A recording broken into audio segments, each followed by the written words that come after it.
Welcome to the 2022 PUBG MOBILE Global Championship. This year, we'll witness the world's best teams fight for their share of the $4 million prize pool across the PMGC League and final stages. The league stage will be held in Kuala Lumpur, Malaysia, with an all-new format consisting of 3 parts: groups, survival, and last chance.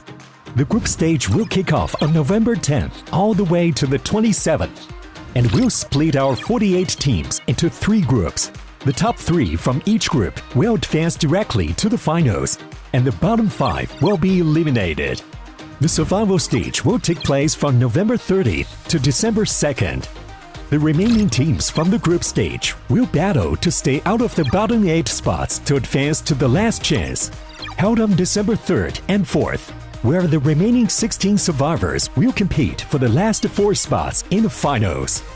The PMGC Grand Finals will be held from January 6th to 8th in Jakarta, Indonesia, where the 13 league finalists will compete with 3 special invite teams for the 2022 PMGC Championship Trophy and be crowned as the best PUBG Mobile team in the world.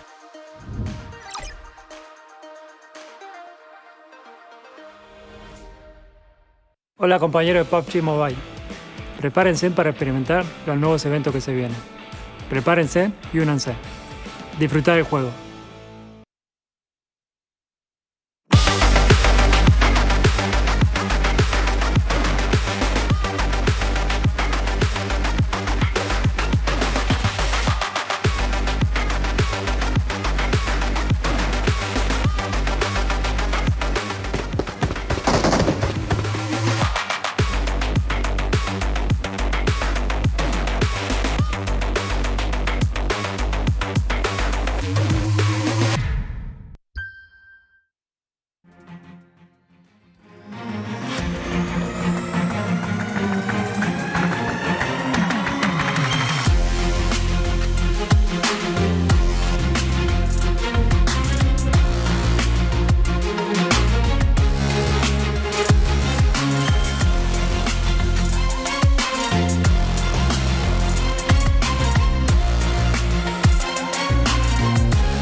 Welcome back to the PUBG Mobile Global Championship 2022, and this is the week number 2. We're down to Group Green. We call it as the Group of Death. Before we start off, we have none other than one of the best teams in the world right now, Vampire Esports. We do have Stone come up from the Fragger, and we're going to start questioning them about how they're going to perform today. So first of all, how do you feel about the team's form and preparation before the official first game today?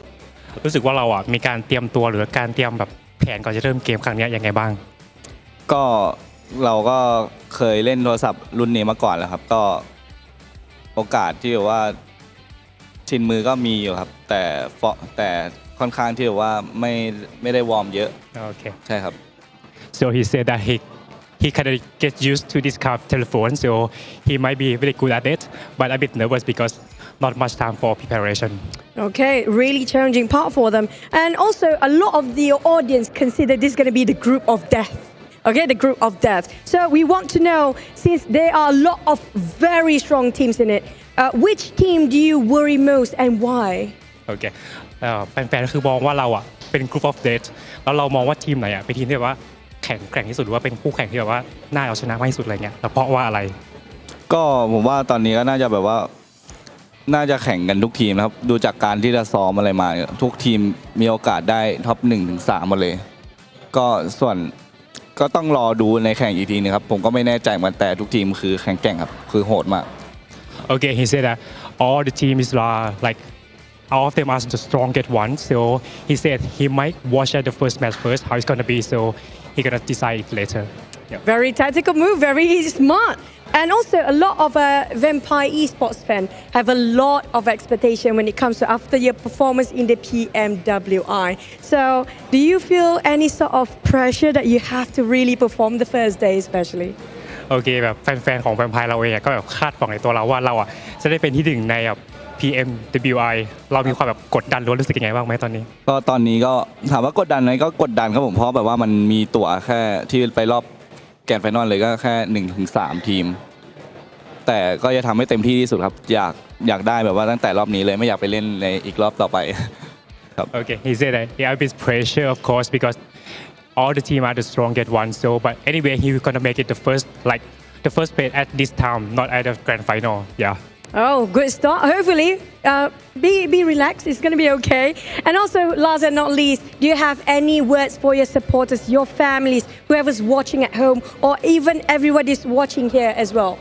แล้วก็สุดท้ายแล้วอยากจะมีอะไรฝากถึงแฟนๆหรือว่าคนที่ดูอยู่ทางบ้านบ้างครับก็ฝากเชียร์แวมไพร์ Esports ด้วยนะครับผมก็จะทำให้เต็มที่ที่สุดครับ 1-3 ก็จะเอามาให้ได้ครับผมจะทำให้ได้ครับขอบคุณครับ Okay, he said that please support Vampire and of course he will get 1 or 3 like he will try to make the first place in this game and thank you for supporting him.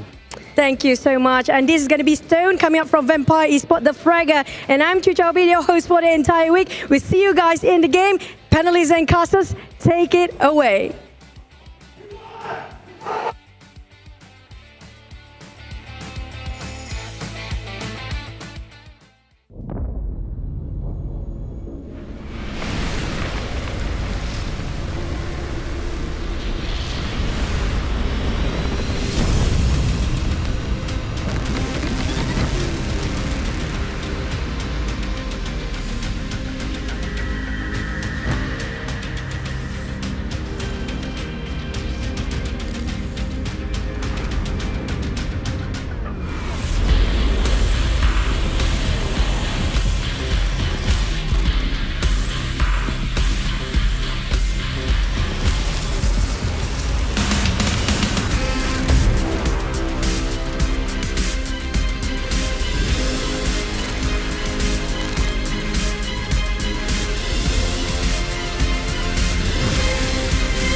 Welcome to the PUBG Mobile Global Championships Group Green, baby. And you know why it's called Group Green? Because I know one of these teams is going to get that big cheddar, that big piece of that $4 million prize pool. Of course, let me introduce two of the best in the business here on the desk, the 7WG and Imperium. How y'all boys doing?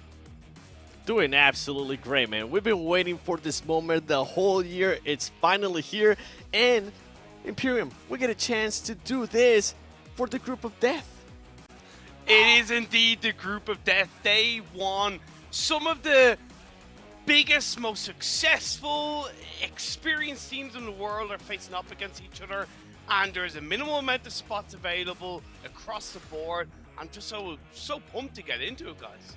Oh man, it's minimal spots indeed. And I can't wait to go ahead and do the whole breakdown for you guys in just a minute. But man, there's so much here to talk about. But of course, before you guys do that, hop into PUBG Mobile right now. Grab your PMGC token and vote for which team you think is going to take the whole enchilada. Hopefully you can win some nice rewards right there. Seven, have you grabbed your PMGC token yet? I have. I actually voted. I will tell you guys on Sunday. Okay, on Sunday. That's the way to do it. That's the way to do it. That's the way to do it. Of course, we couldn't do this without none other than our sponsor, Sony. The Xperia 1.4 and Xperia Stream were created in collaboration with professional esports players. Play PUBG Mobile in 90 Hz with Xperia Stream's total cooling system and multiple ports for intensive gaming and streaming. Of course, a big thank you, of course, to Pullman, Kuala Lumpur, Banksar. Our world is your playground. Boom! Now that we got that out the way, right? I think it's time to also tell you guys to follow us, right? Follow us right now. Hit the button, guys. I know you're watching, okay? There's a big red button. It says subscribe. Click it, okay? Go to Twitter, go to Facebook, TikTok. Do it all. Do it all, right? You've done it all, Seven. And you're using the hashtag too, right? Long time ago. Yeah, and you best believe we're going to be keeping an eye, too, on what everybody's going to be tweeting now, posting on Instagram. Also, what people are saying on the YouTube chat, because, you know, we like to include them as well. Oh, yeah. Yeah. Yes, indeed. Let's take a look here at the rules and formats here for this one. Imperium, why don't you break it down for us? So obviously we started with 48 teams divided into 3 groups of 16. Pretty straightforward. One group has already participated, where we have the top 3 teams from that group who have moved on to the grand finals. Then in 4th, right down to 11th, we'll move on to the survivor stage. It's the same for this week's group. It's the same for next week's group. Then those teams from the survival stage will move on into the survival stage format, in which 16 teams will move on to the last chance, and then only 4 teams from that last chance will move on to the finals. It's a slog of a format. It's built to basically make it so that every single game counts. Oh, it's going to count indeed, and this is how they go get that money. You can see that point system right there on the left. It's the good old classic one, but the big thing, of course, is that $4 million prize pool here, Seven. So much that you can do with this kind of prize pool, and if that doesn't motivate you, I don't know what's going to end up motivating you. And you know what? Let's actually take a look at some of the teams. This is going to be Group Red. This was the team from Week 1. We were able to see who are going to be moving to the grand finals. You can see them there at the top, and which teams are going to be moving to the survival stage. Some surprises to me, and I'm pretty sure, guys, we're going to be getting some surprises this week as well. Last week, it came down to the last day, and last day, last game. I'm pretty sure it's going to be the exact same thing here today. Oh my, I would not be surprised. America's was like that, right? We had this last week like this. I have no doubt that this is going to happen the same way. And here are the participating teams for this group, Imperium. And like for me, like the groups in the previous weeks, the teams in the previous week's group were definitely strong. But with this group of death, I feel like the need for points is going to be even tighter. Coming down to that final game is going to be even more important in my eyes. Like, you look at Bacon Time, right? They got the PMPL Thailand points qualifier stage. They've lit up massively across the board, and they do have experienced players, but they're not the only team there that have the might, that have the experience. Yeah, these are the teams that are going to be for Week 3. But you know what? Let's talk a little bit more about our group. Just keep an eye on those teams. There are still some amazing teams there. You were talking about Team Bacon. I'm actually going to be looking at Vampire Esports. This was a team that shocked a lot of people halfway through the year with what they were able to do in PMWI. But this is a completely different beast, especially this group. I want to see if their run to the PMGC finals is going to continue on, or if it might end here. Anything can happen with the caliber of teams that we currently have. Yeah, we can actually go into the field right here, the battlegrounds, and you can see the shaking happen right there. You know, just saying, please, please let me get the zone. That's what we're seeing right there. And like, and it's interesting because, you know, Seven, you mentioned about big surprises in the form of Vampire. We look at Downwon Kia last year. They won the PMGC East. They came out of nowhere and surprised us all. It's the same roster as last year. They do have an added player as a sub, but they've now brought the experience over the past year, and I think they could be big contenders for the top 3. Yeah, and you're mentioning about how they were able to dominate their league stage. When we went to, I'm sorry, I'm going to have to be a Debbie Downer here, but when we went to grand finals, Damwon Kia only ended up in 11th place. Not one of their best true. performances. I'm pretty sure that's going to be on the back of their mind, and they're going to be looking to just prove a point here, whether it's the league stage, whatever it is that they're going to be doing. This team is going to be looking to make a statement. And you were talking about Bacon. Guess what? This is a team that's also going to be bringing in that power. It's that consistency for me, Dukes, that shows that Bacon Time are able to maybe perform at this kind of, well, can perform at this kind of level, right? Because Thailand isn't exactly a poor region. It's extremely strong. So for them to perform consistently across the year speaks for their ability to step onto this kind of stage. You can just see the rocking back and forth right there. I guarantee you, those fans are set to absolute max speed right now, because no matter how good you are sweating, because this is where it comes down to, right here, right now. And of course, how could you forget the legends of Brazil? Alpha 7 Esports, all rocking their natural hair colors here, 7. So they're not going to get the blonde hair buff. I'm so surprised. And you can see on the bottom right-hand side, you see those second place finishes. And this is a team that usually tends to start really, really well. But then on the final game, on the final day, they tend to slow down a lot. We saw that in PMWI, and you can see there too on the other previous performances that are more recent. Those second place finishes are going to be haunting this team. And I'm going to be looking for them to be a little bit more aggressive. By the way, if we went back to Bacon, something to mention is that we were talking about the first group, Group Red. The Infinity, one of the most favorite teams, it didn't even make it, and they're from Thailand, so I'm pretty sure that's going to be at the back of their head. And then you have GODLIKE, STALWART Esports. You can see first place in that South Asia Championship, and talk about star power in this team, Imperium. It speaks for itself, right? I arguably, even though maybe the results on the absolute global stage hasn't really rivaled the likes of Nova, I really kind of put them in the same boat in terms of their roster speaks for themselves. They haven't made any changes. They haven't made any adjustments in terms of their players. They're the same team, the same set of players, and they have looked to go from strength to strength. Have they won every tournament they've competed in? No, but it's not necessarily about winning. It's about what you can learn to get to the point of being at this kind of stage, to succeed at this kind of level. I'll be expecting big things from STALWART GODLIKE as well as from Vampire. Yeah, and I think Vampire, you heard me mention it, that PMWI 2022 first place surprised a lot of people. Now, if we actually went to one of their most recent performances, it wasn't that great. I'm looking to see if this team is going to be showing some of the greatness that we actually saw at a PMWI, or if they're going to vanish in just how much star power. I know I'm going to keep saying that, and you're going to hear me say that because this group is just so absolutely stacked. And guess what? These are the matches that we're going to be playing. And Imperium, I know you love the way this is currently set up, and I know that I love Sandhawk is going to be match 3. It is the perfect combination of maps in my eyes. You only have one Sandhawk, you have the 3 Wrangles, the 2 Miramar. It is the perfect storm for fantastic action. So much action indeed that is going to be coming up soon. You know, not to mention, this is that group that is going to have the only North American squad in it, the Knights as well. And I tell you what, I saw Coops, post on Twitter, the strategy here for this. And you happen to steal my strat, 7. And I said, don't die, right?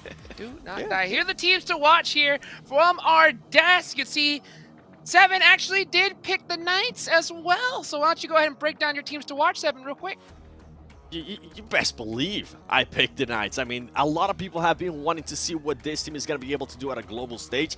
A lot of people have been wondering how Coops is going to be able to perform at a global stage. Ladies and gentlemen, we finally get to see what Knights is going to be capable of.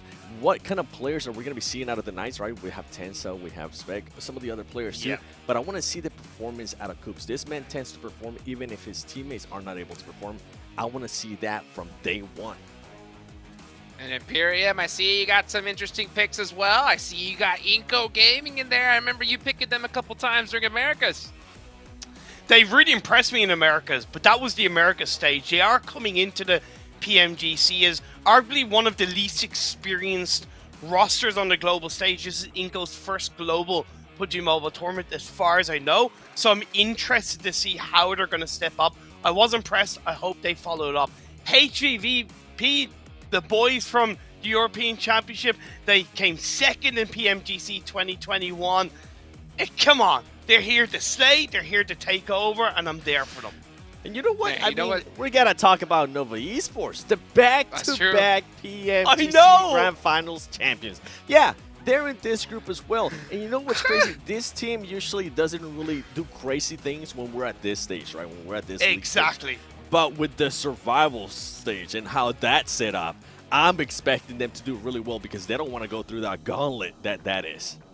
You know what I'm expecting? Game number 1, baby, about to get locked and loaded. So why don't we go ahead and take it on over to our casters, none other than John Allen and Zute.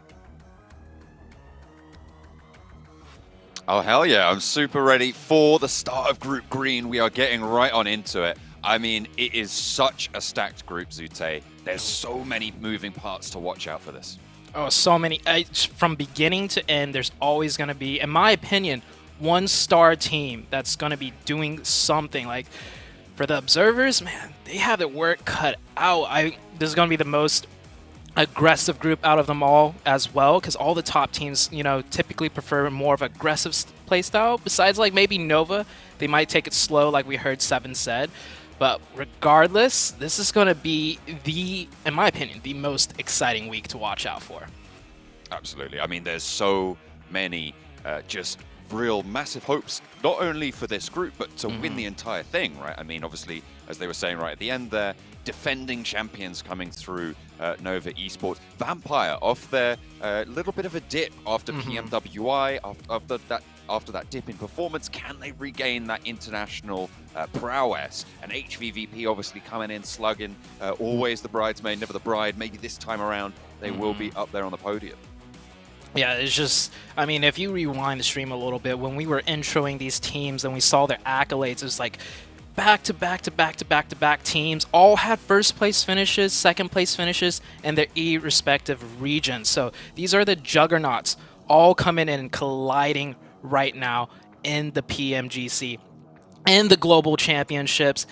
And we still have the group, you know, the first group, and we have a third group coming up next week. So this isn't even like the grand finale, but it sure does almost feel like it already. I mean, some of these juggernauts won't be able to make it directly as well, so we're going to be seeing them again. There's only of those 3 direct qualification spots over towards the PMGC Grand Finals that we've been talking about so frequently, and there's that limited number of spots, so we're definitely going to have to see some of these teams take part in those survival stages. You can see Fireflux taking a chill there before the games. They're getting ready. Nice to see. Paper, scissors, rock. I wonder what they're playing for. No, I do believe that is Donuts, right? I think that's Lufa. Lufa playing rock, paper, scissors. Lufa coming in from Blue Bees of last year. Like, there's so much experienced players, experienced teams here. What I love the most, right? The competition, the teams just get better and better each year, obviously. But also, shout out to Tencent for the tournament format. I feel like every year they innovate the tournament formats a little bit, and it gets more and more competitive as well. Now we have, like, how many teams do we have competing right now? 24? No, wait. Way more than 24. But 16 teams per group. So per like group. 40, yeah, it's like 40. It's 48, right? Yeah, 48 top teams from all around the world. And then they cut it down. They give them more than just one chance. It's like an absolute grind fest. And at the end of the day, when we're talking about battle royales, when we're talking about PUBG Mobile, the name of the game is consistency, right? So with this new and improved format, in my opinion, they give a chance for these teams to get their consistency in, and then the top teams will definitely prevail out in the end. And so it's just like, each year, man, the action just gets better, the format just gets better, everything about PUBG Mobile just gets better. Absolutely. I have to agree. We were talking about the format quite a lot last week as well, because it's a little bit of a change, as you mentioned. And this idea of having essentially 3 tournaments, 3 weeks in a row, has been so exciting to start to follow over in Group Red, coming into Group Green. We're looking at this being very excited as well. Group Yellow next week is going to be phenomenal. And then we've got those survival stages, that last chance qualifying stage as well, to get towards those grand finals. I mean, there's 4 tournaments week after week to be able to get into this grand final. And then we're going to see an amazing grand finals, I'm sure, at the start of next year. Yeah, there's still a grand finals coming up, right? This is already the grand finals, but there's a grand finals coming up. And we're talking about the format changes. Let's talk about the actual game changes as well, Blank. They changed up how the zones work, the zone damage as well. And in my opinion, it's made the game even more competitive on top of everything we just talked about. Yeah, absolutely. I mean, it is going to, especially on Sandhawk, I feel like that's the most distinct change, right? It's increasing the tick rate of the circle damage in the later circles, which means that those heal strats are not possible. It changed the dynamic of the game incredibly strongly, I suppose you could put it, to a stage where you can't go for that strat that quite a lot of teams have relied on. Oh yeah, definitely. I know Nigma Galaxy, one of the teams definitely impacted with that Sandhawk change. Last year we saw them just consistently med out on Sandhawk like to second place like almost every single time. But besides the Sandhawk, damage circle tick change, there's also the circle change itself. Like we don't get as many hard shifts per se because the circle shrinkage isn't as big. And how that's going to impact this is that there's less, in a sense, RNG involved. When the circle doesn't shrink as much, Blank, it gives every team a chance to navigate their way in without having to do, what we would like to call like a YOLO rotation of sorts. So it also gives teams all a fighting chance to get to the next circle and not just have to cross their fingers and, hope they could rotate past 4 different teams in their vehicles. Yeah, I mean, it's going to be really interesting to see how this specific lobby is going to take to this one as well, Zute. I mean, we're going to be kicking off with the first game, though, and it will be over on Erangel. We're going to take to the skies. Oh, let's get this started. The very first match for Group Green, the Group of Death. We got so many teams to keep an eye out for. I'm wondering if there's going to be hot drops as well, because usually when you get top teams, those teams like to claim their territory. They don't usually just give it up, and with so many of these top teams in here, I'm expecting some sort of clashes for maybe the entirety of the first day for every map. Playing path from Georgia Pole down to Novo Rednoja. Teams out early, actually quite a few teams out fairly early. That West Coast going to be fairly occupied. I imagine Vampire going to look to head out to Severny on that sort of a drop, play from that northern edge. Looks like HVVP will stick to their guns and play in North George.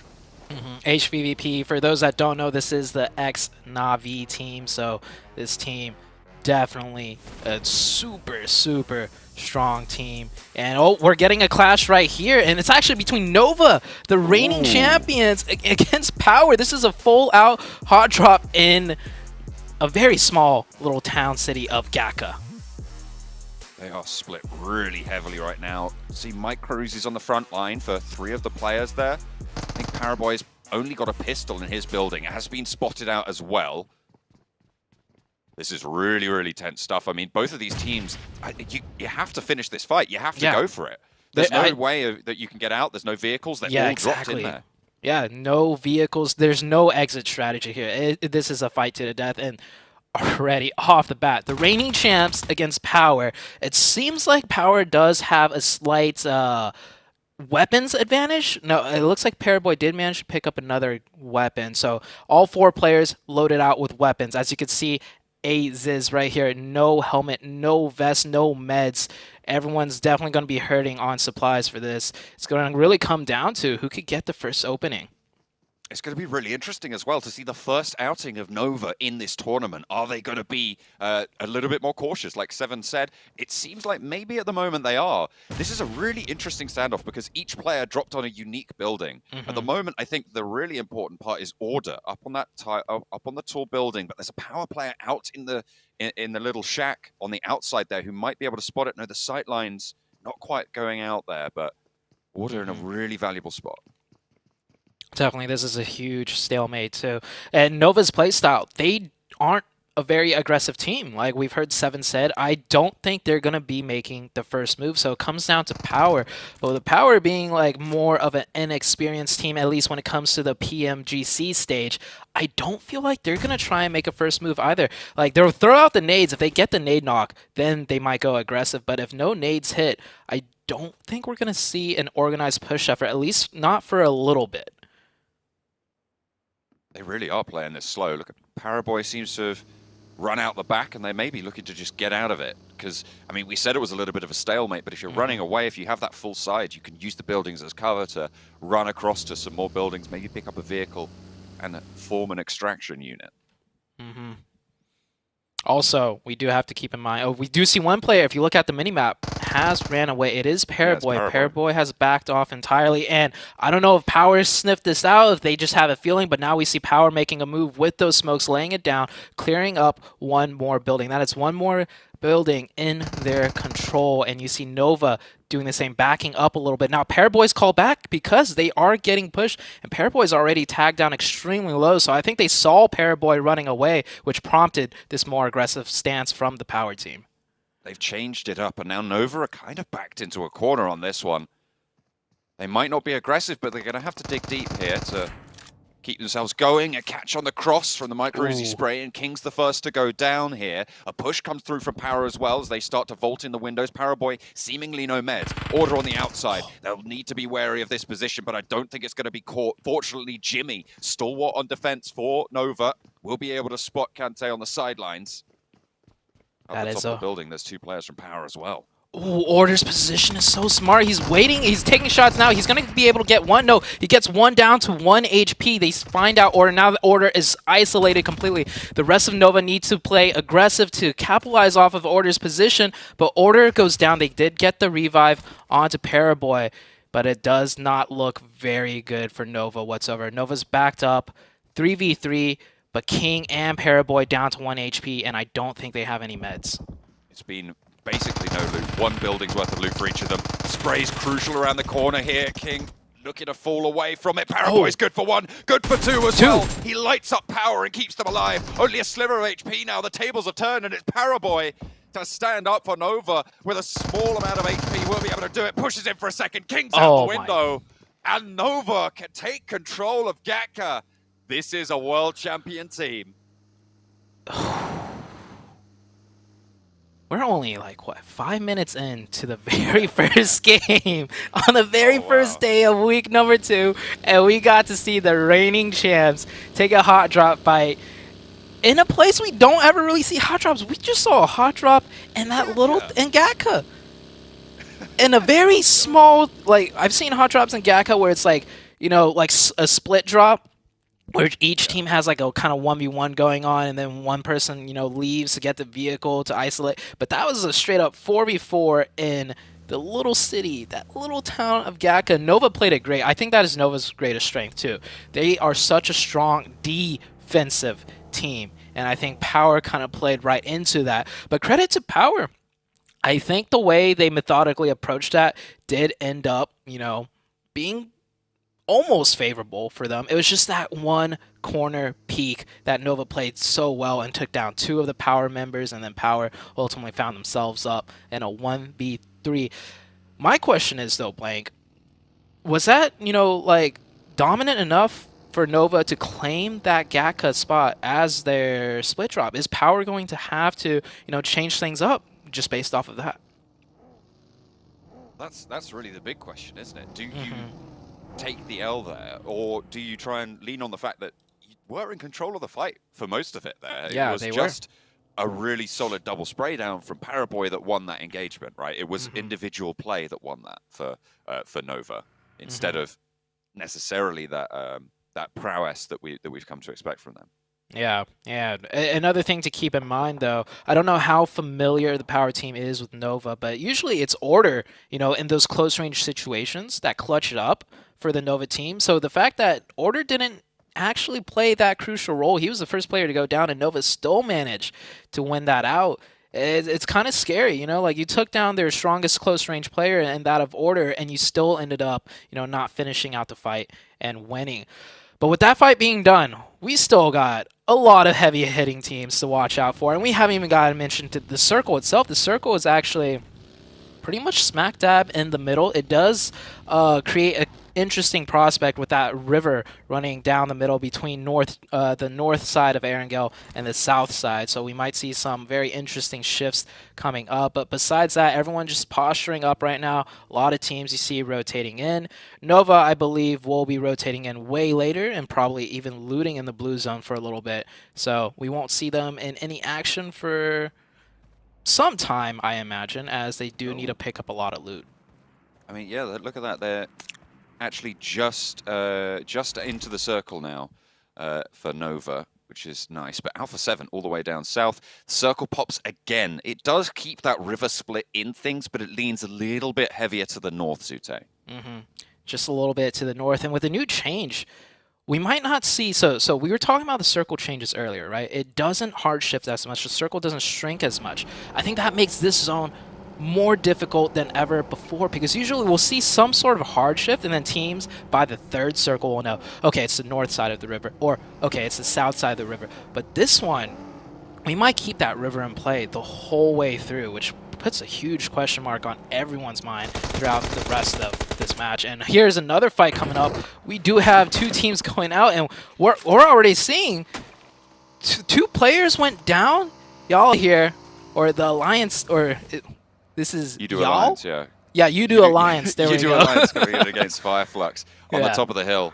At the moment, Fireflux taking the majority of the punishment. They've lost a player already, with one down on both of the sides. That leaves it in a 3v2 after those reses, a 4v3.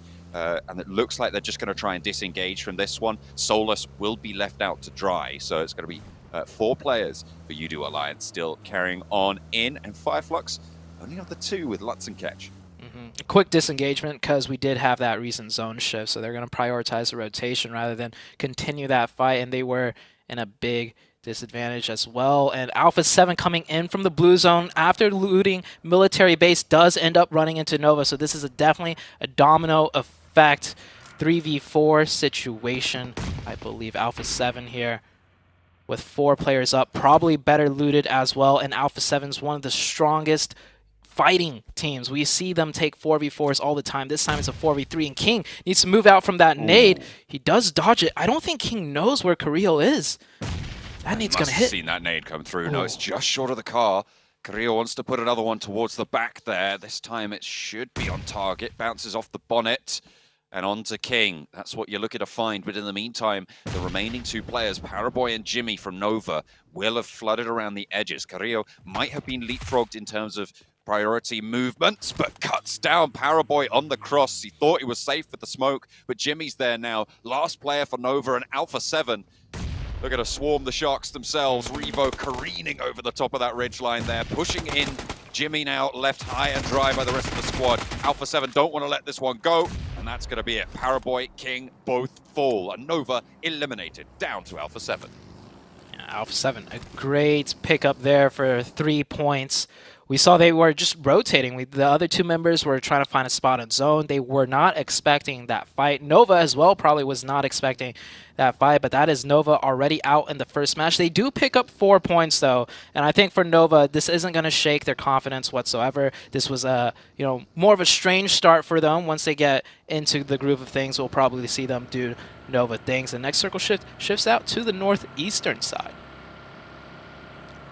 That river on the south side of it, so likely everybody will have to move north. That bridge crossing to the west of Yasnaya will be super crucial. Looks like Vampire identified that. They'll be taking a position there with their backs to the lake. They should have a pretty solid hold going forwards, fairly central as well. I'm liking the Vampire position at this stage. There's a lot of teams already with positions in this circle though.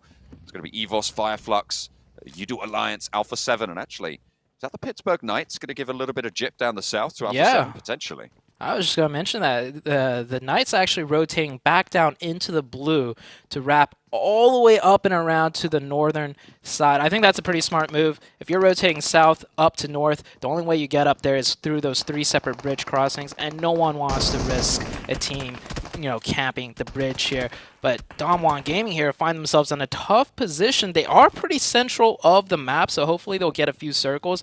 But I think they're pretty much locked into this tower at this point. Not a very good spot to keep your vehicles alive, so no real exit strategies for them. So it's a difficult position, but I mean, it could keep you alive for a very long time. If you don't have to leave, then you're going to be fairly safe, because Vampire is essentially acting as a guardian for you on that position. It'll be interesting to see the dynamics there. Yoodo Alliance moving in from the west side, scouting forwards with 2, playing sort of as a 2-2 split on this rotate. Repo Boy sailing on past HVVP further down the hill, currently playing there, 2-2 split in the compound of on the junction of those pathways. Should be fairly safe on that side, but they are going to have to play edge from this point. USG Donuts here taking a few shots at the Alpha 7 team, trying to creep on in onto the edge of zone. Alpha 7 always finds himself on the edge of zone. I mean, they loot military base, so they're very comfortable with fighting their way into the zone. This is going to be more of a difficult fight, though, as we do have the Knights rotating in here very late as well, running into HVVP, taking a lot of shots. 2 players going down really low health. Spec is knocked out of the vehicle. Tensa down to 1 HP, and he also gets caught by Kitsune right there. Long-range monsters here coming out of HVVP, and that is the Knights down to 2 players already. I mean, this is their 2-2 split. They have that outpost to the south. They can identify these pushes early, coming on through, spot with those sightlines, and then take shots, be prepared to go for that duel. Lit up by it on the ridgeline. They're actually, I think that might have been missed by Meku on the top left of his screen as the buggy crested the ridge. That is a brutal shift, actually, down to the south. Vampire Esports, though, they're laughing. Oh yeah, Vampire loves that shift. A great shift for Alpha 7 as well. They don't have to navigate into the north where there's like 16 teams, 15, 14 teams ahead of them. Now they get a nice zone shift to the south. Same for STALWART Esports there on the southeast, but all the teams on the north side are going to have to cascade down, and every strong position is pretty much already taken. The Knights manning that small building as a 2-man. I do imagine the team might be full sending crashing that, and here we see the rotations coming in. One team taking the bridge, the other team taking the other side of the bridge. There's so little real estate left. Everyone's fighting for every little piece of territory they can. Ooh, iNCO on the far side of the bridge right now. 1 Million Gaming trying to play on the close. They both went past Damwon, who have lost 2 of their players. Vampire Esports taking shots out this way. They have got the cover from the tower. Hopefully they can get those reses through. 1 Million moving across. You can see Marshall there on the bottom of your screen, swimming across to the other side of the river. A really smart rotate. Time crucial, though. It's time sensitive, because the more teams start to pack themselves into this area, the more likely it is to get spotted. Venom holding on the close side this time around, but they're not going for the engagement just yet, Zute. Yeah, I love that heads-up play from 1 Million. Immediately sending one player to the other side, whereas the side of iNCO, it looks like they came here just a tad too late, and they're already on the back foot of things. V2 might have had the same thought, but now he's just caught in the middle. Taking a look at the rest of the map right here, we see USG Donuts in a small compound just right across from the Knights. These teams are all in the zone. Looking at the mini-map, though, we still have 3 full teams not in the circle yet. HVVP, Yoodo Alliance, and the EVOS team still have yet to make their way into the circle. And here we see HVVP just slowly, methodically working their way in. They do like to sweep, and when they get on the roll, there's very little that can stop them. On that western side, teams better watch out. In the meantime, STALWART, who thought they might have to cross the river, will just not have to in this gas station. I mean, this is such a strong position for them to be surviving into the top sort of 6 teams moving forwards. Pittsburgh Knights getting hunted down by HVVP as they turn their attention to another team over the hill line. Double knock. 2 of them get lit up. They just struggle to get through the door. Kitsune might be able They're gonna push in for a res. Is this a push coming through? Potentially. I mean, the USG Donuts do have the tempo on it, but HVVP do not want to let this one go. This is half of their roster. They can't afford to let it go at this stage. 14 teams alive. Meku moving in for the backup. If USG pushes this, I am thoroughly impressed. Rarely do you ever see a team further into the zone push away from the zone to take a fight. Those 2 knocks definitely made them think about it. We saw them, you know, thinking about it, which I love. They went to a higher ground position, see if they could get another knock, but they couldn't, so they're going to go back into their compound. A nice attempt there, right there. Skylights right now holding down the gas station, pinning down Yoodo Alliance. Yoodo Alliance is in the zone though, but both of these teams on the edge of circle.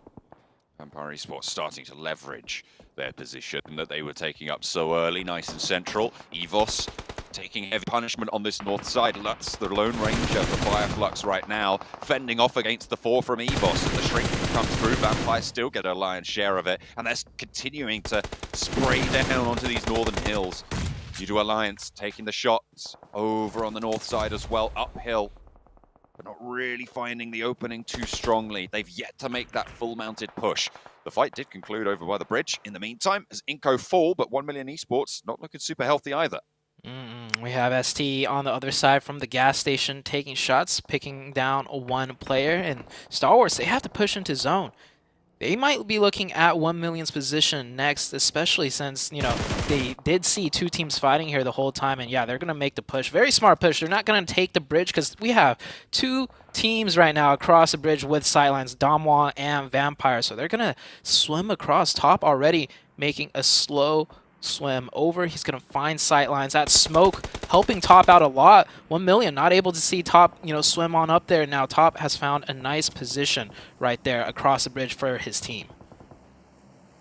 We'll start to put nades over this way as well. I mean, that could be it, done and dusted. One knock goes through. Marshall's still out in the water. Really nice find, and STALWART will wrest control of the underside of the bridge. It's really good launching point to move forwards as well. Some nice cover, and they've cleared out their back as well. Not really going to be too worried about threats from that angle. Nopes from PITTSBURGH Knights might get a sideswipe on them, but it should only be good for one at the most. Yeah, I think most likely Coops should just play quiet. He can maybe knock 1, knock 2, but this is STALWART, so they're going to return fire and at least, you know, so that Coops can't finish any players off. Here we have HVVP taking their time, making their way in already 4 easy eliminations, and I don't believe players really took any damage so far throughout the entirety of this match, so looking very strong. They have the western side of that zone within their control. Yeah, I mean, those 2 knocks coming through from USG Donuts seems to have been recovered really quite effectively here, and now it's their turn to take shots over towards USG Donuts. They did just come off the back of a fight as well when they did take that double knock, but it's really, really solid on the west side. EVOS on the north did manage to move through, but they've been a little bit slimmed down, playing on a lightweight setup with only 3 of them remaining. Microboy did fall. Lutz fighting on pretty valiantly here, but a nade is going to fly forwards, pushes the fight into it, but it's not going to be good for any more than a tickle of damage as Fireflux finally eliminated. And also, Bacon Time and Alpha 7 got into a 4v4 engagement that we didn't get to see, and Bacon Time actually came out on top. Alpha 7 also eliminated. Pressing the ridge against the USG Donuts. Finding the shots. The sprays on the ridgeline are really good from the USG Donuts. Nearly taking down Tixi. Very, very close by. Hang on a minute. Speaking of close by, Kitsune's right up and in their grill. Ooh. Goes very low. Needs to be careful. But them shots from the ridgeline, he baits the peaks out wide and falls back on the backline of the rest of HVVP. Tixi dismounted from the top. Eku under fire now from the north side. This is it's gaming third partying onto the shots. Really, really crucial part of this fight. It rolls around the outside here, draws out the nades, draws out the shots, allows to get that heal off. Half HP, playing close range around the door frame. Bursts it off its hinges. More players there. Spots one, pops up, doesn't quite get the knock. Needs the challenge now, and cuts another one down. Kitsune playing well on the outside here. Wants to put a nade, actually drops the smoke to give them a little bit more leverage, but another of HVVP for the USG Donuts standing strong. Skylight Gaming on the north side of this, however, in the meantime, taking on Yoodo Alliance and doing the job well. Man, this is so crazy. The fights everywhere, every which side. Constant fighting from top tier teams. HVVP is still engaging with USG. That fight's not done and over just yet. And we do see Bacon all the way on the south. I'm looking at the minimap. They're spreading wide. They're looking to maybe third party that fight. Meanwhile, on the northern side, these teams still have to move on. And once again, the circle shifting a little bit more toward the southern side. Finally have their stronghold right now. Skylights Gaming, 5 eliminations, 3 players remaining. One of the strongest spots there, northwestern edge. 3 teams left currently with 4 players alive. That's Vampire, Damwon, and USG Donuts. They're not all out of the woods just yet. Bacon Time, they're going to scout around with this buggy. They've heard the gunshots from this area. They want to try and get cooking. Matic, the last one up for HVVP. Very quick switch right there when they knew they were starting to lose a fight. He plays quiet, plays slow. Damwon Gaming pushing into the Vampire Esports. They were friendly neighbors for most of this match, but now no longer, as the new zone has shifted towards closer to Vampire. 1 million third party consistent shots on one team, but both teams, they're looking to make their play now too. Everybody catching flack there. Vampire on 3, gets knocked on a big push in forwards. Will get the flush their way, but it will be the end of down 1 as they go for a push, spoiled really entirely by 1 million Esports. The 2 players there really playing pivotal on the outside, and they're going to have oversight on the lead from this compound, which will be coming through any minute. Yeah, they have that compound, but still not in zone. STALWART's also not in zone. I do imagine they'll go out next, unless Top War Action can hit some nasty shots onto the Bacon players, but the Bacon players are watching them like hawks right now. They're going to have to crest over wide into the open and take some insane challenge shots right there. Vampire needs to edge in just a little bit as well, and 1 million... I think they're going to try and prone. They're going to try and prone their way all the way through wide into the open. We'll see if they make it in the next couple of seconds.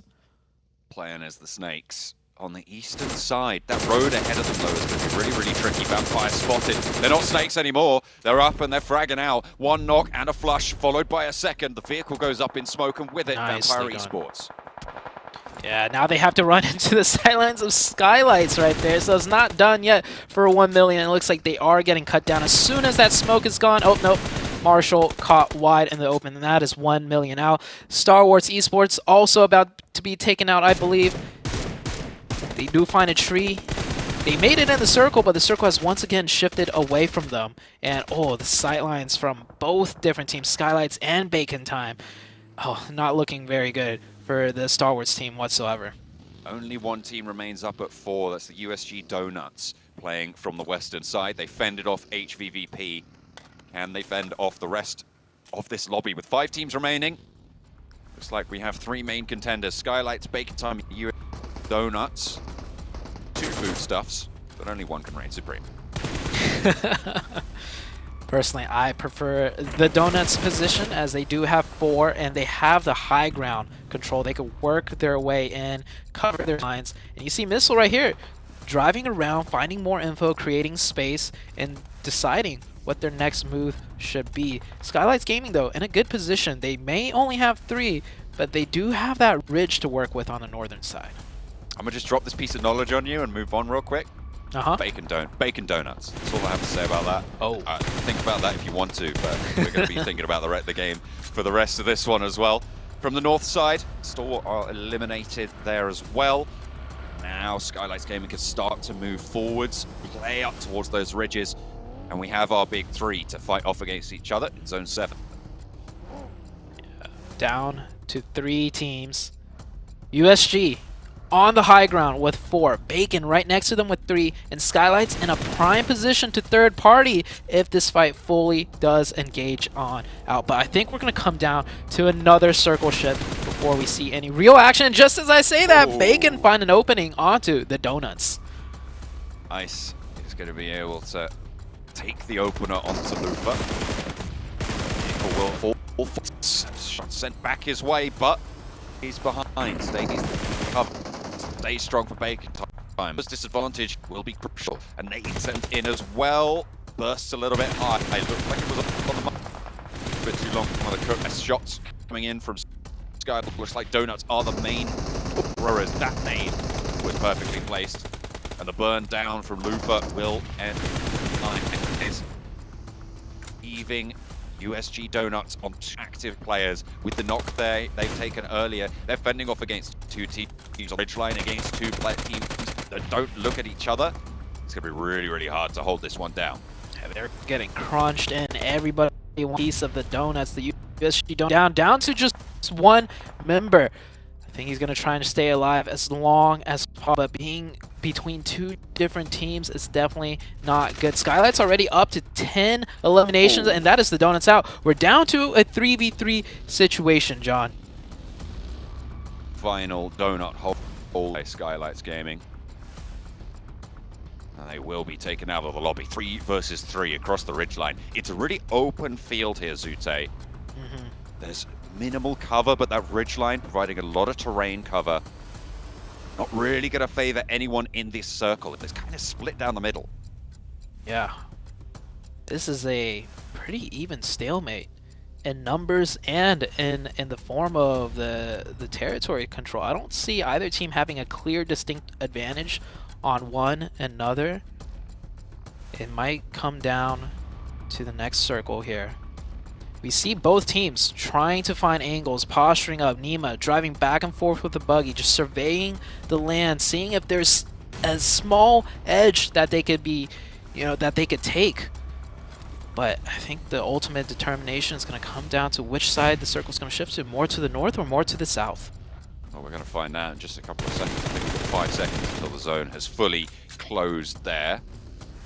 Shots over towards some of the players. I mean, that does give a bit of information about Homestyle's position. Sprays over to Nima, so they know one player's location. Information gathering for Skylights Gaming. Aim Really at well these done. maneuvers, and he moves forwards. He knows his position is known, and he can leverage that circle. I mean, it's not going to come through because it's going to shrink right to the middle. I don't think either team has any nades. We would have seen some being thrown at those trees right across the way, so... Well, there's a molly. Oh, that molly's good! It gets down one. It pushes Mafia Boy off the cover and into the sightlines of the Bacon Time squad. Will be cut down. Nowhere you can go for that res. Noise up high near Nima. Crawling around near the buggy, near those smokes as well. Taking a central position could be important, but picking up these players more so. Style up close as well on that bottom of the hill position. He's with the sprays, with DP playing the trick. AJ's got a nade. That nade could be crucial in evening up this fight, but... 3v1. It's just AJ now remaining, and Bacon Time looking to sweep across the hillside, remove Skylights Gaming from the lobby, and they will do just that. It is Bacon Time, with the pink stripes down the sleeves for the first chicken dinner. It is Bacon Time indeed. Bacon Time taking the first match. Really well done. I think there was one very crucial rotation that they made earlier that we didn't even get to see, because remember, we only saw STE down on the south, but Bacon Time actually rotated all the way around from somewhere and ultimately came up from the south and just took out and swept the floor against everyone. And they also fought against Alpha 7 in a 4v4 that we didn't catch on camera that they won. So a really well-deserved victory for the side of Bacon Time. Absolutely. High fives all round. I mean, fully deserved. Rocking those dreads at the front there. What a way to kick off Group Green as well. I mean, this is, as we were saying, one of the groups of death in this tournament. So the fact that you can come out swinging, 6 elims for just Noise alone, really, really solid finish coming through from Bacon Time. This is such a great confidence booster. That's 6 elims for one player. Oh, wow. I thought that might have been like the team elims, but sheesh. Yeah. Bacon Time. Showing who's boss right here.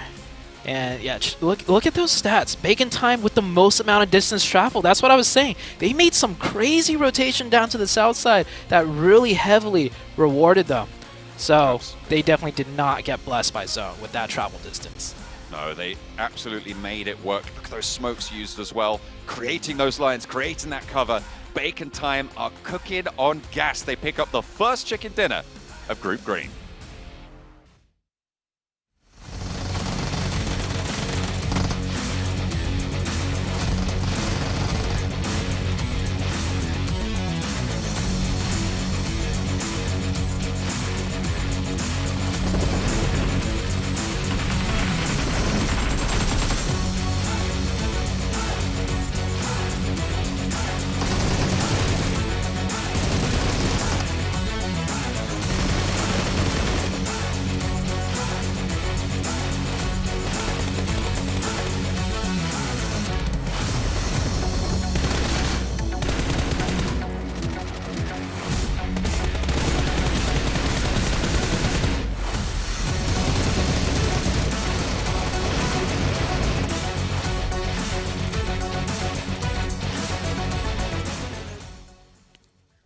in the first match, you know you gotta bring home the bacon. And that's exactly what Bacon Time did here. What a beautiful finish here in the first game here of the day, 7. Beautiful game indeed. I mean, Sute was mentioning it. The way this team was able to perform, they took on Alpha 7. We saw what they were able to do there towards the end. Impressive stuff out of Bacon, but I also want to give some props to some other teams. Donut, USG, I mean, they were able to secure 12 points. Their eliminations could have been a little bit higher if we would have seen a push when they had, I think, 2 players knock out of HVVP, Imperium. Definitely, we kind of had a bit of a conversation during the game about that, and you kind of highlighted how, look, they were understanding of maybe Alpha 7 being close by and they didn't push on the double knock. I say, look, for game 1, it worked out, but for future games, when you get a double knock and you're still up as a full squad, you push on that. Take no prisoners as we look at the head-to-head. 100%, and I mean, we see the performance here out of 9. Noe, 6 eliminations, almost 1,000 damage for him. The throws, 17 used. That's actually super impressive, and then the team contribution, 41%. He definitely had a lot to do. And what was impressive too is when Alpha 7 pushed them, at least from what I was able to see there from the elimination feed, is Alpha 7 knocked one of the players and they saw that as an opening. He ended up backfiring 7, and here we go with the top performers. Actually impressed to see somebody there from Vampire Esports because they were super passive pretty much the whole game. Yeah, they were. They waited out. They waited out. They were kind of comfortable, but they got too comfortable, got too passive. For Skylights, this is the former DRS roster, right? And in the past, they've shown themselves to maybe be a little bit slow on rotations, a little bit too slow to react. That's left them kind of down lower in the rankings of a game or overall in a tournament. One thing that I noticed that they were still kind of patient, but they were a lot sharper, and that proved in terms of the eliminations, and of course, that's second place overall. Yep. Man, that's how you get it started here, right here. Not to mention, you know, at the whole start of the whole thing, you know who I'm about to talk about? Nova. Bring it. Right? Bring Gatka, what a crazy start. I can't believe we're seeing hot drops Gatka 7. I was speechless, okay? POWR had the upper hand there, though, when they were able to knock somebody from Nova. But the way Nova was able to regroup themselves in something that Sute was able to mention perfectly well, it was happening too. Nova controlled the peak of where POWR decided to push. They had 3 players looking at that one spot, and it backfired for POWR in a big, big way. Now, the big question mark, Imperium, becomes, was that enough for POWR to just not want to drop there anymore? I think that is enough. You know what? It's only 4 days, 6 games. They don't drop again there, POWR.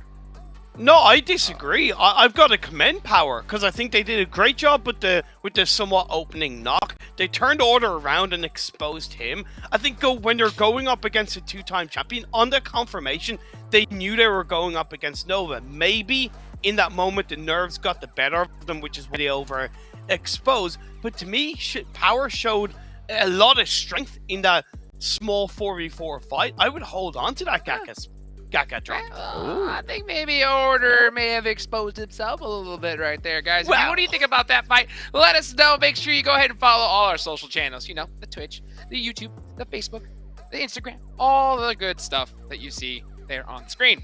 Man, so the next match is coming up here as we go into number 2. Now, this is a really big, important one because, you know, Bacon Time, they got that dub. You know, they're feeling good. That energy, that mentality is big, but those squads that really, you know, didn't get that great start, I think they got to bounce back right here, Miramar. Oh, they definitely do. And I mean, one of them, even though we did end up seeing 4 eliminations out of them, I'm going to talk about Nova again because they ended up getting just absolutely trapped by Alpha 7 whenever they wanted to make that push out of Gatka. I think we want to see a little bit more out of the back-to-back champions, right? They were able to establish a little bit of dominance there, winning that hot drop. And then another team, too, that I want to see more out of, it is going to be Alpha 7 and Damwon Kia. Damwon Kia, I know you didn't like the rotation at all, Imperium. They put themselves in a particular spot that we weren't happy about. It was a rotation that didn't need to be done. They were kind of hanging on to the edge of the south side, which they had to stay there, south of the river, should I say.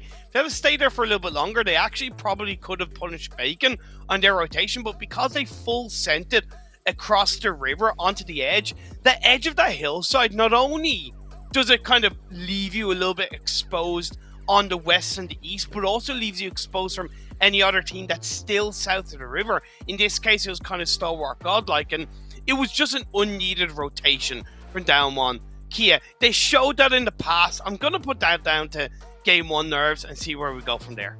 Yeah, game one's always a lot of shenanigans there, you know. But one thing is that we didn't see quite a few shenanigans from the teams that Seven has predicted here, because it looks like a bacon time is now up on the list. Yeah. I mean, with that performance that they put up, it's just the way that we're able to do it. You saw their travel time, how much they were able to travel and still being able to win the game.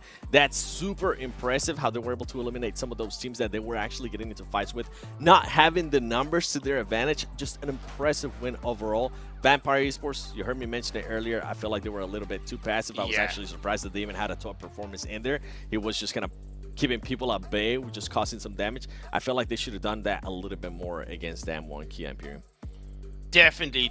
And for Fireflux, they definitely got caught out in that game one on the rotation. I believe with the changes on the circle algorithm, some teams are hanging on to the edge of the circle or outside of the blue a little bit longer than they might have in the past, but they know what they're capable of in Miramar. Very much similar with Alpha 7, right? I've made these picks mainly based on the fact that we're going into Miramar. Alpha 7 are extremely strong in Miramar, and they know how to play the hillside, play the massive mountains of the Miramar terrain, and arguably similar with Skylights. Back when they were DRS, was their strongest map, in my opinion, and I'm hoping they show similar, especially going off the fact that they've got second place. Carry that momentum, right, guys? Carry that momentum. Momentum's gonna be big. Now, the crazy part is we're going into Miramar, okay? Match number one, we had an Aaron Gale. We saw a hot drop, right? I gotta bring this up one more time because we saw a hot drop in Gatka of all places, okay? So I'm gonna ask you guys here as we go into Miramar, give me a percentage. What do you think the percentage chance of us seeing a hot drop here back to back in this next match? What do you think, Seven? Give me a number. 77% in Pecado. That's on See brand. what you did there. I'm gonna say 69. Nice. Let's go ahead and take it to our casters and see what their predictions are. Let's bring it on over to Zoopty and John.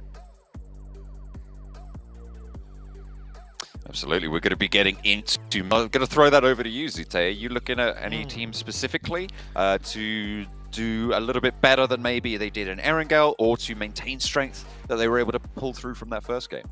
Any teams that would do better, I believe Nova would do better, hopefully. Yeah, that's you know, they had a hot drop to start off, but as far as hot drops go, I think we'll see a hot drop.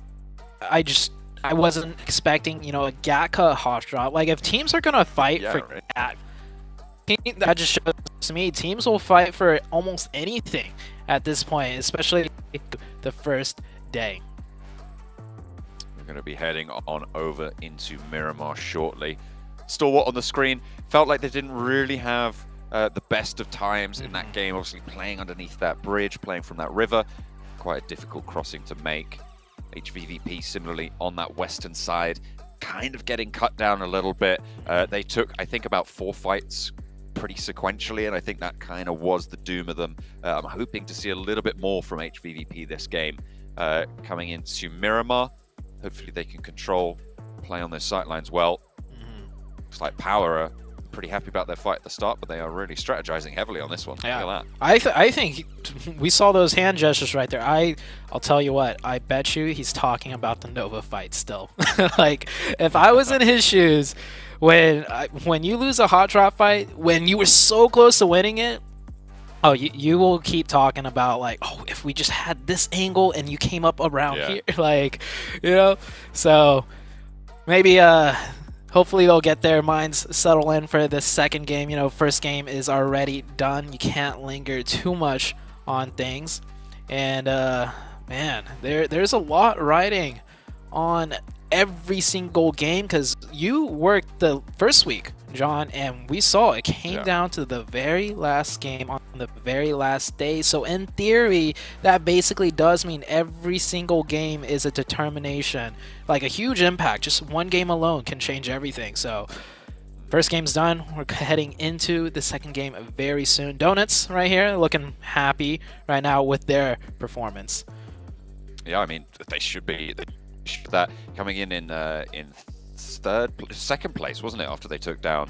No, it was third place after they were taken down by Skylights and Bacon Time. They got crunched in. They did get crunched in on the top, but still, third place is solid, and they were able to pick up quite a few points for it as well. As they start to load on into the lobby. I mean, it was, as you say, a really solid result coming through from the Donuts, from Skylights as well. I think Skylights managed to pick up quite a few eliminations in that game, so they should be fairly happy with it. Yoodo Alliance didn't have the best of games in that one, but that's not going to dampen their spirits. You can see them all rallying together. Going to be looking for Miramar. Speaking about teams that didn't do too well, one team that I want to mention, the Knights. You know, the Knights team, the only team representing the North America region. Tough first game. I would say maybe the circles, you know, was hard shifting quite a bit for them, but maybe they're just warming up. Hopefully it's not because, you know, North America, every time North America's at the global stage, we always struggle. So maybe they'll start picking things up. Fingers crossed for the side of the Knights. Look at that concentration as everyone moves to the desks, moves to the phones, adjusts those desk fans. We were admiring the desk fans in week one. We're thinking about, you know, is there some priority in terms of the color of the fans that you go for? You're trying to match the outfits. Looks like Skylights are going to match that one. Blank was a fan of the pink fans. I think I'm a fan too. I like pink. That guy's rocking the pink hair too. Also, we were talking about it, the Bacon Time jersey, the pink stripes running down the sides. I love that touch. Really cool little element, but is it going to keep them cool in Miramar? Are they going to be able to carry that momentum forwards for Bacon Time as we are into the plane once again, heading over the desert? The plane path this time heading from Campo Militar down to La Riera. This plane path, I would say, pretty good. Pretty good for Miramar. We've seen a lot of plane paths in Miramar where it's just, you know, it really kind of just doesn't favor a lot of teams. But this northern side start is great because a lot of the looting areas are on that northern side. We only see one team, though, taking the entirety of the northeast, and that's Alpha 7, which kind of bodes to me a lot of teams are going to centralize or go down to the south, in which case we might see some more, not necessarily hot drops, but rotation fighting, like where both teams are trying to rotate towards the same area. So we'll see what happens with that very soon. The circle, of course, will be a big factor in this. If it heads south, all of these teams are going to have to move fast. Who dropped out early? Alpha 7, though, already looting, should already be picking up weapons, vehicles, everything else that you're going to need for the battlegrounds. Should be fairly kitted out. Taking a look at that central cluster, there seems like a lot of teams over Picado. Yeah, look at that. I think at least 3 different colors, 4 maybe. That is a lot of colors in the first circle, all the way down to the southwest. Not only is this a really difficult circle for the teams to rotate into, but this circle in general with that terrain, all the high ground. Oh man, we are shaping up for an insane Miramar match. And what better way to start it than a hot drop in Picado, like 7 predicted. He was looking for it. I mean, why not? Start fighting for a central, crucial position. This one is probably more reasonable than a Gatka hot drop, I think. Picado, in general, more viable and more valuable to a lot of teams. Definitely. But this also means it might be a longer fight than the one we saw in Gatka, as there's so many angles to work with, and might not even be a full-out fight. There could be disengages from both teams, as there are vehicles on the north side and south side. This will be a little bit different to the other hot drop as well. There's a lot more loot on board, so no one's going to be wanting for weapons. I mean, you've got Microzy and UMP on the back of Xenox there for Pittsburgh Knights. You've got those UMPs close range, brutal. I'm sure there's 1 or 2 M4s in the mix. In the meantime, Bacon Time are over in El Pozo, and they will be playing from that north side of the circle moving forwards. On the north of them, you've got HVVP on a wide La Cobreria split coming in for their early drop. USG Donuts, quite a wide split as well, just to the east of El Pozo towards Power Grid as well. A lot of open drops, but that Picado central area really jam-packed with teams, and that's kind of the main focal point on the east side of this first circle. Yeah, Picado right now. And the problem with these two teams, you know, not even fighting each other and Picado, just they're going to be rotating slightly later, right? Because they don't have the full city under their control. And coming in from the eastern edge with so many teams on the eastern side rotating in, like I said, that domino effect. We saw it happen with Nova. They took time to fight a team, and then the team rotating in from the south side, which was Alpha 7, eventually ran into them. Now, for the Knights and Vampire, there is at least 4 to 5 teams on the eastern side that might be rotating through that area in the next circle stage. Having to keep your eyes out for that one. Keep on the swivel. Team down in that southwest side via the Mar will be, of course, down 1, and they'll be pretty chill over that area. Chumacera, 1 million Esports. That east side, yeah, it is just going to be that main focal point. I'm interested to see if Fireflux regroup on Lutz and take a position near to Skylight Gaming, because that's probably one of the he's one of the more central positions and could be fought over by a lot of other teams. Yeah, and it is on that high ground also. I am looking at the minimap, and it looks like Fireflux is indeed going to start converging onto Lutz's position. Skylights Gaming looting the Montoy Nevo region. It looks like they are also starting to spread out onto the high ground. And like I mentioned, this first circle, there is a lot of high ground in play, and it is divided by that one stretch of road that goes right down the middle of the map.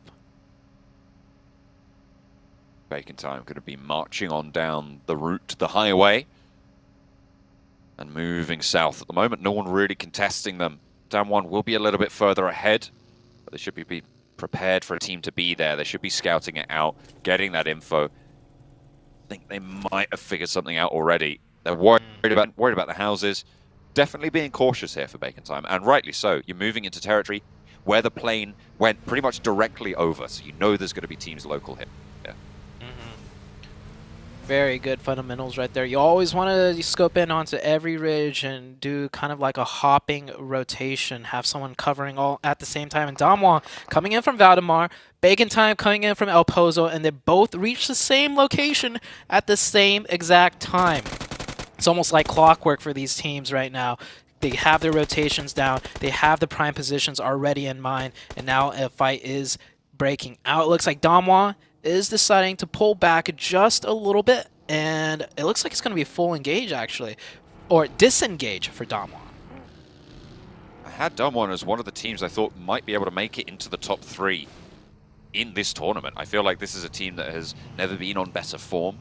They didn't get super far into that first game, but they did manage to sneak their way into a tricky compound, try to go for that crash. It was spoiled. 5 points on the game, though. Not terrible, and now they have a nice tucked away position on that southwest. Disengaging, I don't blame them. You don't want to fight in this scenario. You don't want to risk losing a player early on Miracle. No. Jimmy taking a lot of shots right here. Oh, it does. I feel like one of the wheels got popped out with the way that vehicle's swerving. Jimmy, though, still full HP, finds the road, and he is... Oh, headshot right there. Oh, at the last second, it looks like Jimmy will make it out of there alive. That was quite scary. Jimmy driving away. One shot to the head. That vehicle is perfectly fine, it actually seems like. And Nova's going to continue on with the rotation. I don't know how much deeper they could get into the circle, though, because they have a rather later rotation, as there is a lot of teams already posturing up near the center of the zone. I mean, they're moving to the north side of Chumacera as well, which is going to have a lot of potential for getting shot out. I imagine that's going to slow them down, drag them in like molasses, and keep them from stretching out in terms of getting away from those teams further out to their east. HVVP, they're playing from that north side on their Chumacera split. On their Corporaria split on the north side, moving down south. Alpha 7 will be tucking in behind them, so maybe, again, Alpha 7 playing that late entrance game, which won them the fight against Nova last time and took them a little bit stronger into those circles. On the eastern side of things, we still got teams needing to rotate in. 2 teams already covered in the blue, POWR and EVOS. Looks like they won't decide to fight here, which is quite smart. Blue zone's coming in, and also the rotations are just going to get harder and harder the longer you take to make them. The Knights with a really good disengage out of Picado, already getting closer to the center of zone, and looking at Picado, the Vampire team, Vampire Esports, still there, looting up. So like I said, slowing each other down. Cool. Knights are going to make the heads-up play to rotate, and yeah, that's a tough circle shift right there. It's tight on this group of teams that's already in this circle, but for the teams on the outside, it's going to be even harder. Those Eastern teams are not going to catch a break here. POWR doing well against EVOS at the moment. Like EVOS only taking the 1 knock so far, but that should be a flush. Not going to be able to get that one back up. This is going to be the first elimination of the lobby. Hopping back over to the Picado point, you're right, Pittsburgh Knights just fully disengaged. We've seen hot drops on Picado, especially back over in Western Europe in the European Championships. There was 2 teams that were just constantly fighting Picado. This is the other side of that coin, right, where you have that split loot potential. Yeah. I think it works out for both teams, even if they don't fight, because there's so much loot to go around, and vehicles as well. So we'll see how Vampire does, as they will have to be the team that comes in on the edge side now. HVVP Alpha 7 on the northwest. It does look like they're going to be on a collision course. That might be the next fight that breaks out, as although the team's already in the zone, looks like they're just setting up and not really going to be getting into any full engagements. Nova did find themselves somehow in the center of this circle, doing a somewhat big 2-2 split, but I think they will group up together. And here's that Alpha 7 HVVP collision course. HVVP definitely getting shot at now, and looks like they're going to hightail it out of there and prioritize the zone instead. Rightly so. Alpha 7 not at full force, so they don't want to take this fight either. Mafioso, way further up north, was being tickled by the blue. You can see his health bar there, suffering for it. These rotations going past the Bacon Time outpost. Using that terrain as cover. Might be visible from that area, but not taking shots just yet. Down 1. Pretty close to 1 million Esports now in the hills to the west side of Chumacera, just north of Valle de Mar. Down 1 actually have a really solid split in this next circle. Speaking of splits, hopefully the minimap will come up. Nova actually going to continue to do a huge 2-2 split, a very strong one too, controlling Chuma and the center of the zone. This Miramar game, definitely a bit slower paced, given the fact that it is Miramar, a lot of time spent rotating and a lot of difficult terrain to fight on. So no full-out engagements, but we're going to soon get into the breaking point of the game where everybody's going to start fighting around the edges of the zone. Pittsburgh Knights reaping the rewards of disengaging from Picado. Playing on the northeast side, the zone just about to close in. Everybody has managed to actually sneak their way in somehow by hook or by crook. And it centers up fairly solidly yet again. So it is just once more compressing these teams together. Yeah, this is... And if you look at this circle, it didn't shrink that much. But take account of how many teams just lost that zone. Every team around the edge side now has to, like you said, compress further once more. Vampire taking some shots right now at iNCO. These 2 teams do have to move on in. And it looks like iNCO is going to go ahead and rotate. Vampire, once again, having to rotate on the backs of everyone else. But playing on edge, I mean, we talked about it for week 1. It's not the worst right now. I mean, it seems to be relatively successful in the right hands. Vampire, it felt like they kind of fell flat in the game we just saw with one of the strongest compounds in the circle. Only managed to pick up 8 points. Hopefully this time around, playing on the edge, they can have a little bit more strength. It is a team, I mean, it was one of Seven's teams to watch, right? That we are looking for great things, but after their downturn over in their regional leagues, their qualification spot from PMWI is being called into question, and they aren't answering it yet. Hopefully we'll see more from them. Hopefully so. Maybe they just are better fighting in from the edge. We'll see. They'll get a chance to do that here as HVVP taking down 2 of the Star Wars players. Actually, Pika won't manage. Oh. Whoa. That's one hell of a roadblock from HVVP. Stalwart getting absolutely torn to shreds as they try and move through the Western Road.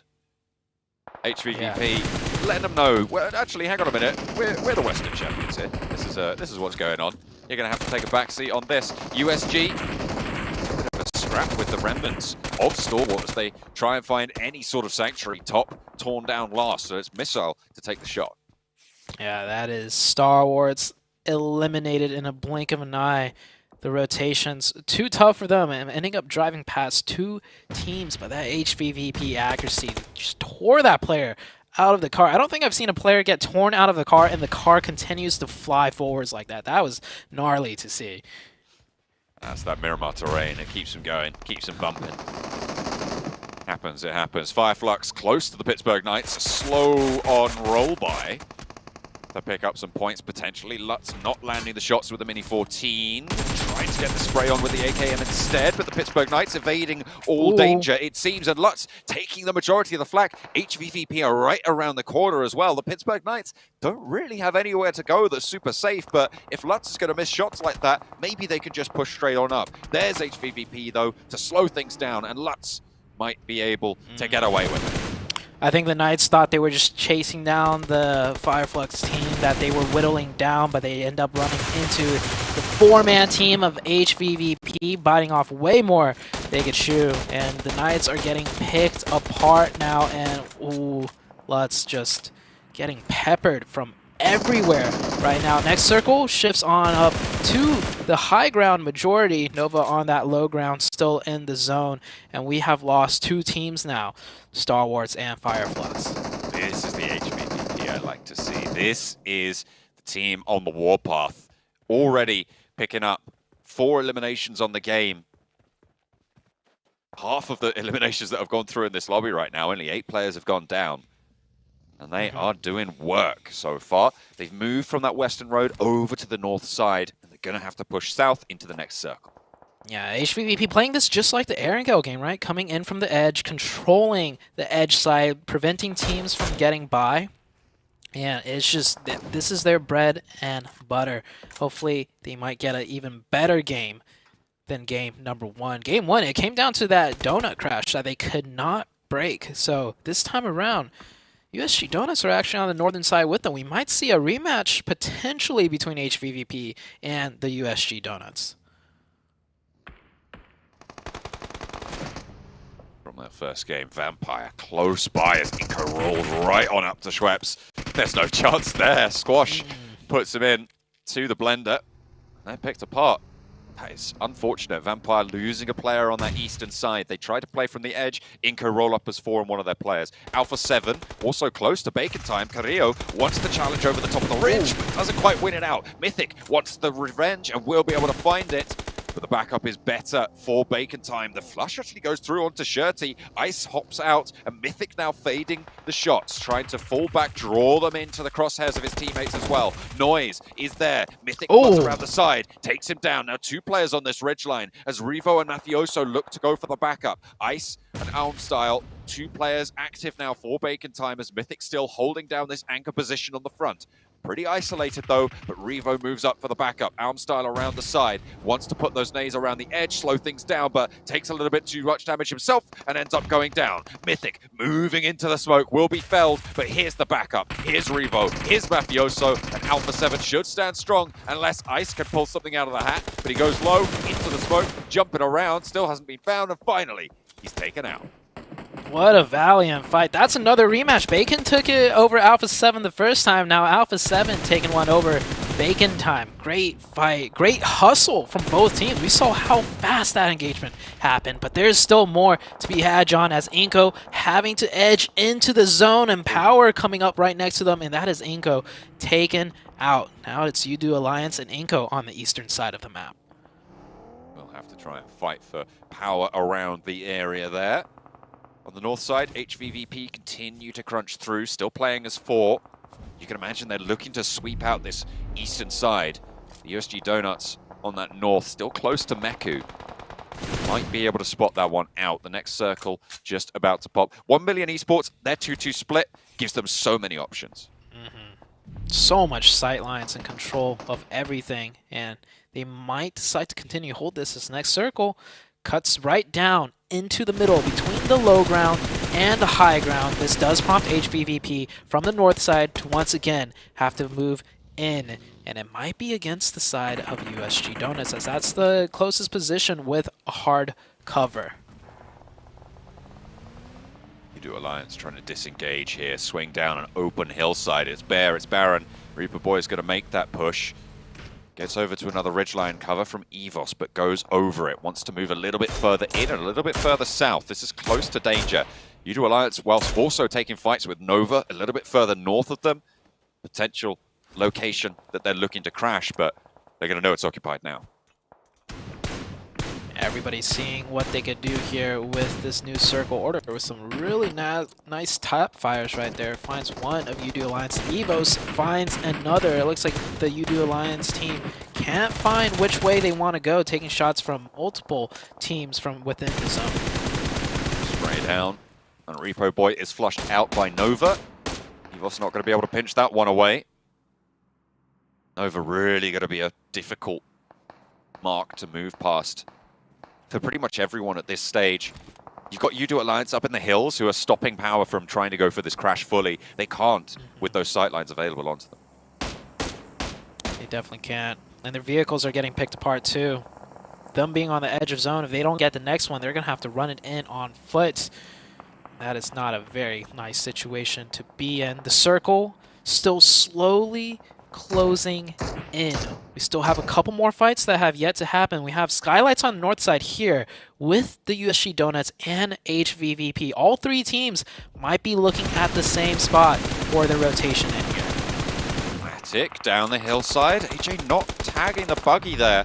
Unfortunate. It's not going to slow HVVP down one jot. They're crashing straight on through. Kitsune, though, caught, flushed, open. Mafia Boy will be able to pick that one up, but the rest of HVVP will continue to sling around the ground foothills here. Boro first to go down as Meku opens up with the AKM. Leads the charge on in as well. Wow. Matic, Meku, Tixi playing through. Nade over the top of the ridgeline. Two players now stand in the way for the Skylights Gaming squad, but here come the USG Donuts, a little bit of a rematch. DBS close range, not gonna matter. Lufa put back in place, and look at that, second to fall as well. Wow. Matic is down in the meantime, sure, but Tixi with the Groza will move in as Overwatch pushing on down south. They're gonna have to move in and finally maybe getting picked apart, but one player still stands and HVVP will not give up the ghost. Tixi will swap the weapons, will get the knocks, and he'll keep on going. 9 eliminations. Are you There's kidding more me? on the cards. He's gonna move straight on through. He's a dog of war right now. Tixi taking blood for blood right now against Skylights Gaming on the north side, moves through, doesn't want to let this one go, knows Nima's low, knows he got the tags, spots the players, nope, doesn't see a crate, will go for No the spray, way. the challenge, and Oh. finally put back. It looked a little bit hopeful there. I wanted him to make it happen, but they'll have to take it. They'll have to take the 10 limbs. That was the most aggressive thing I've seen in all my years of PUBG Mobile competitive action. The HVVP, usually when you get shot at by 4 people driving in, you turn the other way. Instead, HVVP just gunned it straight to them, almost took out the entire team, while getting third-partied by USG Donuts, and then absolutely slapping the 2 members of USG Donuts down at the same time with fighting another 4-man team. That was absolute madness. I mean, Oh my. It took 3 teams to take them down, right? They were Yeah. absolutely on the warpath there. 12 limbs on the game. That is nuts. That's, I mean, sure they went down here, but like that is crazy to be able to accrue that much this early. Yeah, I mean, the whole time you were running that play-by-play, I was just like, no way. No way. Hey, Like, I've seen these guys what? in action for like 2 months now, so I'm used to their shenanigans. They just rip those bulletproof vests off. They're just going in like, I don't need nothing. I'm going. It's like, oh, we're getting shot at by this direction. All right, we're pushing that way. Oh man, that was a sight to behold, man. I am HVVP. I love the way they're playing. They're sticking true to their guns, like you said. That's how they usually always play. I'm glad they're not changing anything up when it comes to the global stage. I mean, they have that switch to flick, and it seems like they figured out they can turn it on here.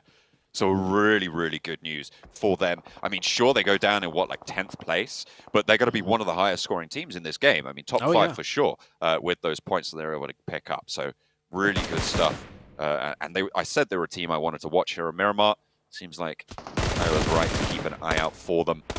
Be seeing them in the next lobby. Shots from 1 Million Esports now controlling. This is a team that's been playing Central for a long time now, Zute. Yeah, up on the high ground as well. The angle's so nice from up here. Looks like Yoodo Alliance down to last member. I think, is he in? He's in the blue. Yeah, or is he not? No, he's definitely in the blue. He will be. Taken down. Yeah, that's going to be it for Yoodo Alliance. Like I said, not able to keep any of your vehicles up. You're pretty much just locked into that shed, which adds their coffin. As Blue Zone slowly creeps in, I think every other team has kind of pretty much made their spot in the zone. We might see another knock or two come out the way, but that should be it for now until we see where the zone shifts on the next circle. USG Donuts with 2. Missile. Crawling around on the hillsides there. Paraboy spots a player up the top. Nice angle, but it's pinched away there. Forest with down 1. Able to pick up the point there. Nice result from the south side. Alpha 7 close by to down 1. USG Donuts on that top side on the north. But it's kind of between Nova and 1 Million Esports in my mind at this stage. I think it comes down to if the circle goes up or down. See very shortly. The only two, we do have Damwon too on the high ground with 4, so they could actually come into play. Also, and the circle does favor the high ground, as the majority of that is on this western side. Damwon now having to make a slight adjustment as they're just a little bit away from the zone, but they do have Alpha 7 close by with 3 members that they might have to contest for this next circle spot. The good news is they're down to 3. The bad news is Alpha 7. We know how strong this team is in a fight. We've seen them scrap it out before. Taken down by the previous winners, but this time around they got their revenge. Bacon Time did fall to their barrels, but Alpha 7 looking to maybe disengage a little bit here. These ridge lines in front of them, not ideal for moving down when there's a team to your side. If you're only contending with teams beneath you, it's a little bit stronger, but because of that threat, they'll need to be a little bit more cautious. Yeah, I kind of want to see Damwon just take the initiative to take the fight to Alpha 7, because if they don't fight here now, I feel like it's just going to get more difficult for them on the next circle. But they're safe for now, so, oh, just as I say that, Mafioso catches 1 player out for Damwon. Now Damwon is down to 3, and they are kind of making their way towards Alpha 7, but after losing that player, I don't know if they have the info that Alpha 7 lost a player earlier in the match. So they might think it's an unfavorable fight for them as far as the numbers go. Nova spot USG Donuts up the top of the hill. Order empties the mag, doesn't get the knock. Instead, it's King to be able to pick that one up. They will be looking for the flush. That opens up a little bit of an opportunity as well. They're going to take it. Both hands. Nova straight up that hillside. As soon as they get that knock, they move into a position where they're on that high ground. It's really solid decision-making here. 2 versus 1 around the side of the rock, and Nova will win it out. King is taken down. Can he be picked up by Order? Can they get this res? I'm not entirely sure they have time to go for it right here, but they can crawl forwards, move into a little bit more cover, and play with this ridgeline. An excellent crossing from Nova. Oh, and also more excellent, always keeping track of the flanks. Paraboy takes some shots though, down to 1 HP, caught wide in the open. Paraboy is going to go down here, and that is the member of POWR picking up 1, but that should be it as he is forced into the open and multiple teams taking sightlines on him. It's actually going to be Damwon that confirms that one. Nova down to just actually 1 player now. King in Order knocked. King never got revived.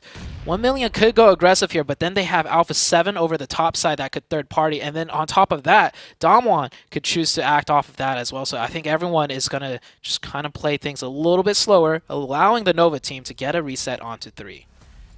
Yeah, no one's going to make that push. It is really only 1 Million that can go for it. But they will bide their time for now. Down one, sending a player out in a vehicle, getting some scouting done down the hill. Forest moving that party bus. That loot crate could be really quite pivotal as cover on the hillside. It would be an obvious position, sure, but it could be a linchpin for Damwon if they want to try and move across this hillside once they've dealt with Alpha 7.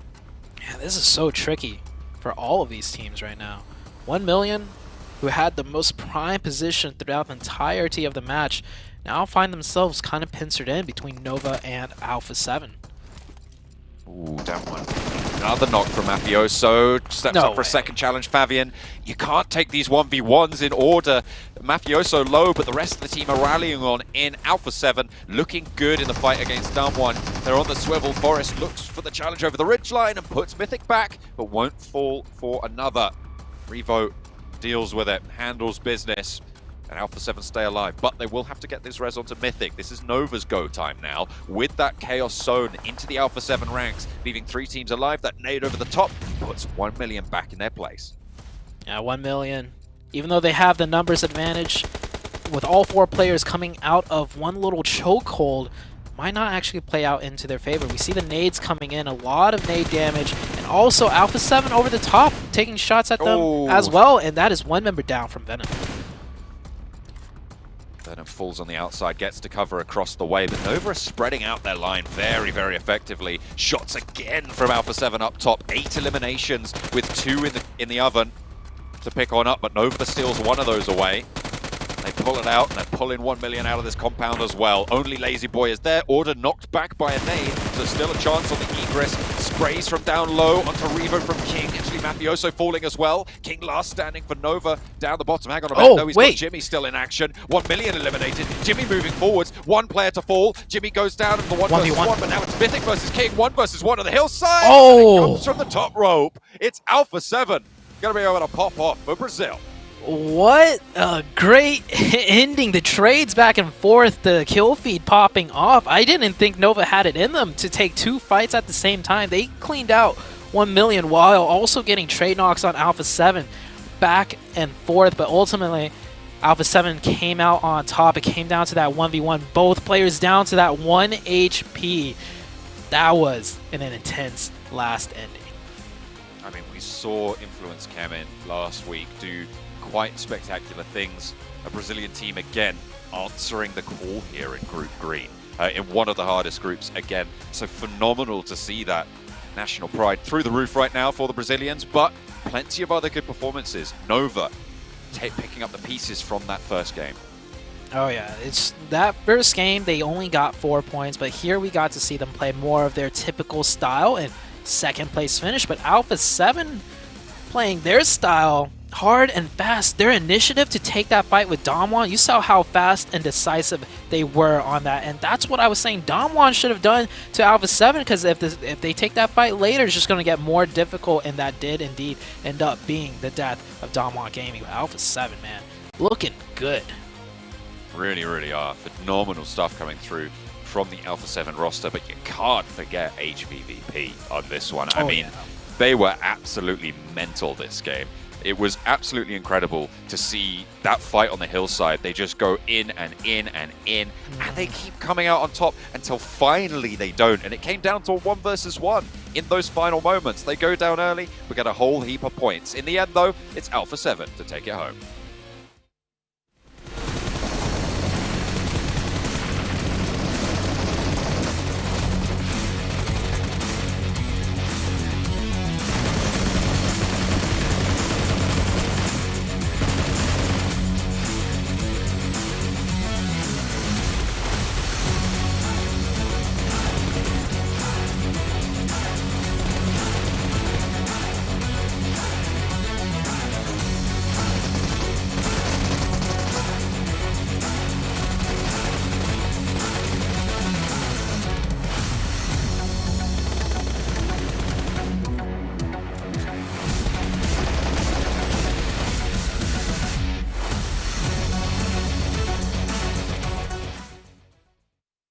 Imperium said it.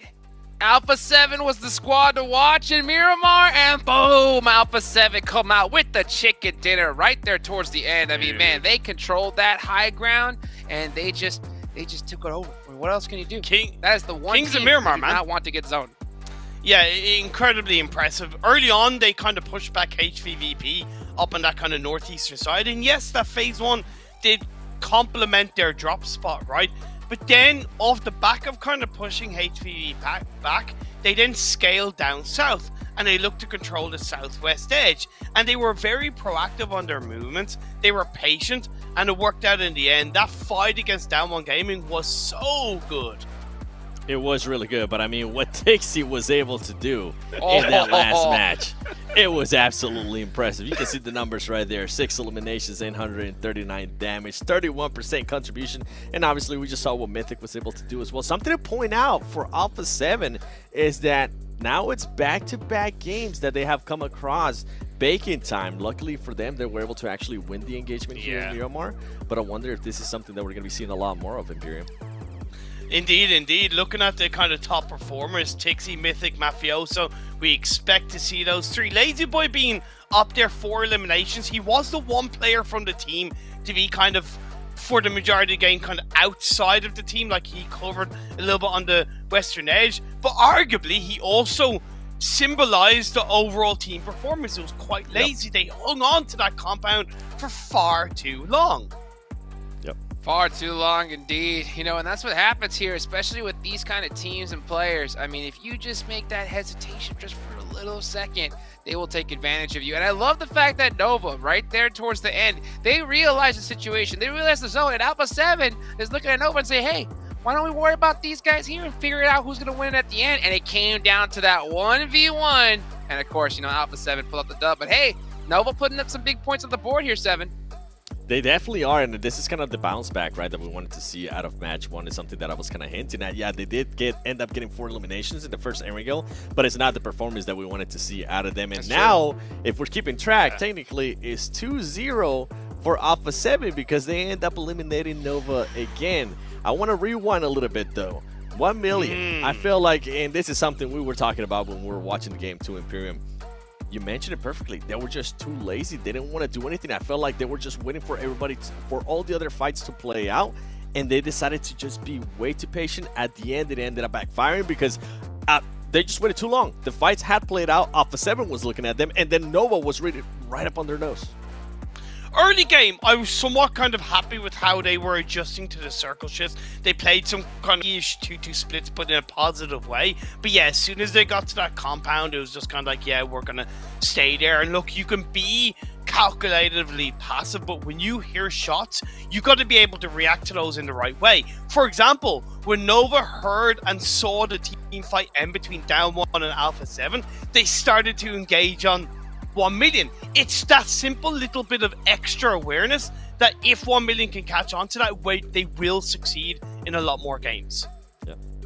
Interesting there. You know, I might have to disagree with you a little bit, guys, there. But you know what? Okay. That's something coming up right now. Yeah, I'm going to disagree because I don't know if that was so much laziness as much as it was fear.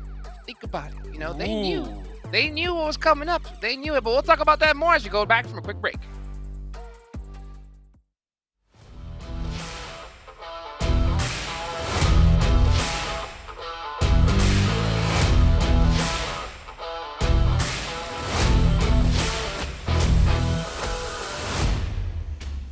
Hola compañeros de PUBG Mobile.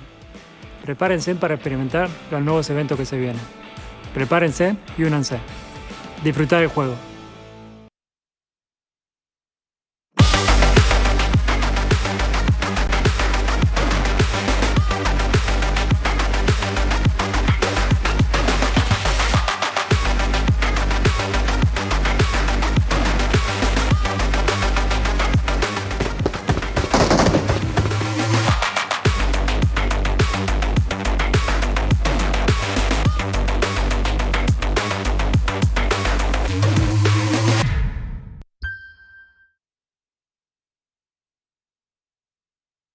And we're back here. So back to the point that I was talking about earlier. When it comes to 1 million hanging back, you know, I know you said it could be a little bit of laziness, but I really do think it was them just seeing the situation, all right? Yeah. You look, you say, hey, you have the spot.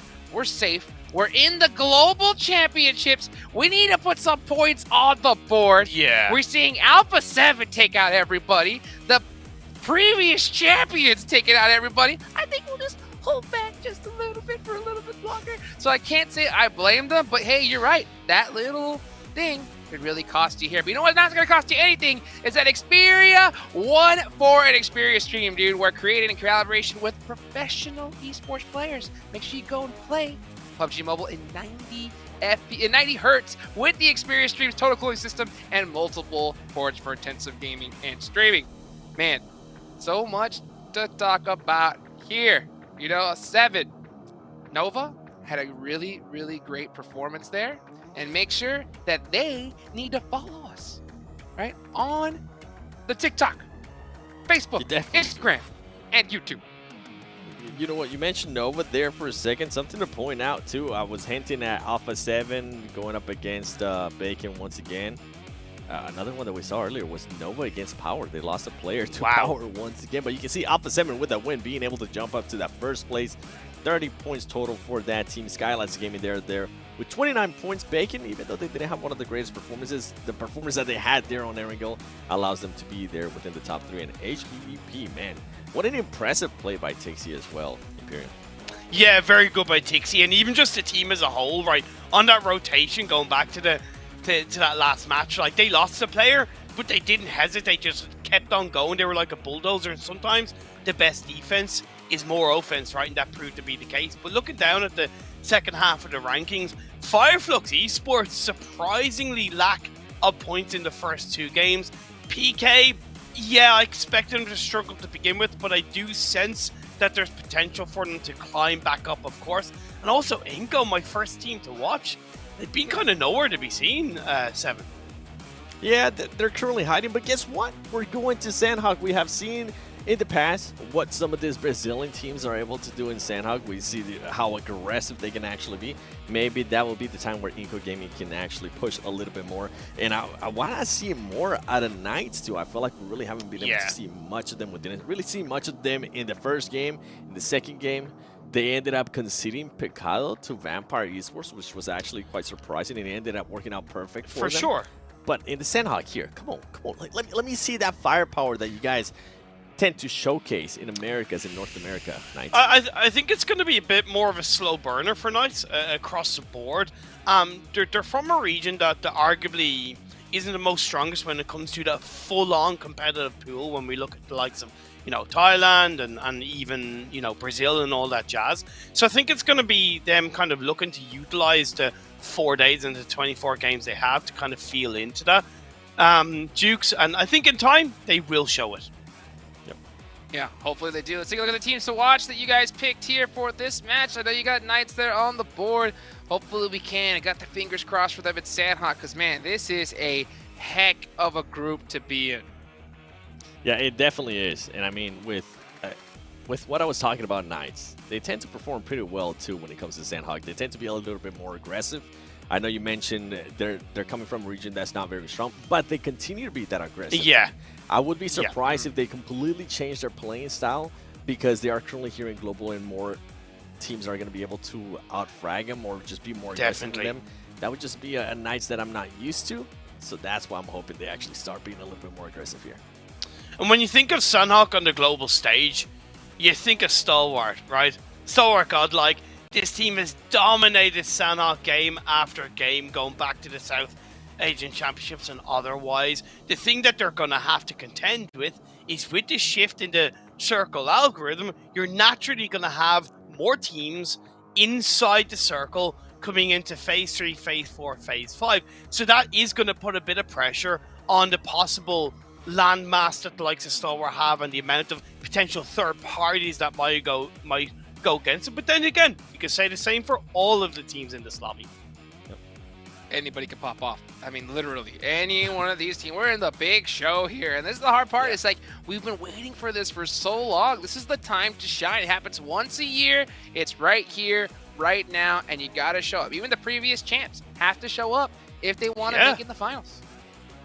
They definitely do. Sure. And I mean, with Sandhog coming up, you mentioned it too, anybody can pop off. I do want to see some performances, some better performances out of Fireflux. And I'm so glad you mentioned Godlike because they had a horrible performance there in that Miramar. They ended up with just 0 points, and that's just something that we're not used to. I don't want people in the chat starting to put in overrated. Oh, that's tough. That's tough. I mean, this is where it's at, you know, and this is a lot of talk has been happening from a lot of these squads. But I'll tell you what, my eyes are gonna be on boot camp here at this Sandhawk match. You know, are they going to have a hot drop? We're gonna take a look here into the battleground, and we see some players here just getting ready for the Sandhawk. Oh, look at this! Wow, the Knights. Oh, Coops, not looking too happy so far.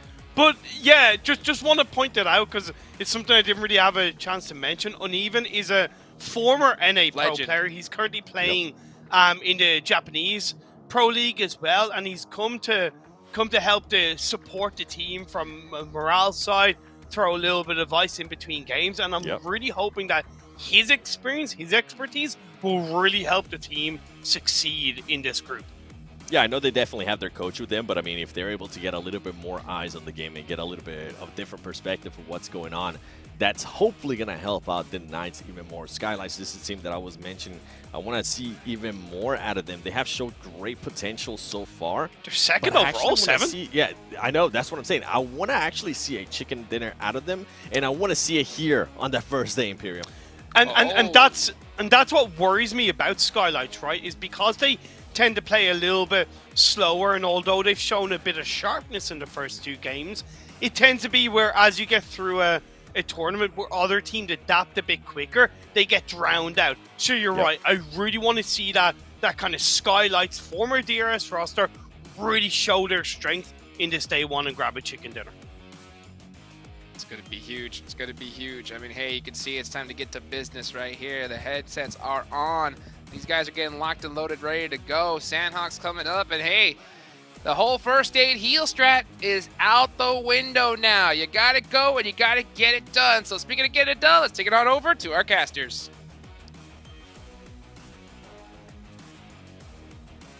We are heading into Sandhawk. As you can see, all the players locked and loaded, ready to get into the jungle for the first of the new Miramar lobbies of Group Green. We saw it last week. Some heavily dynamic changes into the zones, and this time around I'm expecting no different. Yeah, and I think this time around one thing that we can expect are maybe increased hot drops with so many heavy hitting fighting teams that like to take those 4v4s. We saw one already in each game. A hot drop did come out. First match it was Gatka, second match it was Picado, even though a full out fight didn't break. I do imagine we'll have more happening here in this Sandhawk, and who's going to take boot camp and who's going to take Paradise Resort. And I think it's a little underrated, but I feel like Painan is also a great spot to have a hot drop for, and I do believe that is where Nova typically drops in Painan, so they might have to contest the team for that location as well. I'm interested in I've spoken about them a lot in the last game, but I'm interested in HVVP because in their tournament play, they've gone for some interesting drops on Sandhawk. I'm wondering if the dynamics of this circle are going to change that. They would drop in a 2-1-1 split, 2 over towards the Northwest Island Mountain, leaving 1 further south on one of those confluence compounds on the trifecta on the west side, and 1 on the east side as well. So I'm wondering if they're going to be given that space here as well. We're going to find out momentarily as we head over Sandhawk. Sandhawk, here it is. The most brutal map of all, with the most brutal group out of all 3 groups playing, making this potentially the most brutal game that we are about to witness. People are jumping out of the plane here. We do see a nice even spread stretching out. No huge clumps of colors all in one spot. It might actually just be that we don't see the hot drop in boot camp, that's for sure. It looks like STALWART's going to be the one that takes that. And here's that drop you're talking about with HVVP taking that northwestern side, but one of their members looks like is going to get contested near the trifecta area. this is the drop that they went for when nobody went to Camp Alpha, so this is fair enough. They're going to go a little bit closer together on the Northwest Island. Instead, the Pittsburgh Knights kind of playing that drop that HVVP were going for before in a couple of tournaments. They're playing split around that confluence. Yeah, and it looks like the only hot drop would be around the Ruins area. This might be more of an elongated fight with iNCO and Damwon Gaming. I don't think iNCO want part of this right now. I imagine Becca's just beating a hasty retreat. But then again, the rest of the players can move in, find some angles. If Forrest is caught out in the open, it's a really good opening. His left flank is very, very exposed, but Becca being a little bit more drafty right now. As the rest of Damwon are rolling straight on in. They know there's a player here, has only got that UMP, unlikely to have meds on this early of the drop. Junie bringing that DBS in. They pioneered it back in PMWI to bring it back to the forefront of the meta. And then DBS will be looking to enter into this one as well. Out for the knock, out for the flush. Man, Damwon descended upon him like bloodhounds right there. And it looked like you said, the rest of iNCO wanted no part of that. That's one player down. We're going to get a second casualty already. So no hard hot drops, but the action is going to pick up very quickly as EVOS will lose a player as well. So POWR on the north side, on the northwest side of Paradise Resort. A little bit of a spread drop for POWR. Kante at the moment on the southeast side will bear the brunt of the egress from Evo from Paradise Resort. And we'll be able to hold out strong. I mean, they've lost, as you say, not fully lost the player just yet, but there's no way you get that player back up. EVOS maybe being baited out by Kante.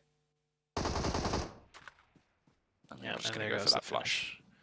I'm looking at the map right now. So many teams are dropping extremely split all throughout the map. We see 1 million on the north side, right? Not in Tapmock or Cow entirely, but instead just spread across the northern hemisphere of the edge. And oh, we might see another engagement here between STALWART and the Knights. I don't think Spec has any idea whatsoever that Pika is right there. Godlike STALWART, it's pretty crucial that they secure a route out of bootcamp, and this is what Pika's going for. Caught in the cross. Spec blindsided there, and Pittsburgh Knights lose a player on what was probably one of the stronger positions as well, which is really unfortunate with that with that confluence of rivers, that trifecta slap bang in the center of the circle. With 4 players, they could have exerted so much control over this lobby. Yeah, typically the Knights get boot camp for themselves back on the Americas side, and they always go for that compound that Spec was at. But this time around, you know, if you're not starting off in boot camp, they kind of have priority. They're a bit quicker to get there, and Spec will suffer because of that. Here we see Fireflux coming in, also wanting to take control of this mountaintop. And with the Knights losing that one player, it looks like they're going to give up the hill entirely, because every single time this zone comes up in the Americas region, we will see the Knights up here taking full dominant control. This time, it's going to come down to Fireflux doing a quick rotation, getting 1, 2, 3, maybe the entirety of STE here. Ooh, it looks like, I mean, God, like STALWART, they've just been picked up on rotations, I think twice in a row now. Yeah. It's been so unfortunate for them. Pika now the last standing for the squad. Fireflux looking to burn him out of position as well. Once again, retreats to the edge of the shack, lines up 2, but it's not going to be enough. And God, like STALWART fall down 16th place. It is not good enough. STALWART is struggling a lot here. That's the one problem with boot camp. When there's that much loot, you might take a little bit more time than needed. Fireflux, by the way, they did a huge split, like 2-2, from stretching from the eastern side of the quarry all the way to the western side of the quarry. And because they did a split, they didn't have that much to loot, so they hustled up to that mountaintop very quickly and completely caught the STALWART team off guard, and that STALWART's just once again out, only with 12 points total so far over the course of 3 games. Nova playing on either side of Painan right now, seeming to favor the western edge. Paraboy scouting out on the hillsides there. They want some information, if nothing else. POWR, after picking up a player from EVOS, will move south. They're just hitting the northern warehouses and the northern side of boot camp now in this circle. Does give them that opportunity to rotate west across the water if they need to shift over to that northwest island. POWR now coming in from the northern side, taking the boot camp area that the former STALWARTs team was just at. Here's that quick replay. The 1, 2, 3, and just getting cut down to shreds right there. What do you do? What can you do? Yeah. You just get blindsided. Oh, look at that. That is... Oh, yeah. he's slamming the table. Yeah, no, That's a desk slammer. Yeah, I would feel the same. They had the prime position, great loot, great everything, and just they knew they messed up. They took 1 second too long to make that little drive over, and it cost the entire team. And they are frustrated due to the first 2 games as well. Bacon Time coming in from the southwestern edge on the water, third partying this fight between iNCO and Damwon Gaming. Seems like this western edge, you're right, it is really kind of quite jam-packed at this stage, surprisingly so. I mean, that river shore, that bridge, sorry, that is going to be very important for maneuvering around if you have to shift on the islands. But still, there's quite a few people with decent presence there. Damwon probably looking to just stay safe off this. They are all 4 alive, so playing under the bridge, it's not the worst idea in the world. They will have opportunities. There's a boat right there. They can go around and wide if they need to, but the next circle will decide the tempo. Yeah, is this the second circle? We've seen so much fighting already. Yes. Yeah. We're just now heading into the second circle, John, and it is a hard western shift. So the eastern side of the map, probably everyone knows, won't be in play towards the later stages of the game, so everyone's going to start migrating to the west, and that works out great for Bacon. By sweeping on that southwestern side, they essentially will make sure there's no one at their backs, and they're going to push out people to just only be able to worry about their front side now. Alpha 7 playing on the edge once more, but they've got USG Donuts on their northeast. That's on the back of their rotation. You can see them just peeping into the top of that mini-map there on the northeast. But they are ahead at the moment. The scouts from Donuts USG might spot them out in the vehicles, but that should be heard by Alpha 7 and they'll be aware of it. EVOS, they've been spotted. Micro Boy, shimmying the car around the buildings. They're not going to take the fight just yet, though. Yeah. I think teams want to... It's not like Miramar, where you have a lot of ridges and you can isolate fights on Sandhawk. The threat of third partying is always prevalent. So they'll take some shots, take some peeks, but I think every team is going to just rather hunker down and find some good cover to play from to mitigate those chances of getting hard third party. And yeah, Alpha 7 continuing to rotate in, close to the edge of zone now. USG, like you mentioned, following behind the backs of both EVOs and Alpha 7.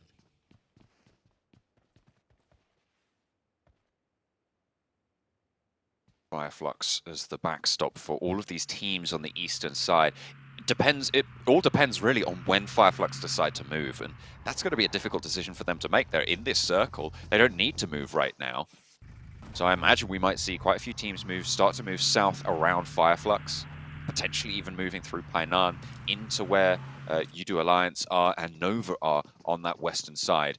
iNCO not looking super healthy. They only have 2 players remaining and they're wild split. So V2 2K at the moment, basically a solo for Bacon Time to pick up if they drop down a level, but it seems like keeping quiet's working out for now. Yeah, a lot of nooks and crannies here in this ruins area. I don't think Bacon Time's actually going to be able to find them. Like, if the zone keeps ending here, there's a good chance he might just chill here for the rest of the game, as Nova getting caught off.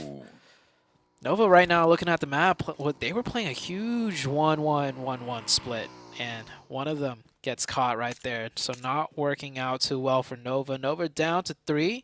You can see right here, if you look at order on the minimap, no other teammate in sight in that top right. So yeah, everybody's playing extremely split from Nova, but I mean, that's just how Nova does. They always like to play split up in the center of zone. This time around, they will suffer a casualty because of that. This is the Fireflux roadblock in effect now. Players are starting to fall. EVOS lose 1 to a knock. Alpha 7 also under fire. Everybody forced to fight on this lateral north-south line. V2 2K, okay, hang on a minute, we're hopping right back over to Ruins. Remember, this is the solo player from iNCO. going up against the entirety of Bacon Time, holding his nerve on this staircase. We'll be able to spot the player close to it. Wants to put a nade nice in bounce. from Noise. It's a little bit too long on the Cook, but down they go, flooding in. We'll be able to find it. There's the knock. Bacon Time losing a player, though. Pretty impactful. The next circle pops on in. And further to the west we go. Alpha 7 right now getting caught by the USG Donuts team. And yeah, Fireflux right now causing trouble for everybody on this eastern side, forcing them to fight. And here we have POWR on the north side getting some shots in onto USG Donuts as well. And it looks like Donuts, are they going to go aggressive and take the fight with Alpha 7? I would like to see that, because that rotation that they have to make right now is way too tough. They may as well secure the points, and Alpha 7 not catching a break. EVOS now coming in to take a fight. Taking shots over towards Carrillo. Microboy able to land those when he needs to. Go under pressure behind the rock. Will need to leave. Oh, I think he just catches sight of him through the corner of the tree there, just between the branches. Wow. Revo takes some shots over the Microboy's way, but is going to be enveloped by the blue now. And as we know, you can't out-heal the blue anymore in Sandhawk, so you do have to get a move on. Taking a look back on the side of things with Nova right now. They are in this new circle shift. Now they can find themselves on the edge. They have to worry about what's in front of them and on the flank, because there's more teams coming in from the eastern side.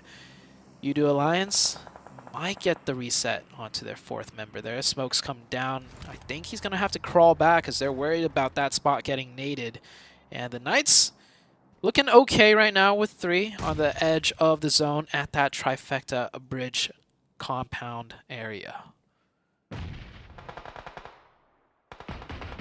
Swimming action from Donuts USG as the teams from near boot camp are going to opt for the river rotate, but with Coops up top, I mean, this is going to be tricky if he's going to play on this coastline, play on this northwest island in the position that he is. He has excellent sightlines over towards any swimmers, moving through Pittsburgh Knights with a solid split. This is the control that they were looking for playing this area. It's unfortunate that they lost that player.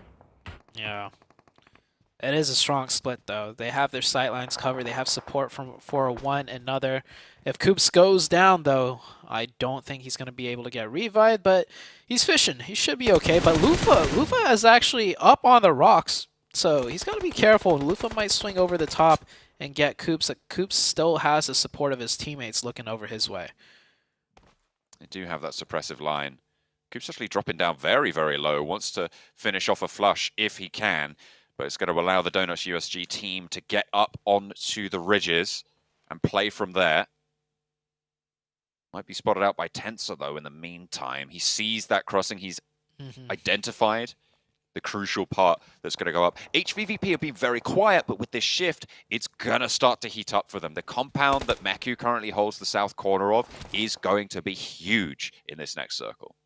You know, it's actually favorable for all the other teams that HVP does get the zone, because then they won't go on a warpath eliminating everyone. But this might be a huge chicken for HVVP now, because towards the end of the stage of this game, they will have that high ground and they will have 4 up. And they're going to be shredding everybody moving from the South Island. Zute, there's so many teams there. Yeah, it is a cluster down there now on the south. But who knows? The circle might go back down south and keep the south side in zone. I mean, this river has been in every single circle shift, so there is a chance as USG doing what they can to stay alive. They have 4 members, but 2 of them are knocked. Blue is pressuring them from behind. They're caught between the Knights and Vampire. They don't know which way to go, and I think this is all but done for USG very soon. Yeah, the blue zone will be doing the job if the Bullets won't. The Pittsburgh Knights controlling the river will finally have to leave. Get on a little bit deeper into the circle. Yeah, they're just getting peppered away. Knights not able to secure any of these points, though. They have yet to find one. They're still at 0 eliminations.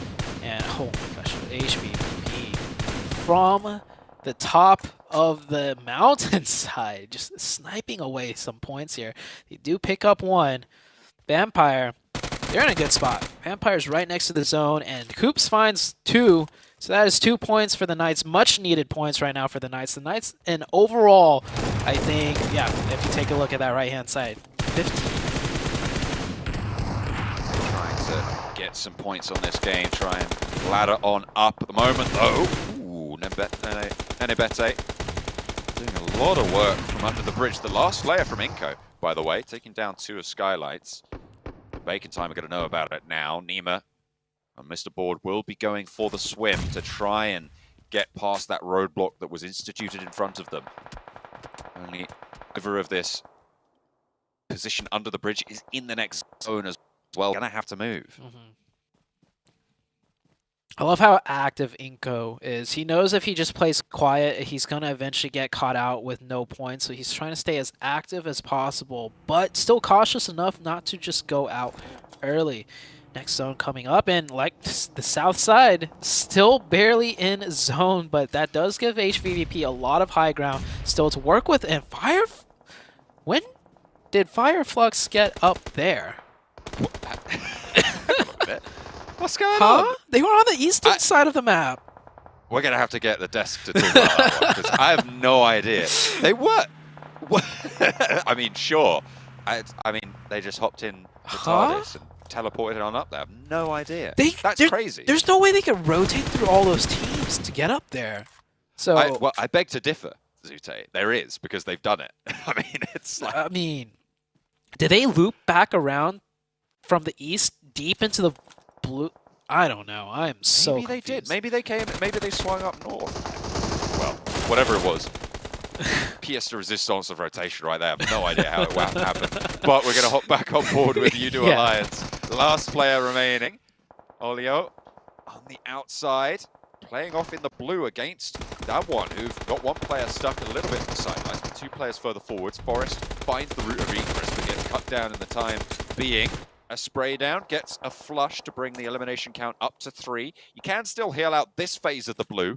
As Fireflux, they do go down, so that's the end of their road. But goodness me, don't know how that happened. Done one, 2 players left really. Sung, and actually Junie gets picked up. And going to be eliminated in the meantime. This south side, I mean, it is turning into a bit of a brawl now. Yeah, Microboy really showing his experience on the PMGC stage here. Last one for EVOS. I'm surprised he managed to get all the way in here. Last we checked in on them, they were caught against Alpha 7 and the Fireflux team, but Microboy standing strong for his team, putting up a lot of placement points and elimination points here. And that nade might actually catch him. Yoodo Alliance still alive, runs in, and Microboy will finish that one out. The Knights also go down to the side of Nova. Nova staying strong, 1 million, fighting against Bacon Time, but meanwhile, the Grim Reapers, that is HVVP, is just slicing everyone down from the top side. They've been biding their time, but now they can start to rack up power. They can rank it on in, turn the wheel, put everyone under pressure. 1 million fight against Bacon Time still raging on this west side, but the blue zone's going to prove to be a difficult barrier to breach. Microboy chiming in with a third party to bring down Bacon Time. Looks for more as well. Last player for EVOS. This is Microboy. I mean, we've seen this name for so long, and he's bringing it back here on EVOS. 6 eliminations by himself right now on Sandhawk. He is, wow. I mean, I just want to say this real quick. Everyone, you know, when Microboy was on BTR, I was saying he's the weak link, but honestly, Microboy is a player in of himself. He is showing up right now. It's not all done yet, though. Microboy needs to make a move. Can he make that swim across and stay alive? We still got the 4-man team of HVVP on the northern side still to contend with, too. The only 4-man squad as well. I mean, Vampire at the moment have the only hard cover, and that is going to be very, very valuable for them. You imagine that's a second place minimum guaranteed at this stage, barring any super hard shifts, but what more can be done? 1 million moving on the broadside against Microboy. We know how that's going to go. He is out in the blue zone. He's not going to go for the swim. He's just going to pick up the point. Well and bring it up to 8. 6th place, absolutely well done. Yeah, nice composure. Yeah, 5th place. Yeah, nice composure to not worry about the blue and trying to go in, and he maximizes another point. HVVP coming down from the northern side, getting shot at by Nova and Vampire, so HVVP, as strong as the position they're in, it's not as nice as it might seem. Once they can pick up these teams on the south, if they can dispatch Nova, who, by the way, again, survived late into it. With the zone shifting away from Vampire, now it's a little bit more all to play for. Another rematch between Nova and HVVP potentially. Yeah, Vampire's got to make a move.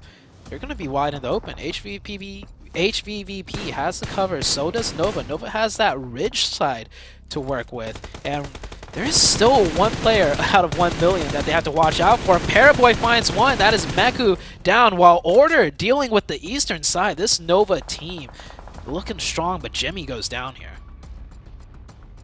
Looking like the seals at the moment, just emerging from the water, not causing a ripple and blasting away. Stone up and forwards, actually taken down Jimmy earlier. Is traded off by Paraboy. We know he's quick on the trigger. Actually, was that Order coming in as well with two barrels pointed that way? HVVP trying to move into the circle. None of them are going to go down. They take a top and bottom position on the rock. Nice. And we'll be able to operate. Tixi, again, on the warpath. 3 players now alive for HVVP as they continue to move forwards. They're pepper potting in. Order on the broadside to Marshall. The solo player from 1 million, proving to be devastating to the backlines.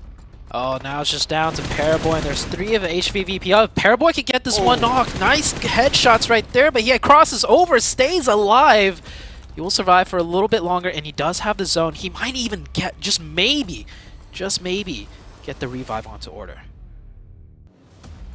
HVVP, they'll know that Marshall's there now. He took shots over. I don't know if Order can make this crawl. Paraboy might be able to make the mad dash, and in fact will dip low for it under the headland. Over to the rock. If he can get these reses, great, but he sees these players lining up on the rock. He knows there's 2 there now. Shouldn't have too many more smokes, I'd imagine. I wonder if he's got too many nades. Marshall that's a knock. There's Tixi found. Excellent position. Nova are not chiming in. They're looking for those reses. Kitsune potentially on the lineup. Matic spotted. It is taken down by Paraboy. HVVP getting caught open. Marshall, last player, but it's Kitsune to stay alive. Can he stick the res? A nade over the top might be all it takes. And it looks perfect. It looks like it's on the money, but where's the explosion? It's not coming through. Just a little bit wide, but 2 more might be the final nail in the coffin. Kitsune forced to go for the challenge. What a it's not game. even gonna matter. Nova rise from the depths. The river will not stop them. They get the cross, and it is a winner-winner chicken dinner from Nova. Wow. You can't write a better story than that game that just happened right there. The 2 Titans, Nova and HVVP, once again coming down to a rematch between the 2. And that last sequence of events, that 1 million player, the linchpin, just wow, John. Just wow. What? Give me another Sandhawk. That was a very tactical game of Sandhawk. It was not very, like, just crazy slaughterfest that we usually see in Sandhawk that's really determined by the zone, right? I feel like that zone gave everyone, at least everyone that made it to the end, a huge fighting chance. Like, also, you know, Microboy, right? Maximize his points. Nova with that cross, they lost a player early. HVVP getting zoned the whole time, maximizing their points too, and almost winning that, but then there was so much going on in that game. Beautiful game, John. Beautiful. Absolutely. I mean, the linchpin play coming through from Marshall, being able to take down Tixi, that was absolutely huge. It opened up the game for Nova. Without that, they don't win. Yeah. I want to give us that same exact game again. I will cast the same thing. Like, that was such a joy to watch. Nova finally come out on top. HVVP, man, they picked up a lot of points. And it's just like, do you give HVVP the zone or do you not? Either way, they're going to do a mad number of damage on everyone. Yeah, Nova doing so much work from the south side. We thought it was impossible, but they are world champions. They prove us wrong with a chicken dinner.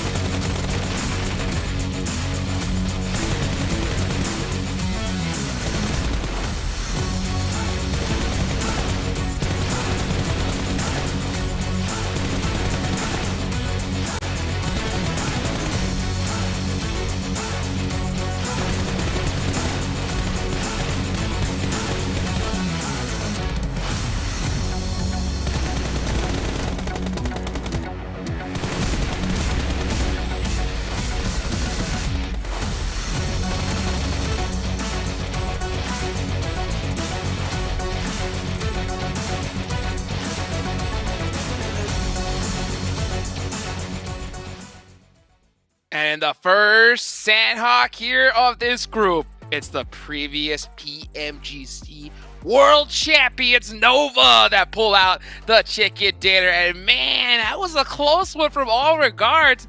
But Nova, that zone coming to that south side really helped them out. It definitely did, and I think another person that helped him out was that one player from 1 million. This stuff he was able to do Imperium, we were going like, no way. Is this really happening?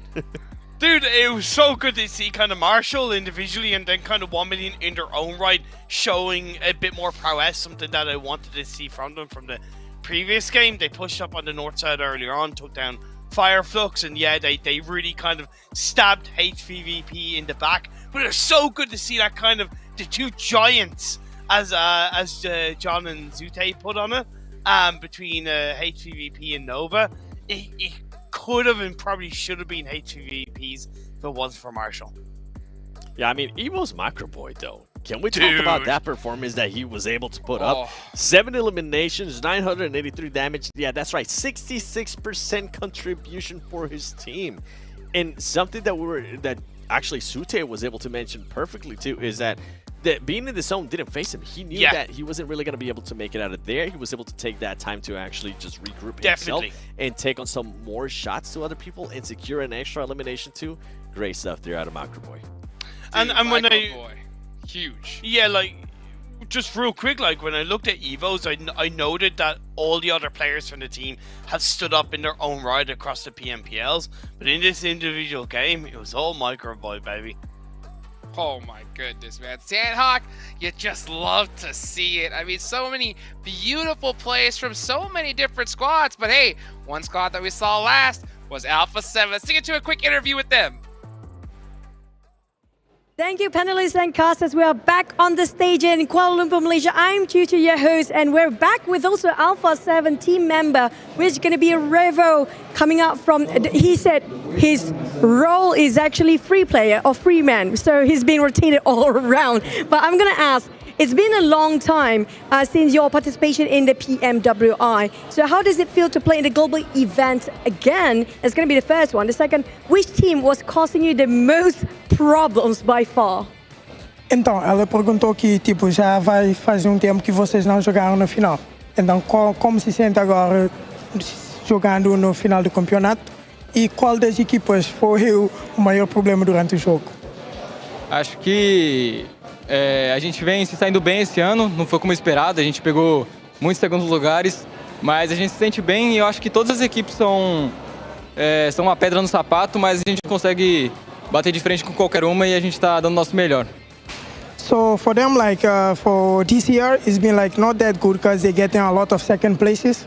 But for like the previous match, they did good, and like in general, all the teams are good. So all of them have the potential to be like a good rival. Honestly, I think Alpha 7 is very aggressive in early games, so they're really good. So how did you manage to get a winner chicken dinner on the Miramar game earlier just now, even though your team had only 3 people alive in the last circle? Is that magic? Então, como vocês conseguiram ter o chicken dinner na Miramar? Porque vocês na final só tiveram 3 jogadores vivos. Foi magia? Acho que jogando em 3 ou jogando em 2, a gente tem que pensar que tá em squad, porque todo mundo tem potencial de bater de frente com qualquer um. E é isso, o Carrilho ajudou muito, mesmo estando morto, ele passa as informações pra gente. E é isso, a gente jogou como se estivesse em squad. So for them, like even if they just like 2 players or 3 players, but the feeling is like the full squad is still alive, because even Carrillo was dead by the time.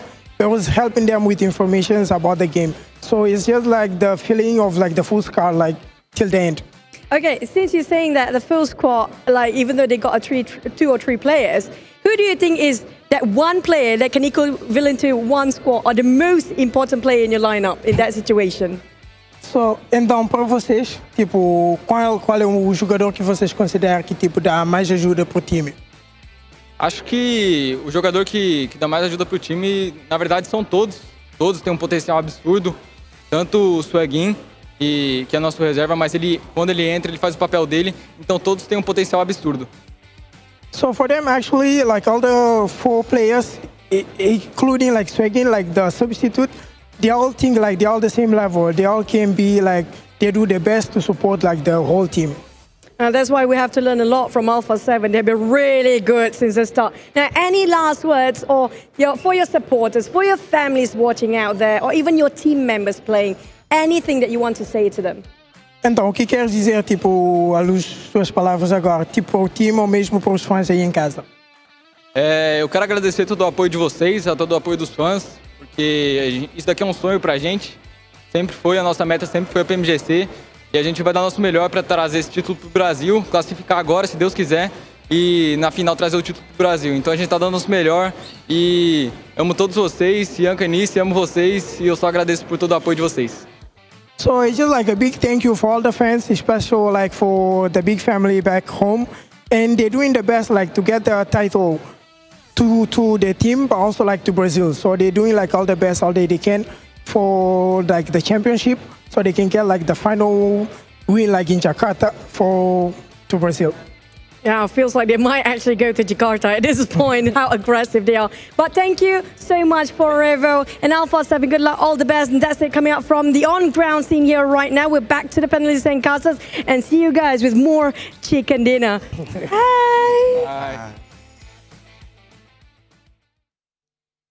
Hey, always good to see a Revel there with a beautiful interview and Choo Choo as well. I mean, oh man, anytime I get to see the players, get into action. That's what I like to see. Of course, I got to give a big thank you to our sponsor, Pullman, Kuala Lumpur, Bagsar. Our world is your playground here, the hotel partner of the PMGC League 2022. And man, these guys are going to need a good night's rest here after today because we're still heating up here. Match number 4 coming up. I think it's time we take a look at the follow us graphic. Make sure you guys follow us. Again, I cannot tell you enough. Follow the dang social channels. Hit the button, follow, and let's get it going. Make sure you use the hashtag PMGC 2022 as well.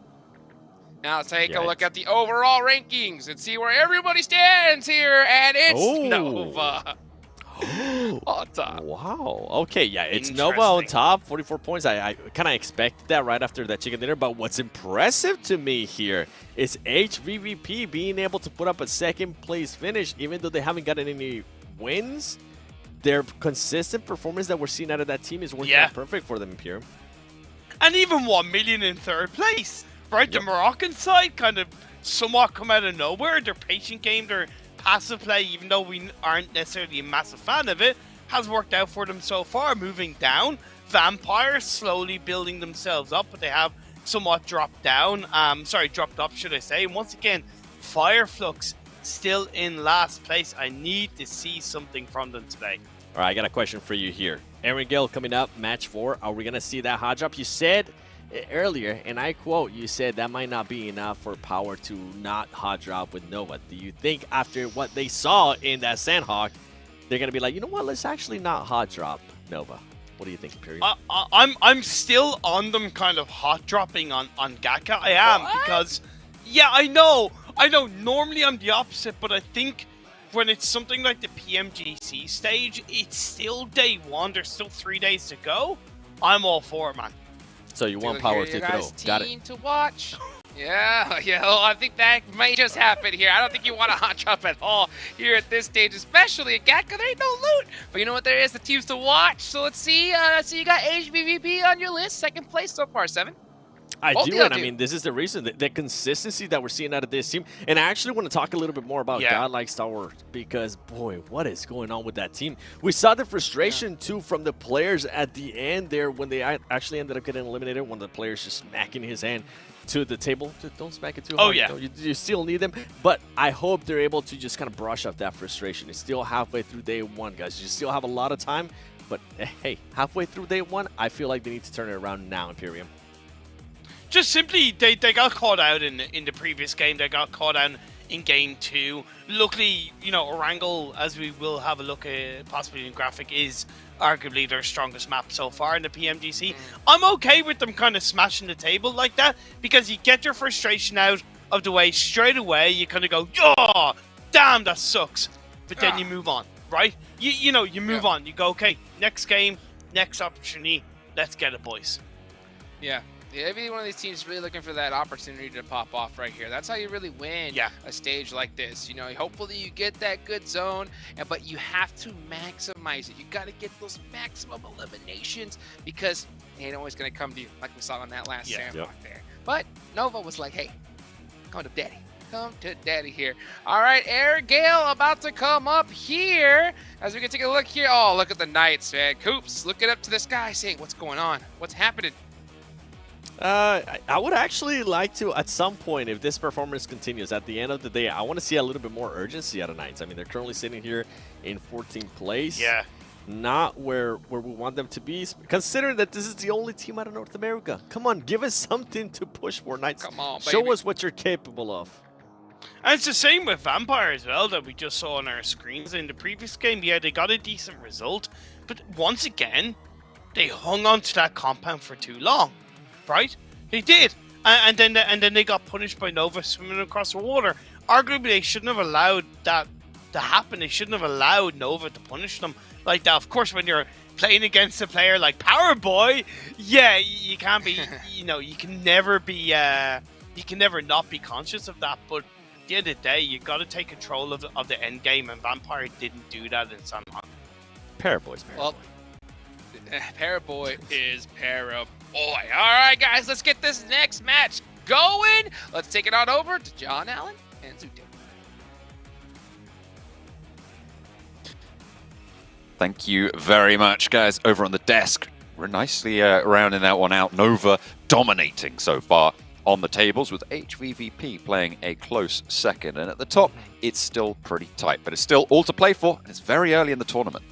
Yeah, it's so close. Nova getting that huge win, but HVVP, like the Des mentioned, no wins and only 3 points behind. I touched on it a little bit, right? Like HVVP, if you give them the zone, they're going to end up, you know, picking up a lot of points. If you don't give them the zone, they're going to go on a warpath and definitely take out some teams. It's like, if you're the teams going against HVVP, John, like if you were in here playing against HVVP, would you rather them get the zone so they could just stay in that little circle, in that bubble, or not give them the zone and fear them, you know, just doing a warpath onto your team?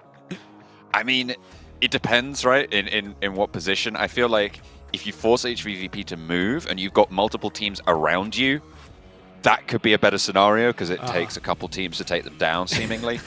So, I mean, maybe in that scenario, it's better if they don't, right? Because you know that as soon as they move, everyone's going to look their way. They're going to get shot down and probably only get a maximum of maybe, what, like 30, 40 kills, eliminations on the game. So, you know, should be all right. Should be able to pick those ones up. Should be all right, you know. One of you might survive, if you're lucky. Yeah, okay, we're into Erangel. The first thing I want to look at, the plane path, right?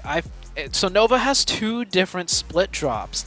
If the plane, which it is not, went from east to west, they have a different split near the farm area. But once again, this is west to east, which means Gatka will be the first area for the plane to fly over, and we might see that hot drop once again between POWR and the Nova team. I do see Nova already jumping out. The NV is on the plane. It is out of the plane now. It is coming down, but do we see POWR with them? I see a P. I think I might. Yeah. I think I might see it. Yeah. I think I see it. Are they both going to go to Gatka There's again? Or are they going to way. split around Gatka? They got to change it. It has to be a... No. They are going look like it is. straight to Gatka. Oh, no. Oh. 3 players from... There's a late drop from one of the POWR players or a split drop, potentially. But POWR currently operating with 3. There comes Kante onto the rooftops as well. No weapons to be seen. And it's going to pop off a lot faster this time around. Jimmy immediately dispatches D7H. First blood over to the Nova squad. And that is great news. They've turned it around as well in terms of position. They've forced POWR into the position that they held last time around. Order playing with the revolver right now. The weapons at the back, not super strong. Jimmy had that auto shotgun. Cat's actually having some decent weaponry on board. I got to give major, huge credit to Nova. This is a team that's not known as an aggressive team, and they just took the lead in first place. And they have a lot of options, right? This is a very experienced team that could easily drop anywhere else, do the similar rotations. It's Erangel, right? The easiest map to rotate on. But they're going to stick tried and true to what they want, and they want Gatka. This is... Zute, Yeah. I'm going to jump across right now because the circle's just popped, and it is Sosnovka. It is hard military base on this circle. Oh, it is. So we are going to be heading down south. Everybody's going to have to cross. So not only are we going to get this exciting pop-off at the start, but we're going to get this conflict on the road. Oh, man. Well, this definitely speeds up this fight for sure, right? Like, with it being on military base, you got to finish this one quick. It is a 4v3. We saw what happened last time, though. POWR had the 4v3 advantage, and they still lost. And it's the same thing, but just flipped around. Nova's pushing in from the same exact side that POWR pushed in from. So we might see something similar where the team that gets the advantage goes down. But this is Nova. This is the veteran team. Usually when a veteran team has an advantage, they won't throw it away. Certainly hope if you're a Nova fan. Chinese roster playing forward. Paraboy with the Molotov in hand wants to just burn anyone who steps forwards. No armor or helmet though for Paraboy, so dangerous to be in such a forward position. You can soak up a little bit of damage. EVOS, in the meantime, as we leave that fight, hop on over to the western bridge on the crossing to Military Island. PITTSBURGH Knights trying to get ahead of the game. They have got Xenox at the back, but look at the front. Koops, Spec, Tensor, all already getting across now, trapping EVOS on the bridge. Yeah. And EVOS U-turns right around. I think EVOS is trying to just take the 2v1 against Xenox instead of, you know, driving into the 3 players of the Knights. Luckily for these two teams, or more so luckily for the Knights, nobody is yet rotating, right? Like, I mean, we're only 4 minutes in. If this fight lasts any longer, we're going to see some other people coming down this bridge side. Right now, it looks like the Knights are trying to find a way to get Xenox across the bridge. One player of EVOS already just electing to take a swim. And this fight did slow down. And I like what POWR is doing here. They're sending one player a little bit further out as kind of a trap in case Nova pushes further into the side of POWR. But they're isolating their players as well. If Nova just go for a full crash, there's no way really you can go for this backup play. You're going to be basically relying on trades, and with Aziz going down on the sidelines, you're going to isolate those fights even further. That's the spray, that's the flush. Order holding out. Micro is in that range. Solid spray. I didn't even know you could use that spot like that. Wait, hold. Yeah, look at that. Wait, how did he get on that roof? There's no stairs up to that water. I'm pretty sure that roof. Maybe a vehicle? Not entirely sure. We'll have to double check on that because at the moment it's the last stand coming through. Outside of the field, the off angle falls. And there's the last one to go. Order puts the final nail in. They're not going to let this one go 4v3. Jimmy does get knocked, but they're absolutely fine with it. Yeah, I think that is just a clear sign of an experienced team that goes on the aggression versus a more not as experienced, right? We saw POWR with the 4v3. They all funnel into one chokehold. Nova, meanwhile, they're just so good at picking players apart, finding the angles, and using that rooftop position. So good. Another team rotating now across the bridge. This is the Eastern Bridge. Damwon Gaming makes their rotation. STALWART Esports trying to... Well, I don't think this is necessarily a bridge camp because they only have one player here, but this is a clear sign that STALWART needs to either camp the bridge or get that player out of there because he could get crashed on by Damwon if they elected to do so. So far, we've seen 3 teams make the full rotation onto Military Island. We're looking at Starlights Gaming as well, crossing from the swim from the north. And we've just witnessed Vampire Esports crashing on the southwest of the island. In fairly short order, we're going to see Bacon Time as well on the south side of the island. They've managed to take a boat all the way down. Looks like 1 million are also going for a boat. So far, 3 boat rotations to the south side of the island. Other teams looking for the bridges right now. iNCO on the eastern bridge next up to bat. Yeah, only one team really camping the bridge, and that is the side of the Knights. And it already worked out for them. The Knights managed to pick up 1 elimination. You see 1 million rotating in on the boat. Damwon deciding to go just center, going into the military base. And now some of these teams that are rotating so early, they might not have the loot that they want either. So they might be, you know, crashing into certain compounds like Damwon here to look for a few more weapons, maybe some ammo. EVOS having to back off here. EVOS doing great rotation too. They got caught on the bridge, but they managed to regroup as 3 onto the heart and center of Military Island. I like that little graphic on the right-hand side, because there's a lot of, when you talk about Nova, there's a lot of Power Boy, but Order, for the longest time, has just been this consistent machine of just damage, eliminations. I mean, you look at what he was. There was a question earlier, I think, that flashed up on the screen during the last game of who got the most eliminations in PMGC 2021, and the majority, I think, was like 60% voted for Paraboy, but the answer was, in fact, Order with 141 eliminations. Yeah. It is a name that we look at a lot and have reverence for, but I feel like people don't realize exactly how much of an important aspect of this team he is. He's so crucial.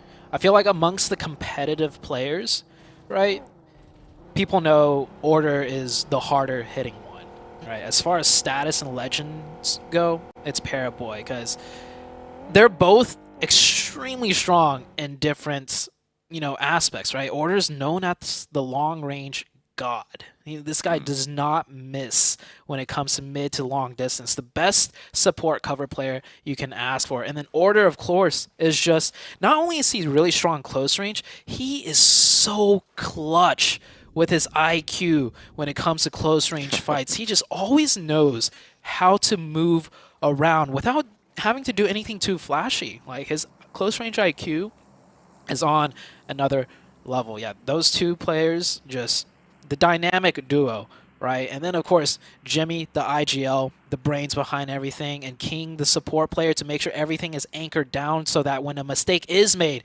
King is always ready to step up to, keep things covered. Like, that is the Nova Championship team right there. I mean, there's a reason they are 2 times, right? Like, they have got so many accolades under their belt. They came second, though, over in PEL. I mean, this is why we're seeing them here. They're not direct qualified into the finals from it, so they're going to be looking to take a lot more. But to be fair, they do get a massive chance at getting a hefty chunk of prize pool from this. I mean, the top prize is 950k, right, for winning your group. Yeah. So maybe that's what they're looking for. Tactically, coming second place, increase your earnings. Yeah, not just that, you get more practice too, right? That's true. Like, I think last year they didn't get direct either, but I do remember there was one PMGC where one team got a direct. HVVP and Nova again clashing, and this might actually work for Nova as HVVP just got surrounded. They haven't even confirmed Jimmy yet. Order firing off some shots, missing some crucial bullets, but once again, King, as I said, he will hold it down. Order actually did get knocked, so King is the last one up. 1v2 and no first aids. Tixi behind the vehicle, not going to take those shots yet. The cover from the car just a little bit too strong. Wants to put a nade back uphill. King, though, ticking away low, steps out wide and goes boom. 2 players down, and in comes Yoodo Alliance with the solo outlook here. No one really too close. Everybody else has left, but he's going to prove to be troublesome for HVVP, bringing them down to 1 player going. Matic falls. This is disaster for these 2 top-of-the-tables teams. This is a chance for 1 million to step up, for Alpha 7 and Bacon Time to try and challenge for one of those top 3 spots. Oh, why did Yoodo Alliance? I don't agree with that. I mean, they're leaving a player up back, and it's worked out. They've swept 2 of the strongest teams in the lobby away from being a problem. I mean, those are free points right there. I feel like if... okay, maybe it's a playstyle thing, but I feel if that was Alpha 7 in that position, they go back and take out HVVP. If it was, I don't know. We'll see how it works out for Yoodo Alliance, but HVVP were dead to rights there, but they will get the full reset. All 4? Yeah. I was going to say that. Like, how do they get everyone back up? I mean, sure, it's Zone 2, I guess. You can do it. It is only Zone 2. We just have had crazy action. It's true. Yeah. It's true. Man, Nova falling down, though, and to HVVP of all teams, it is...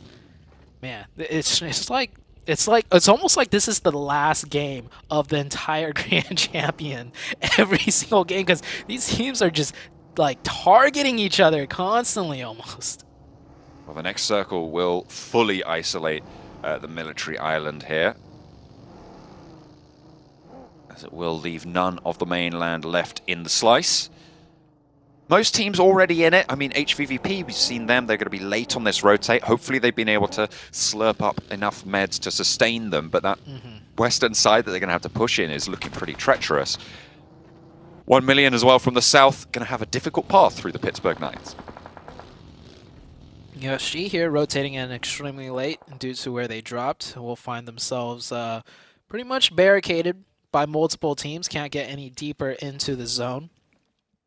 One thing I do enjoy is that we didn't see too much bridge camps, right? I feel like bridge camps are always messy and a very prolonged fight. It looks like all the teams here is just going to forgo that and just get onto the island and play the game from there. HVVP here rotating in and making it in. Solus needs to be a little bit careful, and HVVP... Oh, I thought they were about to just four-man pull up on Solus like they did to Nova. But they're going to keep rotating. But Fireflux, they have the angles. They have everything set up. HVVP will lose one player for sure, but a return fire. Gives them a swift haircut there. Going to be looking smart for the ground, unfortunately. Second duo rotating past Sol K, not quite connecting on the spray. Running out of ammo. Matic has cover. Solus sailing wide with that spray. Wrong tree, my friend. Matic has the opportunity to go for a heal. The zone will be pushing in, but with Ketch down, they're losing that middle player. They're losing that middle position, and now HVVP can start to exploit. Kitsune being down, sure, unlikely you're going to get that back up, but the rest of the team, they're still on the warpath. You realize HVVP is winning this fight right now? They drove in, lost a player against the four-man split setup defense out of Fireflux, and HVVP is the one that's winning this fight. They just got pulled apart. The nades just completely tore them down now. 2 players on the front eliminated, and with that, I mean, you said they were winning the fight before. How about now? 3v1. I just had to make sure that sunk in. It was like, you know, HVVP is the one winning this fight, and they will pick up 2 points right here. Solus, I'm pretty sure, will go down, will not get revived. And oh my god, too easy. Tixie, my man. This guy is absolutely one you do not want to come across in the battlefield. Sol K. Yeah, just last turn tail. standing. Yeah, turn tail. Just get out of there. Run away, man. Wow, wow, wow. 5 eliminations already, but over in the military base, we've got Yoodo Alliance facing off against 1 million. 1 million currently a third-place team at this stage, despite being, I would say, fairly quiet and not really doing too much too special. They get 3rd place in Miramar, 3rd place on Sandhawk. Maybe they're looking to follow it up with a 3rd place over on Erangel here. 3rd place gets you into 3rd place. Yeah, overall on the 3rd place position. But it looks like they're playing a little bit louder here, picking up some points, going over for a revive. 1 million right now, doing the quiet consistency so far out of all the games. Not really putting themselves on the radar, but still looking good in terms of points. Up the top of the hill, Bacon Time stretching out their leg.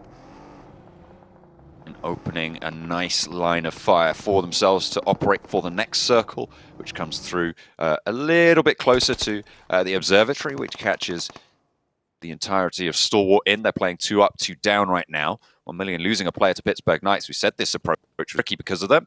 Seems like that is going to come to pass. Yoodo Alliance right now rotating through the minefield, so to say. It's a hail of bullets running in from both sides. HVVP now find themselves against the Bacon Time. HVVP only down to 3 now, however, so their firepower will be stunted just a bit. So they're only about 3 times as good as the rest of the lobby, apparently, in this game. This time around. After losing a player, no, of course, but they have proven that they are incredible in a firefight. When it comes down to those clutch scenarios. Unfortunately, only Nova really were able to overcome them, and that was with the help of a third-party engagement in the last Sandhawk. See what happens. They are on the edge of zone. They do have a ridge, so it might be stalemate, but knowing HVVP, they never resort to stalemate. They always push the action. STALWART's in a much, much better position now. Yeah, and it's already popping off. Tixie goes over the top, tags a couple, and gets back with a flush. Stays alive with all of them. Bacon Time, they're not going to have an answer. Not yet. Tixie has another nade. Cook it up towards the smoke. Spots the player dodging out right. Goes for the spray. Not quite going to get knocked. That is Noise actually answering with a volley of fire with the AKM. Fortunately, there's teammates for Tixi. I know it doesn't seem like it sometimes, but he's low. Can they go in? Can they stick this res? Meku going to have to make the dash. Matic tags it first, blooms the smoke, keeps him alive. That's an MVP player right there. When you have two teammates left and they're both beelining it towards you to make sure the revive goes through. But yeah, he was very low. And Bacon Time actually now down to 1. I think they got into somewhat of a long distance crossfire, so it's not just HVVP they had to worry about. HVVP, they're not the ones to necessarily close out that fight, but HVVP are the ones to push that fight and force Bacon Time out of position. And HVVP now will have to contest with Damwon. Okay, I said they're only a 3-man team, but they're playing pretty much like if it's a 4-man team. I mean, we heard that interview with Alpha 7, right, coming through, where they were saying, oh, you know, it doesn't matter how many of us are alive, we always feel like a full squad. HVVP, they are laying that bare on the battlefield. 3 of them alive, 7 eliminations with 12 teams remaining. 11 teams now after the last team went out, but this is a really big game again from them, already picking up 7 eliminations. They might be on the chase for Nova if they can keep it on going. Oh, I think they've passed Nova. Nova went out. Yeah, they've passed Nova up already, and that zone is going to help HVVP out as well. We've already seen 3 strong dominant games out of HVVP, and if they were to go out right now, I would say this is a strong dominant game for them already. Man, this team is, you know, last year PMGC, they did not get that first place position, and I think that really pissed them off because this team has been just in the grind ever since, and they are looking like nothing like before. Like, absolutely insane. But Damwon will get the opening. Will they push this fight, though? Ooh, looks like they might want to figure something out. I think they just want to regroup into the zone because it is crunching in. HVVP, they're diminished down to 2. If they went out right now, I believe the placement points would tip them over because currently it's a draw exactly with Nova, and they would add on that placement point. And they lose another, but it is right down to the wire at this stage. Tixi getting shot out, only Matic remaining. Yeah, I think this is the end. This is the end of HVVP. He's forced to step up. He gets 1. Don't count those chickens yet. Matic is still going. He's got the nade. He's sandwiched, though. He's sandwiched. Extremely hard. Oh, he's given them the second one. Turns it around, Matic finds one more, and he's up for a challenge. He's going for yet another, has the DP, so many bullets in the magazine, but finally, it's iNCO. Third party is the only way to take down HVVP. They were so close to it. 2 players stepped up to bat for Damwon. It felt like they should have had more there, but they will be able to isolate. With that, HVVP, they'll be able to challenge for that top spot, but I don't think it's over just yet. Nova going down gives Alpha 7 a chance to try and jump up with the big boys. Knights showing signs of life, finally. 4 players up, 4 eliminations already, in a dominant position to take down Yoodo Alliance. He's down to the last player, M4 Spray. He peeks out. Coops with that DBS headshot finishes him out. Great position for the Knights, too. They are on the low ground, but it is a ridge, so it actually kind of plays in their favor. And they have 4. Damwon close by with 4. Knights take down 1. I think Knights have been playing very well in terms of their aggression. They just overextend sometimes, but this is a good one for them to get aggressive. It is an isolated 4v3 for them, and they need to clear out their sides.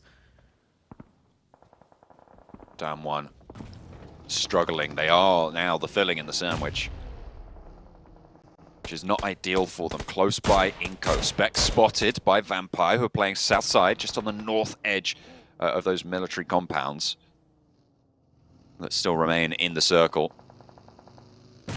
So, cooking the nade. One sent over his way, but the vehicle sends out wide. They'll spot the crash. Don't want to get run down by the buggy. Sidesteps it, falls back. Great play out of iNCO. Right now, trying to put some pressure using the buggy as a tool. It looks like one player of Damwon did go down. So now Damwon down to 2. iNCO should smell weakness here. The next zone shifts out. Better finish out this fight now. Pick up those points and then get into the zone. The new zone shifts towards the east. Good zone for STALWARTs, who will just hunker down right there. EVOS, I think, down to 2, also with hard cover.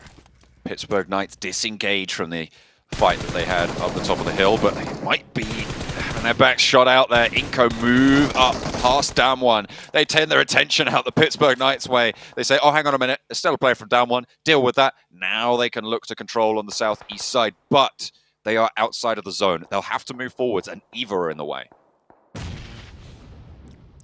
Everything kind of right now, in my opinion, comes down to iNCO. Everybody in zone should just kind of chill in the zone. Is iNCO going to decide to go down south and take the southern side, which will be bad news for the Knights, or are they going to swing up north? iNCO has full control to do either option right now, and with 4 people, they have the firepower.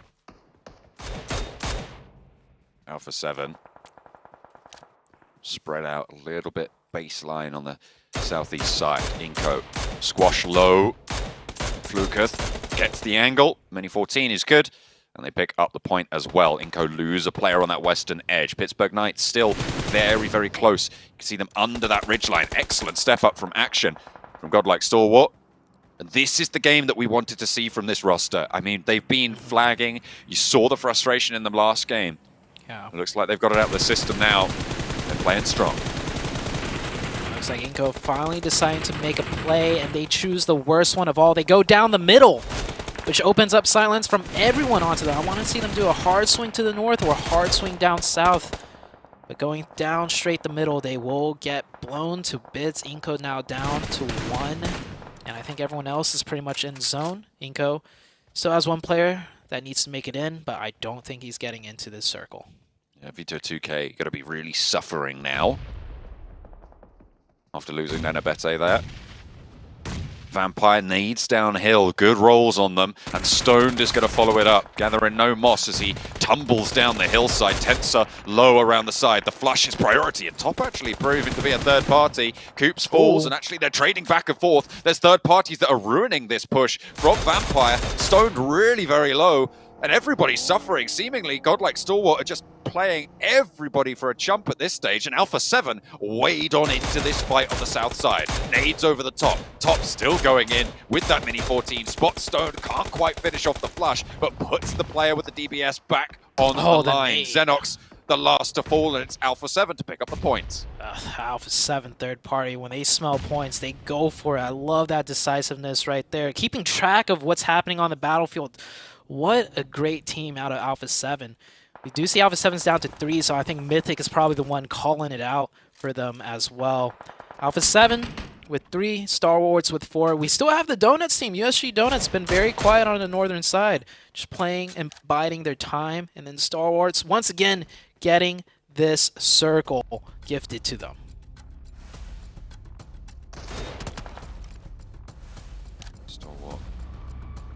Really solid here. I don't see a way they don't win this. I mean, if they can't win this, then I feel like those previous games must have been getting to them, but this is the time that you are able to win. There's no 2 ways about it. You've got to capitalize on this sort of a circle. Definitely.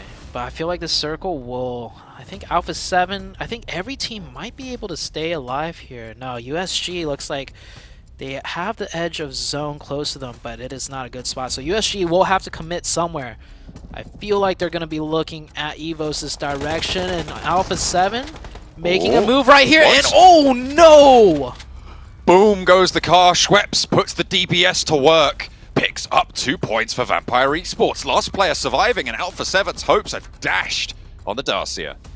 Alpha 7's probably STALWARTS Esports' biggest threat too, so that just really made things a lot easier for STALWARTS. Mafioso, last one up.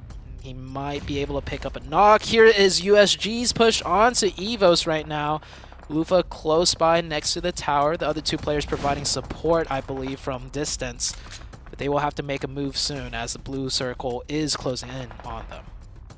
Nade came through from EVOS to find the ground floor. Donuts USG going to be taking heavy casualties now. Only 1 player left standing. And EVOS aren't going to make that too easy. Scry action. Top. Pika all staying strong. They have so much control over this zone. Absolute control. Mafioso forced to run down now. Is he? He might be in zone on that. Oh, never mind. Mafioso goes out.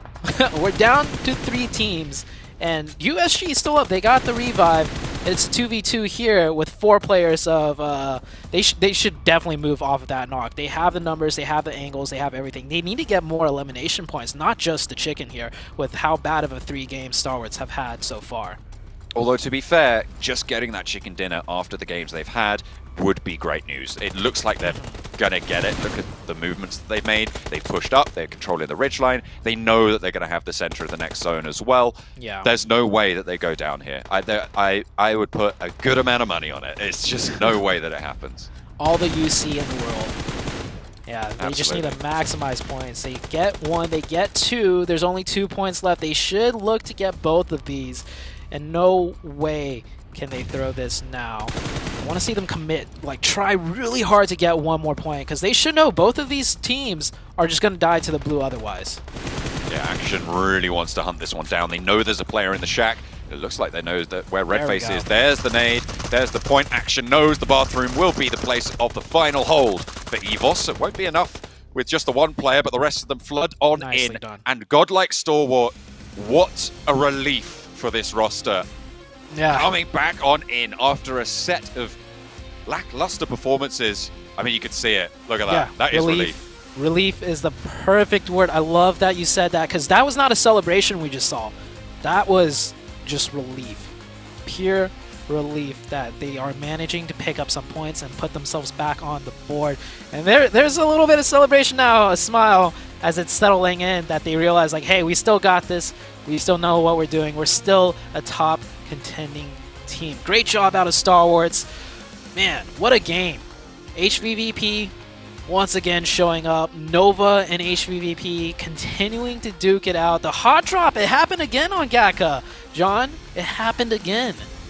I mean, I imagine after this one it might change up a little bit. I was agreeing with Imperium on the desk about his points that, you know, it looked like they really should have won that fight for power. It was just Paraboy who turned the corner and got 2 knocks, one after the other, very fast, that won them the fight. But this time around, it was clear.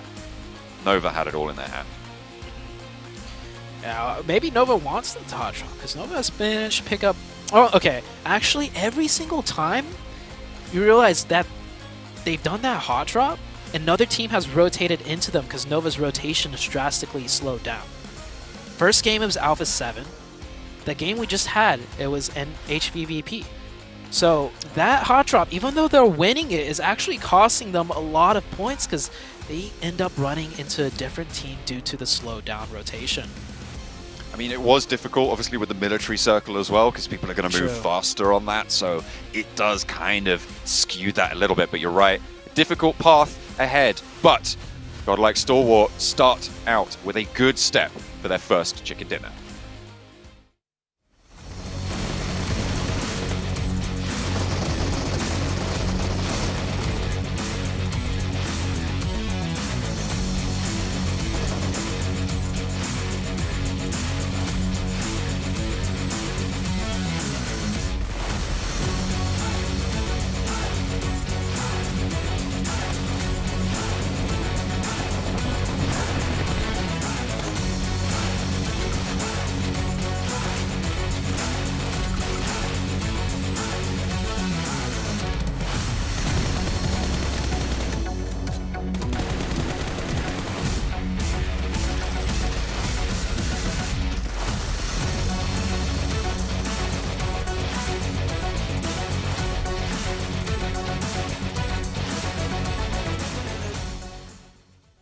And another Eric Gale is in the books, and GODLIKE STALWART is going to be that second Eric Gale match here of the day. 8 eliminations on the board, 23 total points. EVOS REBORN getting some nice points on the board as well. They definitely did too, but you know what? Imperium, take it away. I'm pretty sure you're happy that GODLIKE STALWART actually got that game. Man, a massive relief from 0 to hero, from kind of smashing the table to giving high fives. And I really like that Zute highlighted the fact that it wasn't necessarily a celebration, it was a relief for the players to say, hey, we can do this, we can close out the game. They were early on the rotation, they were early on the control. There was a 2-2 split that was a little bit risky, but as soon as that circle moved away from the radio tower, they repositioned. The awakening, ladies and gentlemen. This is what I've been expecting out of Coops, being able to put out 5 eliminations there, 835 damage. And guess what? The time that Coops is actually here in the top performers is when Knights have actually one of their best matches. I think they ended up with 9 eliminations total. They did. Which was really, really impressive out of that team. And that's what he's kind of highlighted about Knights earlier on. They're a bit of a slow-burning team, and we've seen that progression up and up. It's that scale is moving upwards. Yeah, they might hit that plateau at some point, but in my eyes, for day one, they're on the right path, Hot Jukes. About time. It's about time. We're waiting for it. Hopefully we can see that rise, you know, start burning hot. And you know what? Speaking of hot, I know that you were wanting a team to hot drop the previous champions, POWR. How's that going, Imperium? Look, I like that John had my back on that one, because there's definitely logic behind it, but now I'm like, no, do not hot drop Nova again. Let them have Gatka. Find a different position. There's plenty of areas that are kind of to the west of Gatka that are possible. There's open terrain. Don't know how much information they've been able to gather, but they can do that. Regardless of the logic, it shouldn't have happened. Okay, I'm just gonna put that out there. They shouldn't have done fair enough. Fair enough. Bad logic. Bad logic. Let's go ahead and take it on over to a break, and we'll be right back.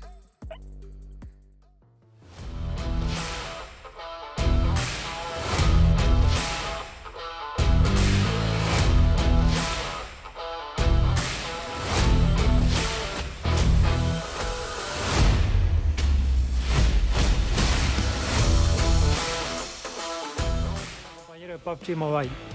Prepárense para experimentar los nuevos eventos que se vienen. Prepárense y únanse. Disfrutar el juego.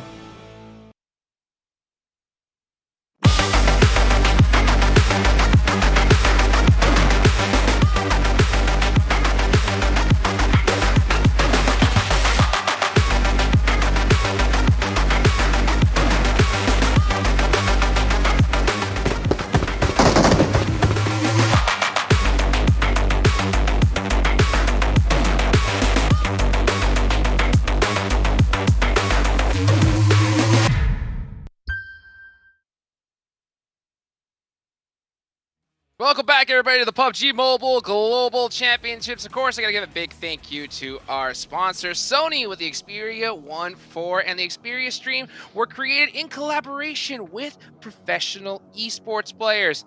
Play PUBG Mobile in 90 Hz with Xperia Stream's total cooling system and multiple ports for intensive gaming and streaming.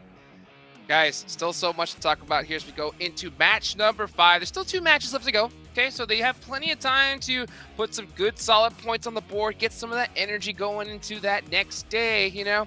I wonder what we're going to see come up. Are we going to see, you know, a team really come out hot? Let us know right now on the socials. Use that hashtag PMGC 2022 as well so we keep up to date with everything that you guys are talking about here. And while you're at it, why don't you throw us a little follow as well? You know, Hot Juice, 7WG, Imperium. What do you think about that, huh? Oh, yeah. All of those? Yeah. Yeah, follow us all. Why not? Gotta stay up to date as we take a look at the overall rankings. HVVP. But look how close it is. 7, look how close it is, though. The top 5 are divided by just 9 points. That's nothing. Yeah, it's absolutely nothing, but what's impressive is that HVVP is able to do this with 0 chicken dinners. And if we went back to just the past go that just happened, I mean, technically, in regards to placement points, they didn't really have the best performances, but they're able to put up those elimination points, and that's what's so impressive about this team. Exactly. They're being able to put up points, whether it's elimination, whether it's placement points, it doesn't matter. They're being able to maintain that consistency. And now, as we go here towards the second page, Fireflux Esports currently in last place. And the reason why I was saying that regardless of the logic, it shouldn't have happened is because POWR Esports is currently in 15th place. They shouldn't have done that. Yeah, I agree. For sure.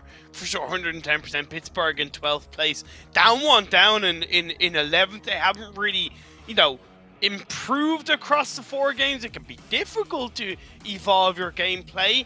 They're showing that sign that they did last year when they would just full center it without any real kind of awareness of what's going on around them.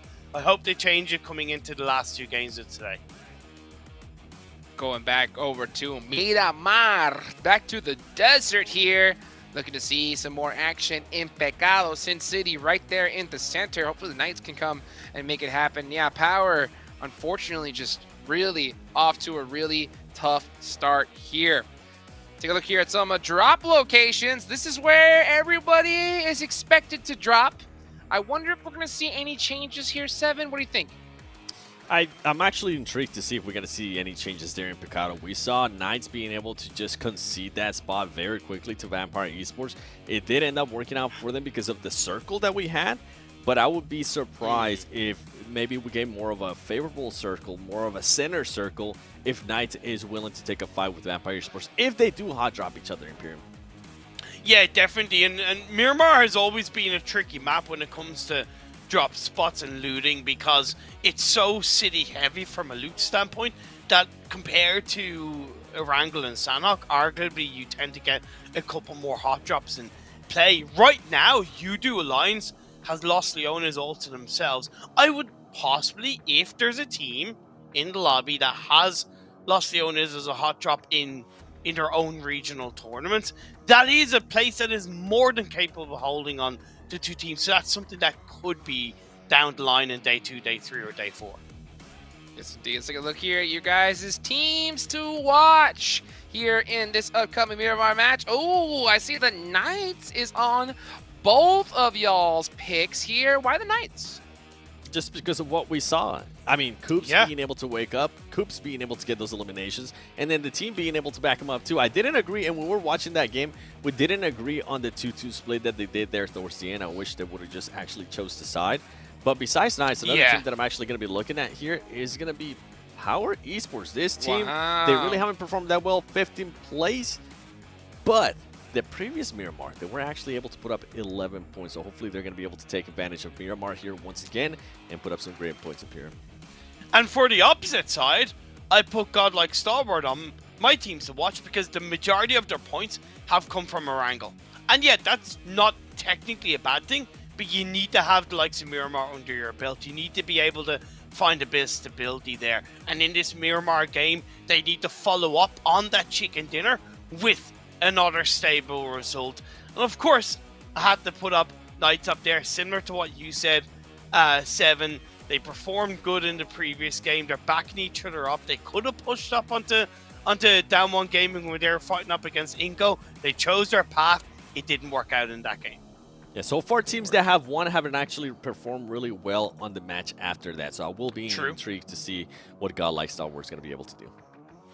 Yeah, so many different teams to keep an eye out on here. This is the last Miramar of the day. This is the big show, and I think it's about time we get it going. Let's take it on over to our casters. Thanks very much, Dukes. We're going to be getting into, as you say, the final Miramar of the day. Going to be tuning in with that Picado, not necessarily hot drop, a warm drop, I will say, between these two teams over in Picado. Taking a look at a couple of these other squads as well. Where are they going to go? Are there going to be adjustments? Yeah, as far as adjustments goes, I don't think there's going to be too many adjustments because everyone got to loot where they wanted to. That previous Miramar game, it's hard to make adjustments for, in my opinion, because it was such a polar circle, right? It was all the way down to the southwest, so it's not like there's anything that teams should be looking to change up, per se. Potentially not. I think the only adjustment might be Vampire and the Pittsburgh Knights, but even then, they were perfectly happy to both loot the area. Pittsburgh Knights then just disengaged from it, right? And there was no real conflict. Yeah, I think both teams also had the loot they wanted. They both had the vehicles, right? So we might see that warm drop again. I don't think either team really slowed each other down either. It seemed like the Knights left whenever they wanted to, and Vampire decided to just stay around and loot a bit longer. So we'll see what happens this time around. I think the more deciding factor for this Miramar game is just simply where is the circle going to be, and also the plane path as well. Hopefully, GODLIKE STALWART can carry momentum forwards into this game as well, because their last Miramar pretty drastic in terms of the upheaval that it could have caused. Look at that, that's focus coming through in the middle. Oh dear. looking a little bit laid back over on Vampire, seemingly happy with their last game. Obviously, that double kill down the hill from Schweppes was pretty chunky.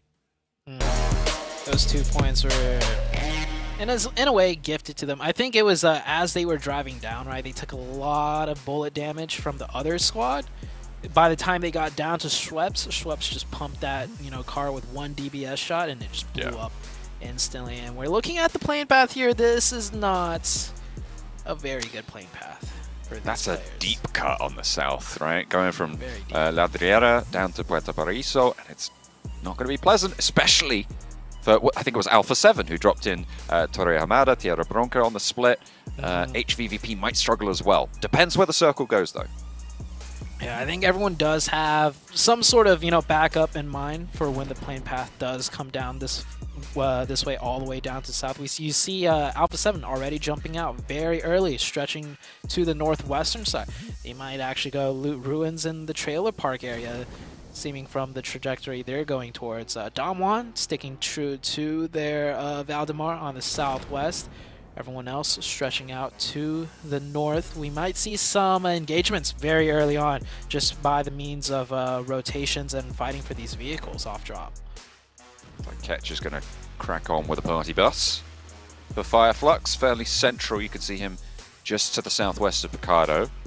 Team's still in their parachutes, though. Vampire looking to drop in towards Picardo. Looks like we will see the drop, both of these teams close by. Don't imagine we'll see too much, but the circle just came on the screen at the end there. It does go northeast, so it allows teams to move up a little bit further north if they want to. Vampire on the aggression this time. First time around, Knights got the north side, Vampire stuck to their south side. This time around, Vampire is dropping even deeper into the north, not dropping into the casino or that high-rise building. So Vampire looking for a fight, or probably to just claim this spot as their own for the rest of the tournament. PITTSBURGH Knights looking to pick up some weapons. Spec only with the Winnie there. Might have another one on the back, but it's actually Coops to find the first. And what? Hang on a minute. Wait. That's not a Vampire player. What? Okay. Well, Coops gonna kick it off well. Why? How did Coops even spot? Okay. You have a 4-man team dropping in front of you, and you have the wherewithal to look behind you with the mini and pick up a play. Wow. Okay. I mean you one of their answered it. players. It's Coops. one of their players dropped in late, so maybe they were just completely on the swivel. I mean, you know that they're not pushing aggressively, maybe, so you're sort of just keeping an eye out or just catching it in peripherals. Oh no! Dear, another difficult position. This is not good news for Oh no! Oh, this is awful. Godlike Stalwart. It's back to business for Stalwart. They are getting torn up. 1 player left, and we're only 3 minutes into the game. I feel so bad for those boys. That was a drive-by with shotguns and a Winchester. That's... Okay, all right, Spec here. I mean, anybody but Stalwart, please. I don't even think that's a table slam moment for them. I think that's just a sigh of, like, Guess here we go again. Yeah. All right, Spec. He's got support. He's got supporting sight lines, so Spec is able to back up some. So playing to his teammates really well, but getting shot from a different angle is going to force him back inside the building, and Spec will go down. 3v4 situation. The Knights on the back foot. It kind of comes down to Xenox's position. If they don't know he's up here, and that's a big if, Xenox might be able to do something. We'll hear those footsteps underneath. Exactly, yeah. So knows there's a player up top there for them. Stoned on the outlook, Tensor. Coops holding on the high ground at the back. Looking for a little bit of an answer. Fluketh with that Winnie. Wants to sling a round or two out towards Tensor, but Tensor's not giving him an inch.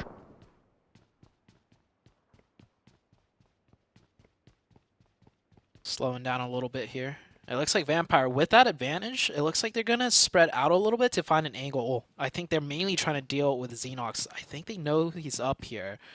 And I do believe if he gets all the way to the top of the roof, he might be able to just get a very slim angle onto Xenox, even if he stays prone. And there we go. There it is.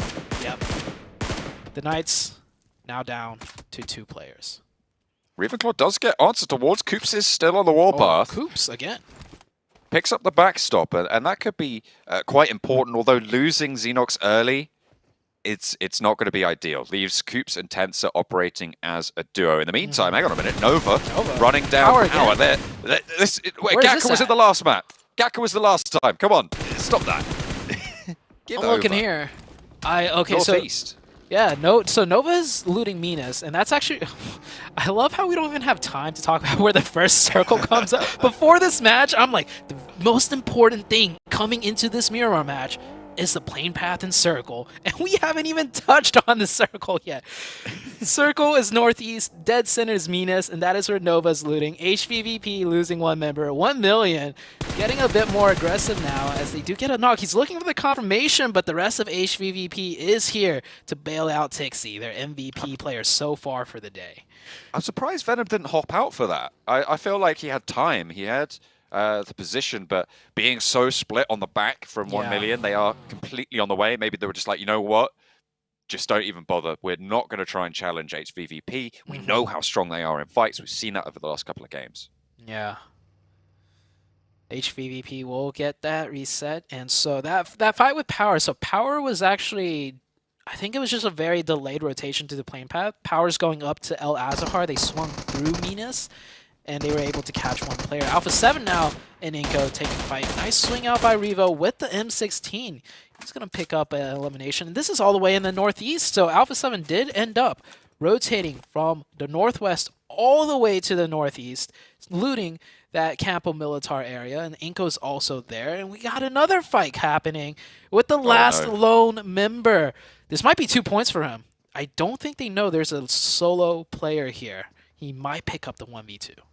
He's playing at the top of the staircase as well. Likely that he can pick up at least 1 here if Solke goes up the staircase. Oh! Lutz saw him. He was ready. That is... I mean... I think he left the vehicle there. It kind of had to happen, right? Like, GODLIKE Stalwart, you had your chicken dinner. Now it's back to getting no points on a game. You know, just chill out. That's rough. That is really rough. It is really rough. Yeah.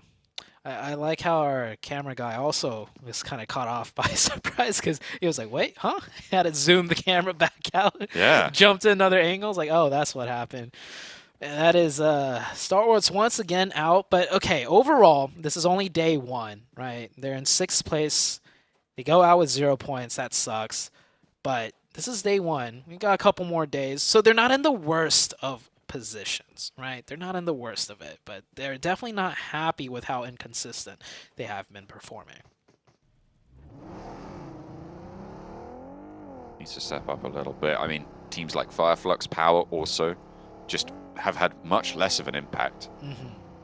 And those teams towards the bottom not really doing so great, not so hot. With the Pittsburgh Knights down to 2, you'd imagine they're not going to be cooking anytime soon either. Speaking about cooking, Bacon Time. Huge first game, and since then we haven't really seen too much of them. They're hovering around 10th right now. And Dongwon Gaming, that was a team that we had a question mark coming into today, right? Dongwon Gaming, absolutely amazing performance on last year's group stage of PMGC, and then they finished 11th in the grand finals. So coming into this one, it looks like they are struggling quite a little bit. And the circle did shift once again towards the east. We have a lot of water in play. That is how far east this circle has shifted. It is kind of crazy how much it is keeping that water in. It is magnetized to the east coast. I mean, we had dramatic water shifts over in the first group as well, over in Group Red. So that's kind of been a theme, I guess, to keep it on running here into Group Green. A lot of teams making their way in. There is still quite a lot of ground around this area, a lot of cliffs to play with. Yeah. No, not super large amounts of high ground. I kind of like this area. Yeah, it's an area of the map that we don't get to see too often either, right? But it is still good for competitive play. A lot of options for teams, a lot of dynamic situations for teams to navigate. So we'll soon see how these teams decide to play it out as USG rotates right into the position of iNCO. And I don't know if this is going to be a full committed fight or maybe just a little peek here and there, but seems like it is going to be a fight indeed. They have the nades already primed as well, John. They are ready to go for this one. Up to the top of the bell tower to try and dribble them on down, but if Missile gets caught, an excellent bank off the door frame from Vitu2K. Picks up 3 points for that one. Unfortunately not in the tables, but it certainly would be a swish. Swish indeed. We've got 2 more nades coming in. We do have 1 player of iNCO on the mountaintop providing support, but I feel like in this close encampment area, and iNCO down to... Does iNCO have... Yeah, iNCO only down to 3. He might need to just drive down here and take the fight straight to USG, and USG answers back with another nade. There's going to be nades on top of this engagement, I think. They're going to figure out which buildings they're in, which corners they're hiding around, and just pop that ordnance down range. 52K. Still, though, uncontested at this stage. This is on the north side of the current circle. We'll close in just a little bit. Vitu2K gets information, sees the player pushing close. Yeah. Missile's like, someone naded me, okay? Somebody naded me, and then it's not the guy in the church. Just someone's still here. They're looking for him. But it looks like Nenebete has problems of his own as he retreats from the fight and runs into a POWR member. It's a 1v3 pretty much for him here. And he gets tagged in the back by a different team completely. Look at where this circle is going. Nenebete down to 1 HP. Not looking good on the low ground as well. Not much he could do here. He might just want to lay low. And there we go. Oh. Support fire from the other team of EVOS actually gets the knock. Keeps him alive, actually has the medkit as well, so can get back to full HP. A nice little turn of events for Nenebete, up and over the ridge. Looks for the flush, looks for the spray, and it's good. That is bold, but it needs to happen. When you're down to 2 like that, it's just a good trade. You take that point where you can get it. You know you're not going to get too much further. VT2K might have an impact on this fight as well.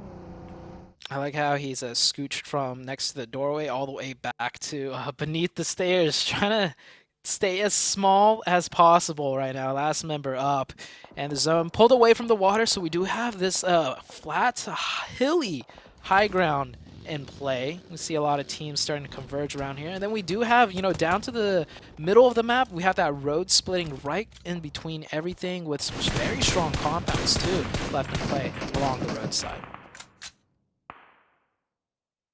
EVOS playing with 4 very central in a compound in their buildings. They've got oversight over to the hills. The POWR currently occupying a whole host of teams are ready to slip on in behind if the opportunity presents itself. Nova taking a wide split over towards Junkyard Way on the southeast of it. HVVP on this very southeastern side. They don't have anybody to their back besides 1 solo member of the Yoodo Alliance, which might cause trouble. And Damwon Gaming is here now. Now it's USG versus Damwon Gaming, and there's still that solo player of Vitu lying in the wake. Well, Damwon are going to be much more cautious of it. So they might get spotted. Vitu2K stands up, though, and looks for the point, looks for the flush. Able to get it done, and Damwon are thinking, hang on a minute, there's 2 teams here? What's going on? And USG Donuts will flee around the side with certainly one of their players, leaving one of them behind. Just Lufa on the inside has got some nice angles to play with. Floods out towards the south side of the building. Trying to play, but there's a broadside to the mountain. Damwon moving on in. Want to take control, but Missile's there and forces them to a single side of this engagement. Yeah, Lufa right now really needs to play in the support lines of his 2 teammates on the high ground, but instead he isolates himself inside the building. More difficult, easier said than done, actually, should I say, for Lufa in that situation, as there's other teams coming near the top side. Skylights Gaming now on the northern side. A lot of teams on that area looking to get a piece of the action. Seems like Tixie knows something's up, but doesn't realize just how close they have their player there.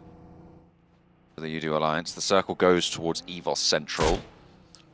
They will keep that one in. Fireflux as well. Very, very middle position.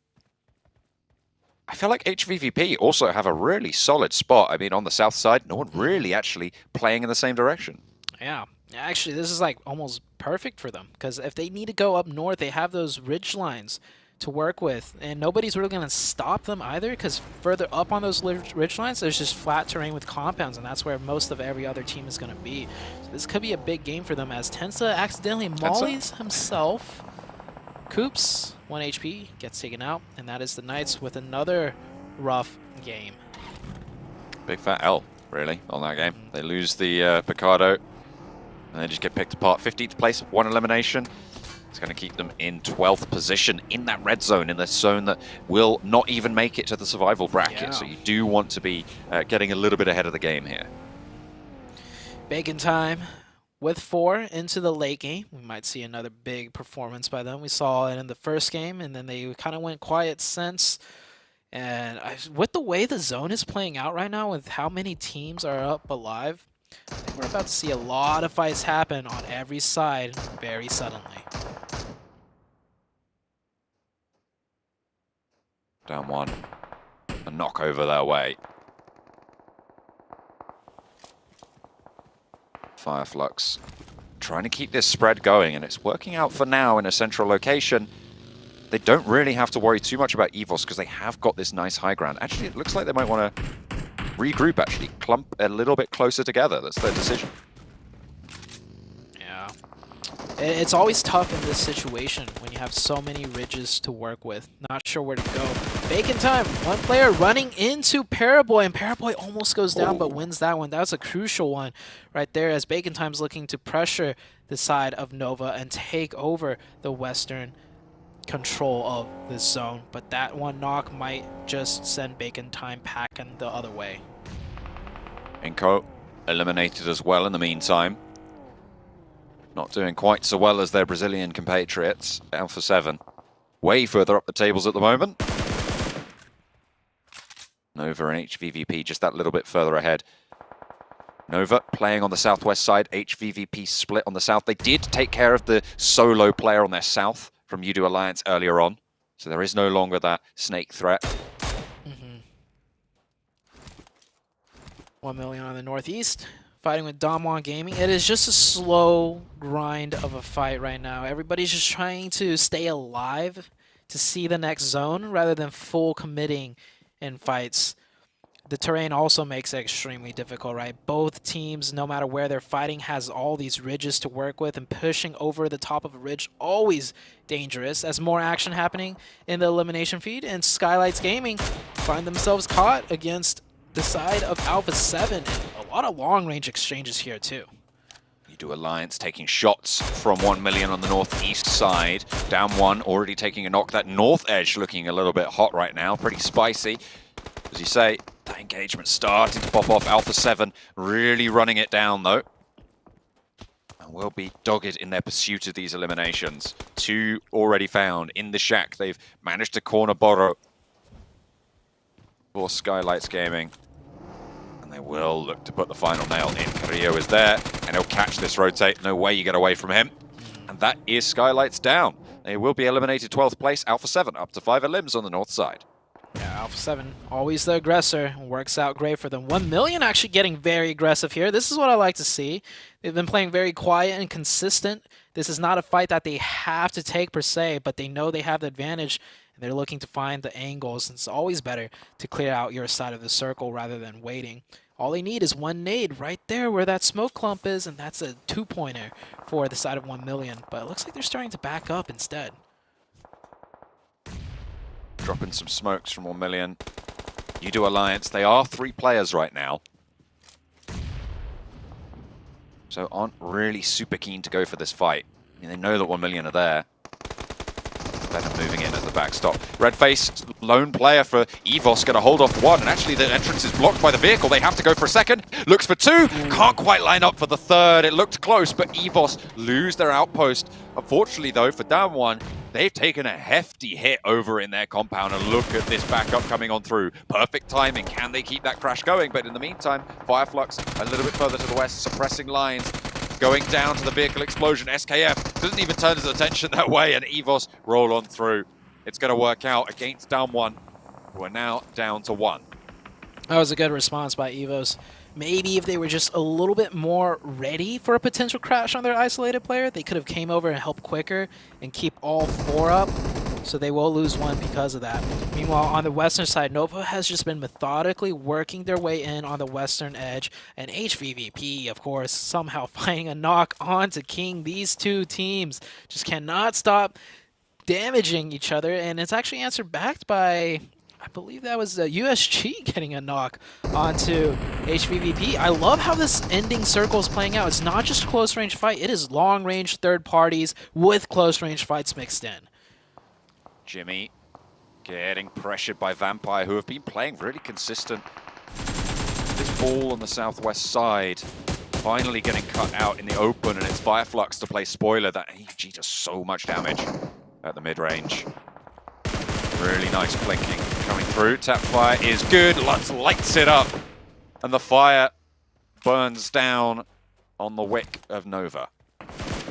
Yeah, Nova realized they were in a tough spot and took a gamble to rotate, but 2 players did not make it. Order is the last one up, though.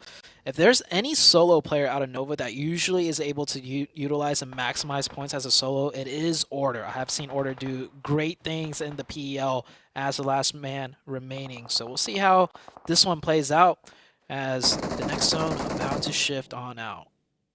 HVVP still playing as a unit on the south side. I think they've got all 4 of them alive, if not mistaken. They might be down to 3, but on that south side, they're still going to be playing from a solid compound. It centers very, very accurately. It is a full donut on this shrink. So we have Alpha 7 on the north side, who's got to make the next big move, I think. They could stay on this ridge line, but knowing Alpha 7, they're going to look for an opening, and then they're going to push off of it. Damwon Gaming Forest might be in a good spot to spoil if something happens, that it's a very obscure shack just sitting there. Might not even be cleared out as Fireflux finally, finding themselves in the late game in a good position with 4. This might be able to bring them back into the game, especially seeing as how they don't want to be eliminated from this stage.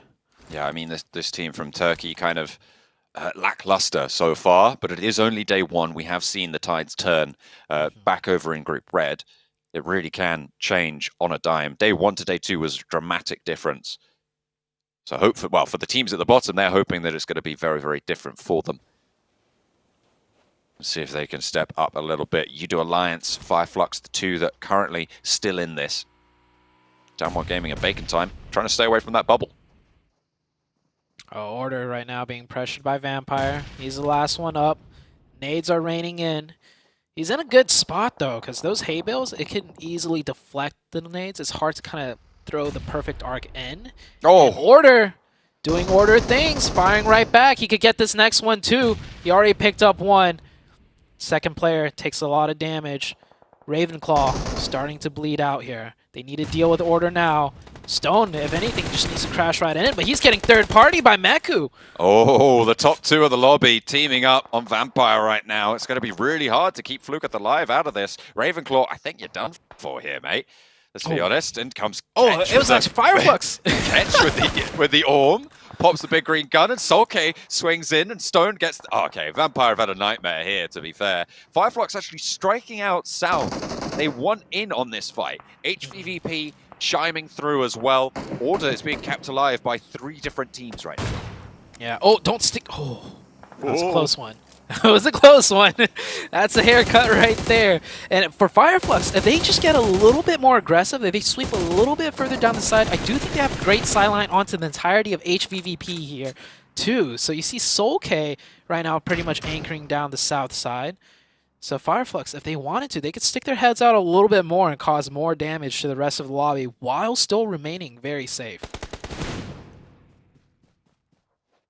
The thing now about Order is that his position is known. People know that he's in this area, in this position. So it could be a little bit more tricky. Yoodo Alliance losing one of their players on the top of the hill. 1 million will be the claimants to that title. Playing against now 1 player from the Yoodo Alliance. Down at the bottom of the tables, they will fall down as well. 3 limbs on the game. it's again not going to be good enough to see you up a little bit higher on those standings. They'll have to go around for the final game of today, but we'll have to conclude this Miramar first. News circle comes up, order not in the zone.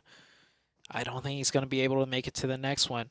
We have the side, 2 4-man teams. Alpha 7 on the north, or 3. 1 million on the northeast, Alpha 7 on the north, and the 4-man team of Fireflux. This is going to be the most difficult rotation for Fireflux yet, because they lose control of the ridges, and they have to just commit to taking something over now.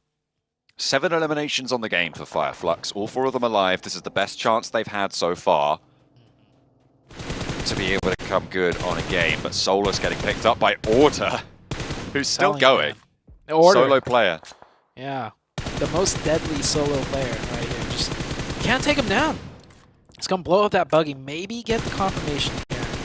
Look Smokes at the go arrows. down. The arrows from HVVP, they're turning that way. And over up on the northeast side, Alpha 7 are clashing with 1 million at the moment. They're falling short of the mark. 2 players falling in Alpha 7, getting torn asunder here. Nova will be finally eliminated as Order falls to... I didn't quite catch who was able to pick that one up. Oh, it was an Orm shot coming through from Fireflux. Yeah. Alpha 7 on 2. Soulcase spotted. Matic picks it up. This is looking really good for HVVP. Like I said, if they have to move north, they have these ridges to work with. That puts them in a great advantage over everyone on the high ground. Alpha 7 not done and dusted yet. I thought they were done for, but they're triggering it right back onto 1 million. It's actually Revo and his partner Carrillo. 2v4 situation here, John? They are moving through like a hot knife through butter on this north side. Only 1 player stands in their way now. Can they keep it going? HVVP on the south side similarly moving strong. Senke, the last for 1 million, still standing. As the flush comes through, Alpha 7 getting that flush. Nade over towards Ketch, just short of the vehicle. HVVP swing down south. On the side of the Alpha 7 fight, they did get traded back, so now it's down to 1v1. I think they're going to go for a revive on that northeastern side. HVVP right now just sitting pretty. Down to 3, but they have a lot of control, and no one's taking shots at them, and they know everyone else is busy fighting. That is Catch out to the play zone. We still got a solo out of Damwon Gaming Forest right there, just laying low, and this fight is still continuing to slug on.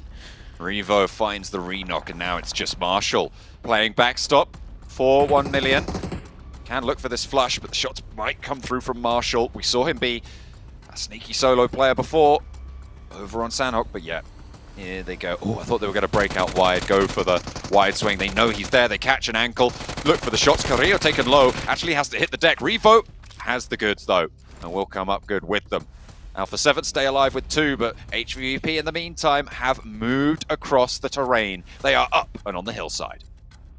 This is a perfect chance for EVOS, the third party. If Alpha 7 could get a knock onto HVVP, I feel like HVVP is kind of exposing themselves down the middle. No, actually, that ridge line and slope is so steep. It's actually a great spot for them to just be in.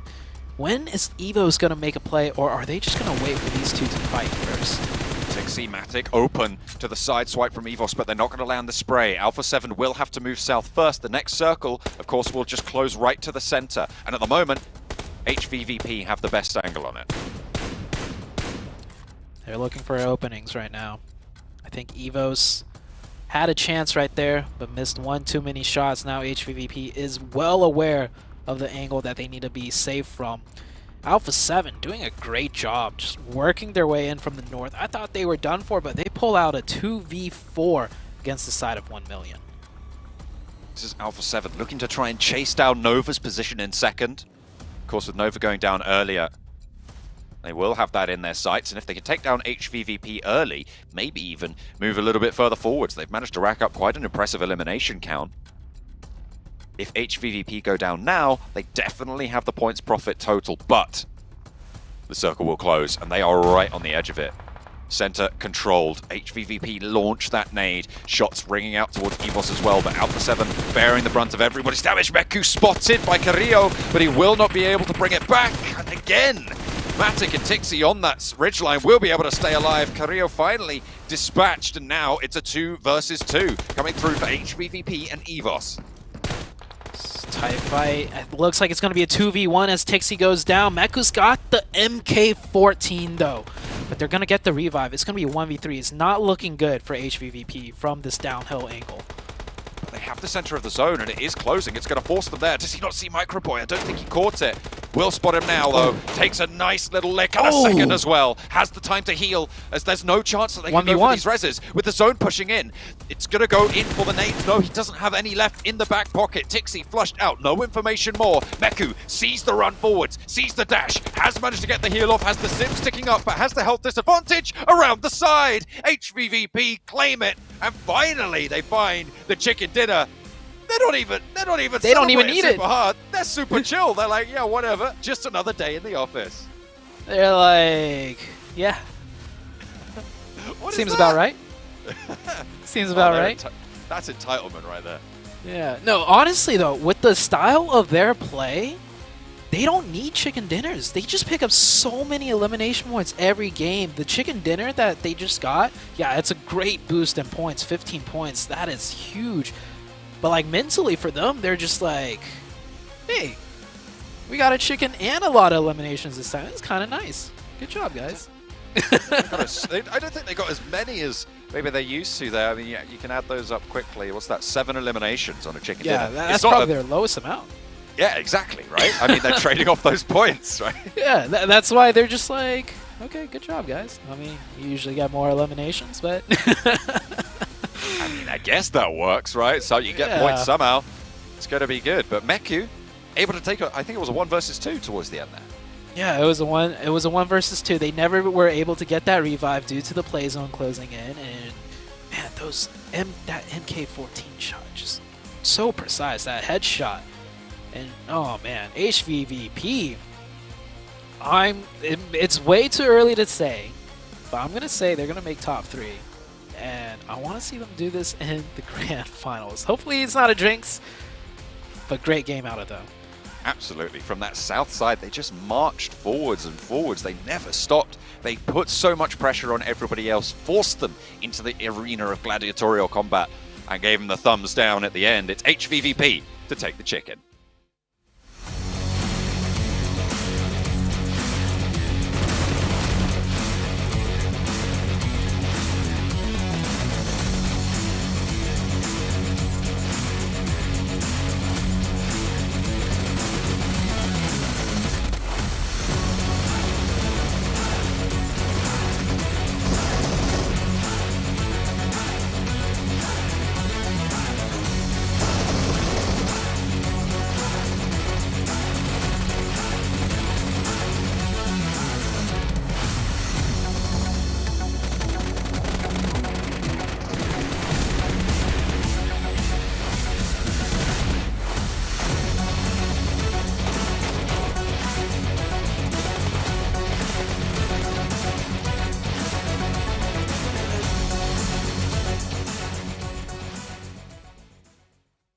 HVVP with the second chicken dinner here on the first day of the PUBG MOBILE Global Championships Group Green.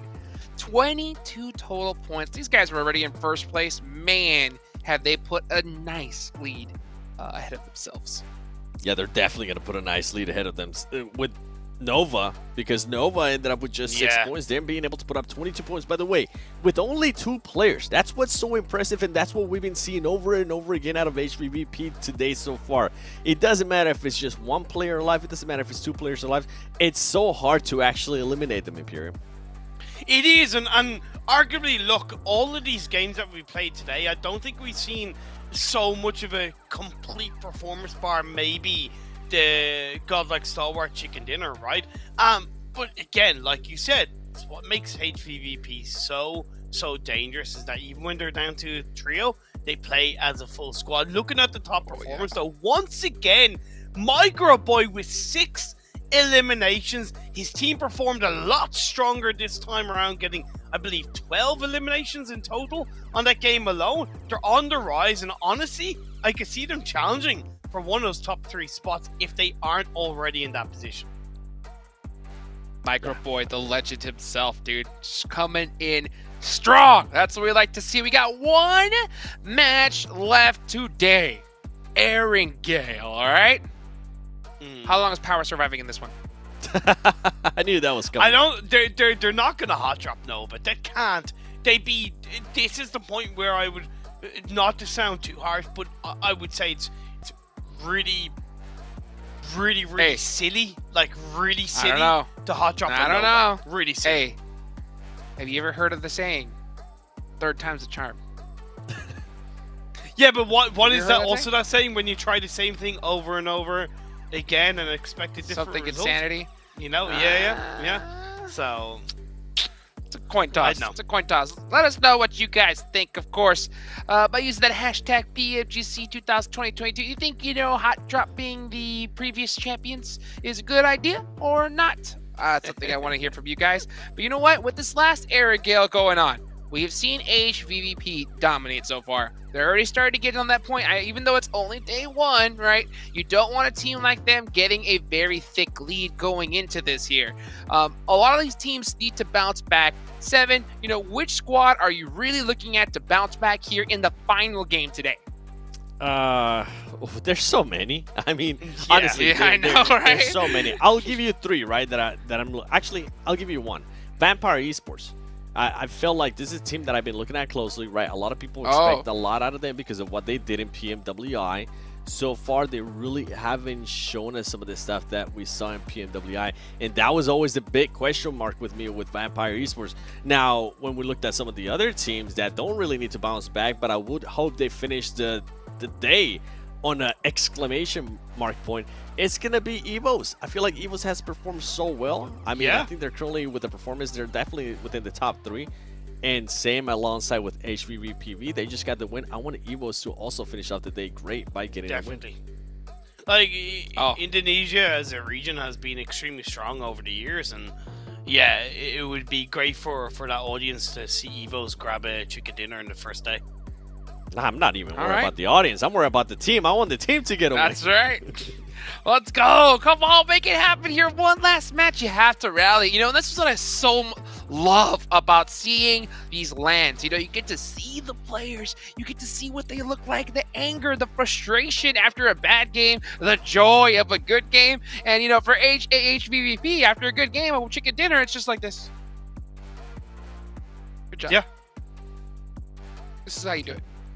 That's how you get it done, But let's see how EVOS is about to do right here because we got a great interview with them. Let's go ahead and I'll take it over to Choo Choo.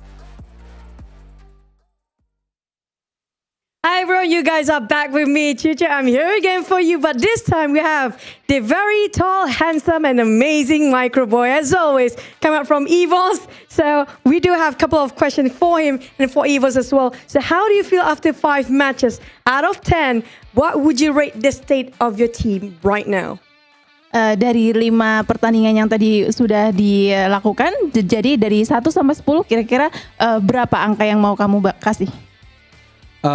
Setelah menjalani 5 match tadi, sekarang jadi lebih pede sih untuk ngelawan tim-tim lain, dan rate untuk timku di PMGC ini ya mungkin kita di angka 8 lah. Ya aku bangga juga dengan anak-anak timku.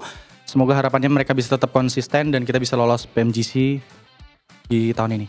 After having the 5 matches, so we are getting more confident, and together with everyone in the team, so now we are getting more confident for the next game, and hopefully we can get better we can be consistent and also can be better for the next matches. Yeah, it kind of shows when it comes to your overall ranking right now, which is quite good if you ask me, and you can just top it off the chart anytime soon. So you were very close, very close to win the previous match, but HVVP were just a tiny bit stronger. In which area do you think you need to improve in case to get that chicken dinner just now? Tadi dari HVVP sepertinya kalian sedikit lagi bisa memenangkan HVVP. Nah, jadi kira-kira apa yang kalian bisa lakukan untuk nanti bisa melakukan lebih baik lagi dan mengalahkan HVVP? Yang bakal kita lakuin di next match ya seperti biasa, kita tetap ikutin arahan coach dan main seperti biasanya dengan enjoy, dan harapannya kita bisa membalas kekalahan kita melawan HVVP nanti.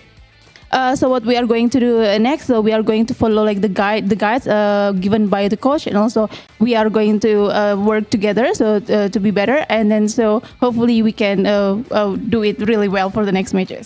Hopefully that's going to happen soon. But for last one, you have anything to say, especially for your rivals HVVP or even your supporters out there? Ada yang ingin disampaikan nggak untuk HVVP atau untuk pendukung kalian semua di luar sana? Buat HVVP, tunggu aja pembalasan kita. Dan buat fans, terutama EVOS fans, semoga kalian tetap mendukung kita di ajang PMGC kali ini. Semoga kita bisa memberikan yang terbaik dan lolos bersama AE di Grand Final Indonesia nanti. So for HVVP, just wait for our battle. So we're gonna beat you, and also for all the supporters. So please wish us all the best so that we can go to the grand final later on. Things get really spicy here right now. But we're gonna toss over back towards the casters and panelists. This is Choo Choo and also the IGL of EVOS, none other than Microboy. And see you guys in a bit. Casters, keep it rolling and keep it amazing. Bye.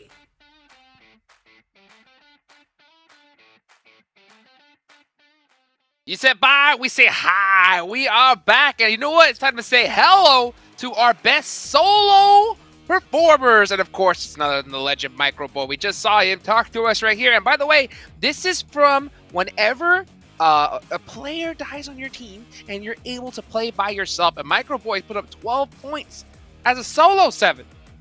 I mean, that's an amazing performance. So far today, we have seen him put up, I think it's over 5 eliminations in 2 matches. That's impressive. Impressive indeed. What else is impressive?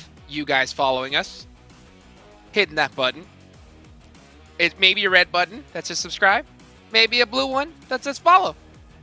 Press it. Let's take a look at the overall rankings. HVVP, man. 71 points here.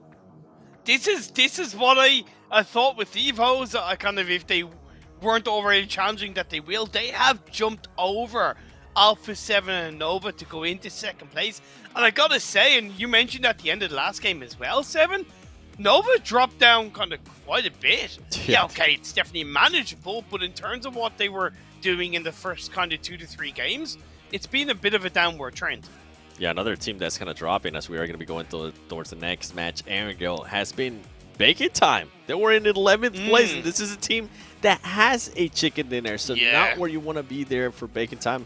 Maybe they can turn it around here in the iNCO coming up.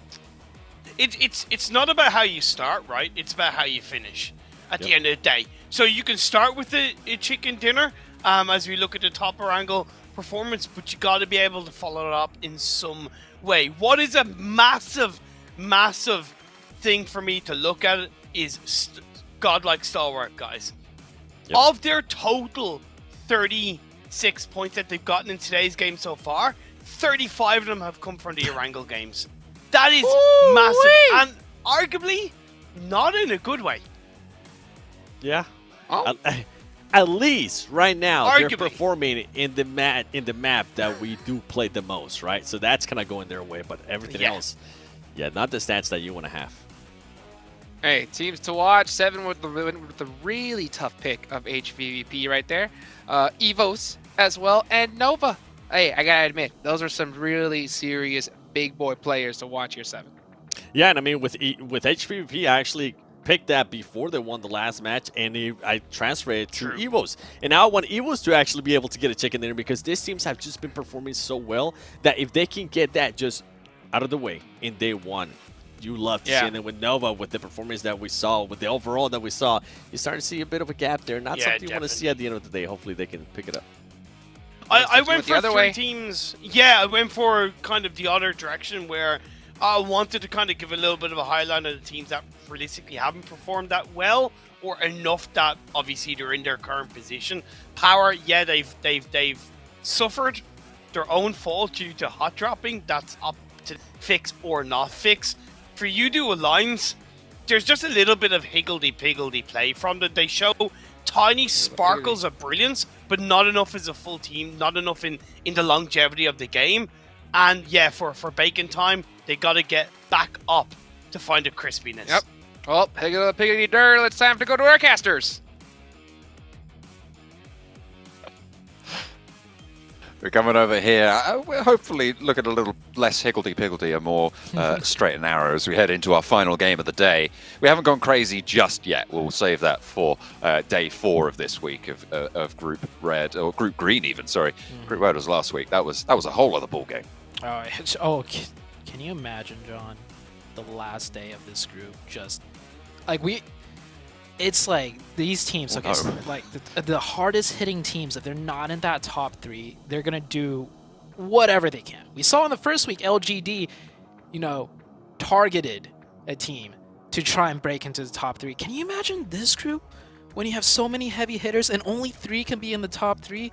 How hard they're gonna go all out on the last day to like get themselves there.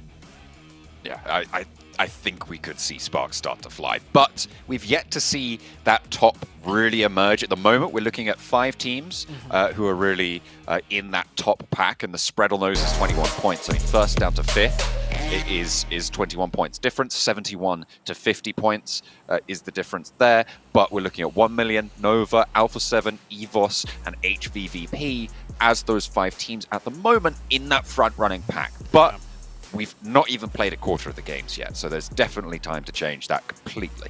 Definitely not. We still got a lot of games, like you said, and also I just want to throw this out there. Nova is in 4th place overall, but that's with 2 very bad Erangel games where they only got 4 points, right? And Erangel, in my opinion, is their best map. So if it were not for the hot drops, right, maybe tomorrow, they won't be as contested. We might see Nova start doing, Nova things on Erangel, which is their strongest map. So that's something to think about. They're in 4th place overall with 2 bad games on their best map. Gatka is absolutely available on this drop. It looks like we are going to see both POWR and Nova heading out that direction already. I feel like we might be seeing this again. I feel like we have another hot drop on the cards. I'm wondering if this is a little bit of a we're not going to make an adjustment on the fly call. Like we're going to stick to our guns here and just try and go for it and not readjust. Because we're going to wait for the day to end to try and change that. But it looks like maybe POWR are drawing a little bit short of Gatka this time. Yeah, they have. It is very difficult to stretch all the way to Gatka, and maybe after losing 2 hot drops in a row in a very disastrous manner, they might have decided to just give it up. Like sure, if the plane path flew right over Gatka, we might have seen a hot drop, but this in a way is kind of like showing them like, all right, we don't have to take Gatka, we could drop somewhere else, and they'll probably have a better game than statistically, right? Unless if they get eliminated immediately by a different team, they'll do better than they have dropping against Nova for this match. So that might just play into things coming up to tomorrow and the rest of the days where the hot drop will no longer happen. What I'm interested in now is, do Nova try and move further north? We're going to see Nova's rotations unleashed, right, in this early game, because we're 2.5 minutes in and they're not fighting. So they have those opportunities to make decisions. Yeah. They might be in a collision course right now, though, as, I'm seeing that on the minimap. Hopefully the camera will pan over before the fight starts happening. Okay. So they're diverting, Yeah, it looks like they got close, and now they're subverting. It's Nova's just doing a little bit of a split loot, and POWR doing the same, just basically mirroring each other, not necessarily clashing, though. And, yeah, there's that POWR. Those 2 POWR players that are turning back to the way that they came from. Looks like POWR is struggling to figure out where to go, though. I thought they would just grab the buggy or maybe they're looking for more vehicles because all they have is just 1 buggy. I mean, it would make sense. It's likely that you're going to want to head somewhere like South George, maybe even breaching over towards North George on this sort of a circle. Yeah, I think they just only managed to find the 1 buggy, so they were looking for another vehicle, not able to find it. They're going to be hurting for loot and vehicles for the rest of the game. As for everyone else, it looks like everyone dropped where they wanted to. HVVP with a long rotation into North George Pool, which is their primary looting location on Erangel. And seems like this is going to be a calm game. Finally, after 4 straight games of non-stop action, John, we're going to have a game where there is no fighting. For the first you've said it now. You said it now. All the teams are going to start fighting in about 30 seconds. Guaranteed, 100%. Very, very wide split on the north side from 1 million, leaving 2 over to Gameshki, 2 near Severny. Actually, someone in a boat on the north side of Severny. So they're going for a real big rotation there to come in on the north side of the circle.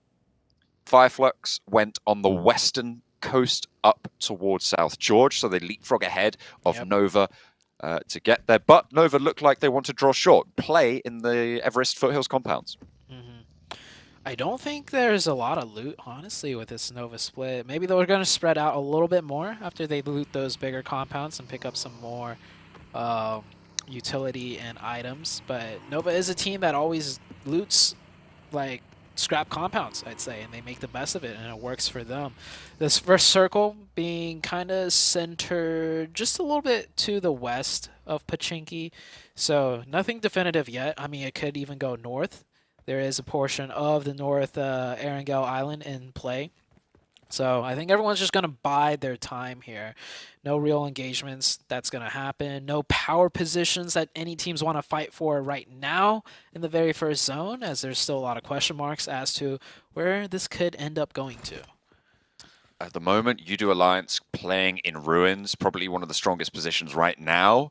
But it's going to be difficult to leave if it moves away from there. It's likely that they will stay in the next circle, though, from that very, very central position. I think it is literally slap bang middle on that castle ruin, just to the southwest of that central island that sits in the middle of the river.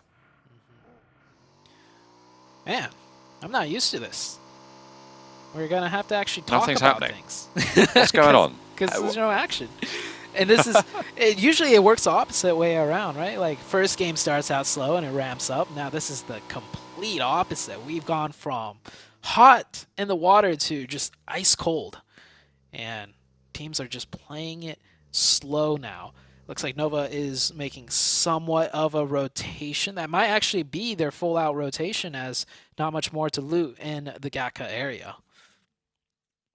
I mean, it would be about a minute prior to now when Nova might have finished that engagement with POWR in the previous games, right? And then they're coming through and looking where to go. But they've already been on the road for this entire time, so they've managed to get a lot more position.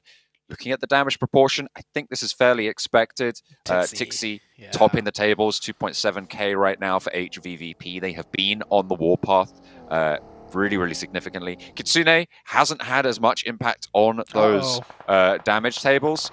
Ooh, Paraboy. Pause that. POWR once again. Ooh, I mean, that's not good for Paraboy. Will be plowed down there in the fields. And POWR, they're going to be able to pick up the point, leaving Nova at 3. And in a very central position, you don't want to be left with only 3 players alive. Yeah, that is very unfortunate for Nova. I can't imagine how many Nova fans, especially over the side in China right now, just absolutely hate POWR's guts. Like, can you imagine? Because Nova's got a die-hard fandom. Like, die-hard. Oh, yeah. Fandom, yeah. So it's like, this team, POWR, is causing Nova so much issues right now, and even though Nova are down to 3, at least they secure a very strong position in center of circle. But like we mentioned before, John, we have no idea where this circle is going to head to still. It is still the very first circle, and there is still a lot of strong positions that could easily impact the rest of the game if it just goes south, west, east, or even north. I feel like if it does hard shift, no matter which direction, it's going to be really, really hard. Sometimes you get hard shifts that are sort of kind of okay because people kind of knew already that it was going to finish in that sort of area. But we'll have to wait and see. We are waiting on tenterhooks for that one. EVOS, Desk said they wanted to see the chicken dinner come out from this squad. Right now they're playing out in the blue. I think, yeah, they're on the southwest side, just passing by Quarry right now. Yeah. They're right underneath the picture-in-picture, which is why you can't see them. But they are going to be swinging on in on that western side. And there's the south shift. So that is going to isolate the south side of the river. That's a big shift. It cuts out, you know, the Everest. It cuts out the North Island. We know it's not going to be somewhere far in the east anymore. And this area of the map's probably one of the most commonly played Erangel zone endings. I know this is only Circle 2, but immediately this circle compared to the other RNGO games, well, I mean, we did have a military base, but like everyone kind of knows what's up now. Like which positions to take, what we can do from each position starting in Circle 2 already, and they kind of have a good idea of how to play the rest of the game out.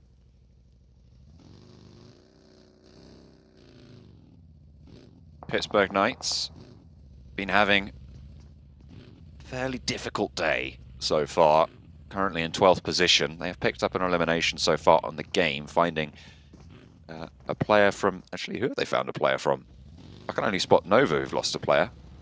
Stalwarts, actually. Oh, yeah. There they are. Of course. Sneaky little bar, getting away from me. Yeah, GODLIKE Stalwart. I mean, you know, why not? Man, Stalwarts is... What do you think it is? Stalwarts just having a couple of bad games, now the nerves are getting to them, and they're just like losing players haphazardly?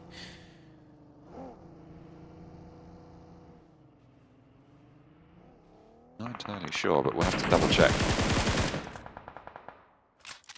Yoodo Alliance playing on the sunken south side. They've going to have to play with 3 though after losing Repo Boy on the southwest. HVVP have moved down south. They're playing in the powerful compound in the foothills of Everest on the eastern side of it. Fireflux a little bit further to their west. And 1 Million taken up residency in the top of the ruins. Everyone posturing up now. A lot of strong positions to be taken, and I think they're all taken, honestly. Everybody's in a good spot. It just comes down to how they play it out in the subsequent circle shift. We have POWR here. I think this is one of the positions that Nova wanted, which was why Paraboy, you know, drove so close to that position. And I've seen in the PEL, Nova plays that position quite a lot, and they're quite comfortable with it. They were just a little bit too slow. Alpha 7 coming in from the edge of the map. Same with HVVP on the northwest. So, like, something I'm noticing with HVVP, right? If the circle shifts away from them, they don't go more center. If it shifts in a way where they can move more center, they'll stay on the edge and block out everyone on the backside. That's what they did on Miramar. That's what they did on Miramar. Or, did I say Miramar? That's what they did. You said it, yeah. Oh, okay. Yeah, because they did do that twice on Miramar. I thought of the last game, and so I said Miramar. And then I thought of the second game, which was also Miramar, so I said it twice. True. That's fair. But that is what they do. They don't go more center. Once they're on the edge of zone, they block everyone on the backfill, and then they just work in from the edge. So I think that's exactly what they're going to do for this zone as well. Try and play from the... I mean, it is a very solid compound for the surrounding area that they're playing from. They're going to have excellent oversight onto plenty of players. Skylights going to try and res on up on that central island and move through. Down 1 moving into Vampire, but it is being traded off back and forth. The staircase, brutal, but Stone last to fall, and Down 1 will take them down. 16th place for Vampire. 6th place overall. I mean, 39 points isn't bad on the day. It's going to put them in 6th for now. Teams around them looking to leapfrog, and actually Down 1 probably the worst team to give those eliminations over towards. But they don't really have much of a choice. Very strong, successful hard crash. I think, yeah, it was Down 1 that definitely crashed in as Vampire were on the top of the stairs there. HVVP lose 1 player, and this is the problem, right? They usually always keep their backs clear, but this time around, they get caught off guard by the Alpha 7. Now they're sandwiched between iNCO and Alpha 7. Now this is out of the comfort zone of HVVP. They usually always have the edge of zone, but Alpha 7, another team that's strong on the edge, is going to take that position over HVVP. Likely that they're going to have to leave from this position, though, fairly soon, and HVVP can kind of shelter under the sightlines from Alpha 7. You'd imagine that they're just going to have to go for a straight-up crash if they want to take it down. Over on the northeastern side, the route of egress from the sunken city going to be fraught with danger.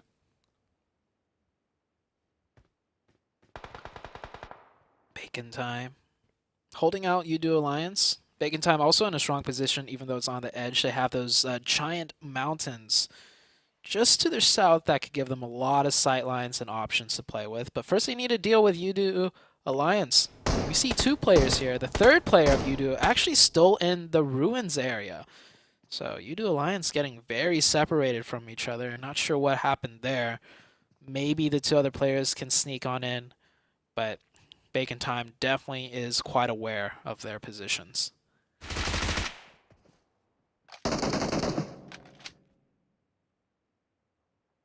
Shots over the top, 1 million. Bombarded on the north side. Suppressed, under siege. The next circle could prove to be troublesome. Hard southwest shift, wow, over towards EVOS. I mean, this is their chance now.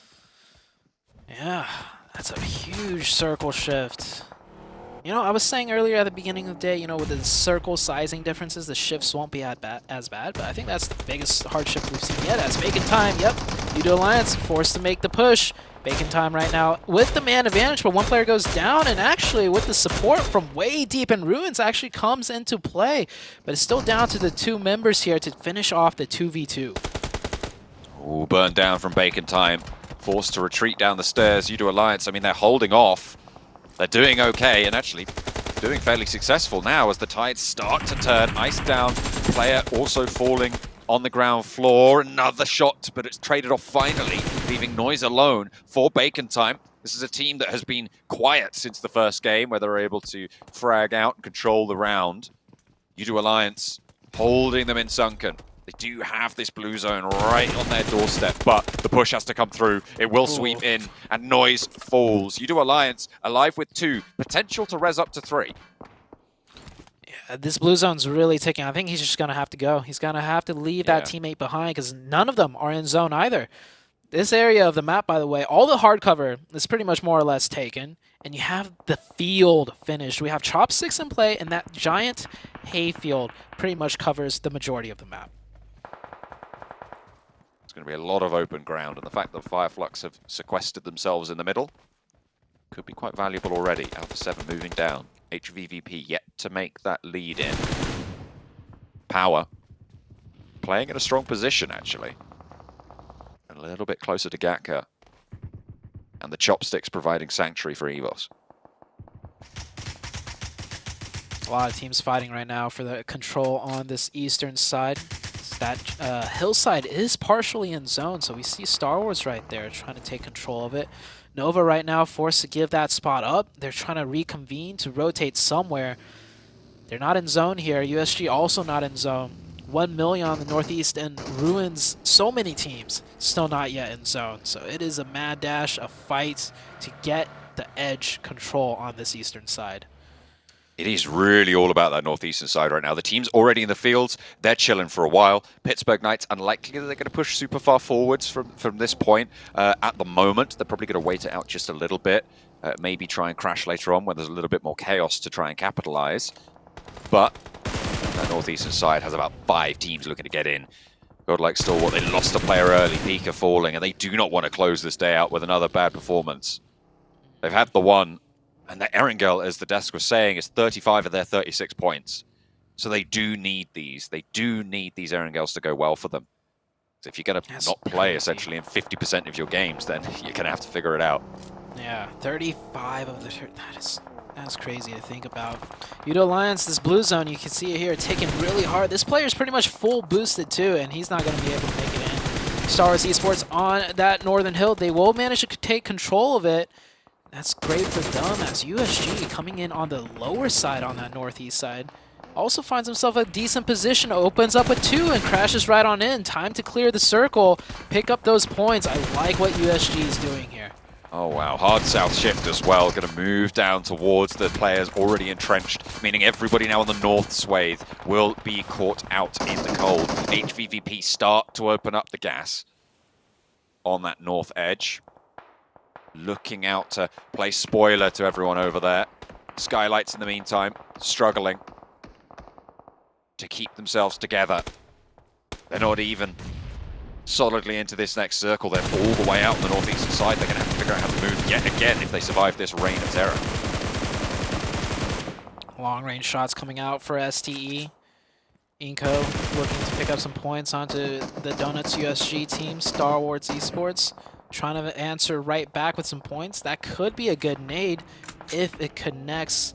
That player won't be able to get revived either, as Mafioso in the elimination feeds gets the snipe right onto HVVP. And Order, is he the last up again? I think he is. Yeah, Order once again, the last player remaining alive for the side of Nova.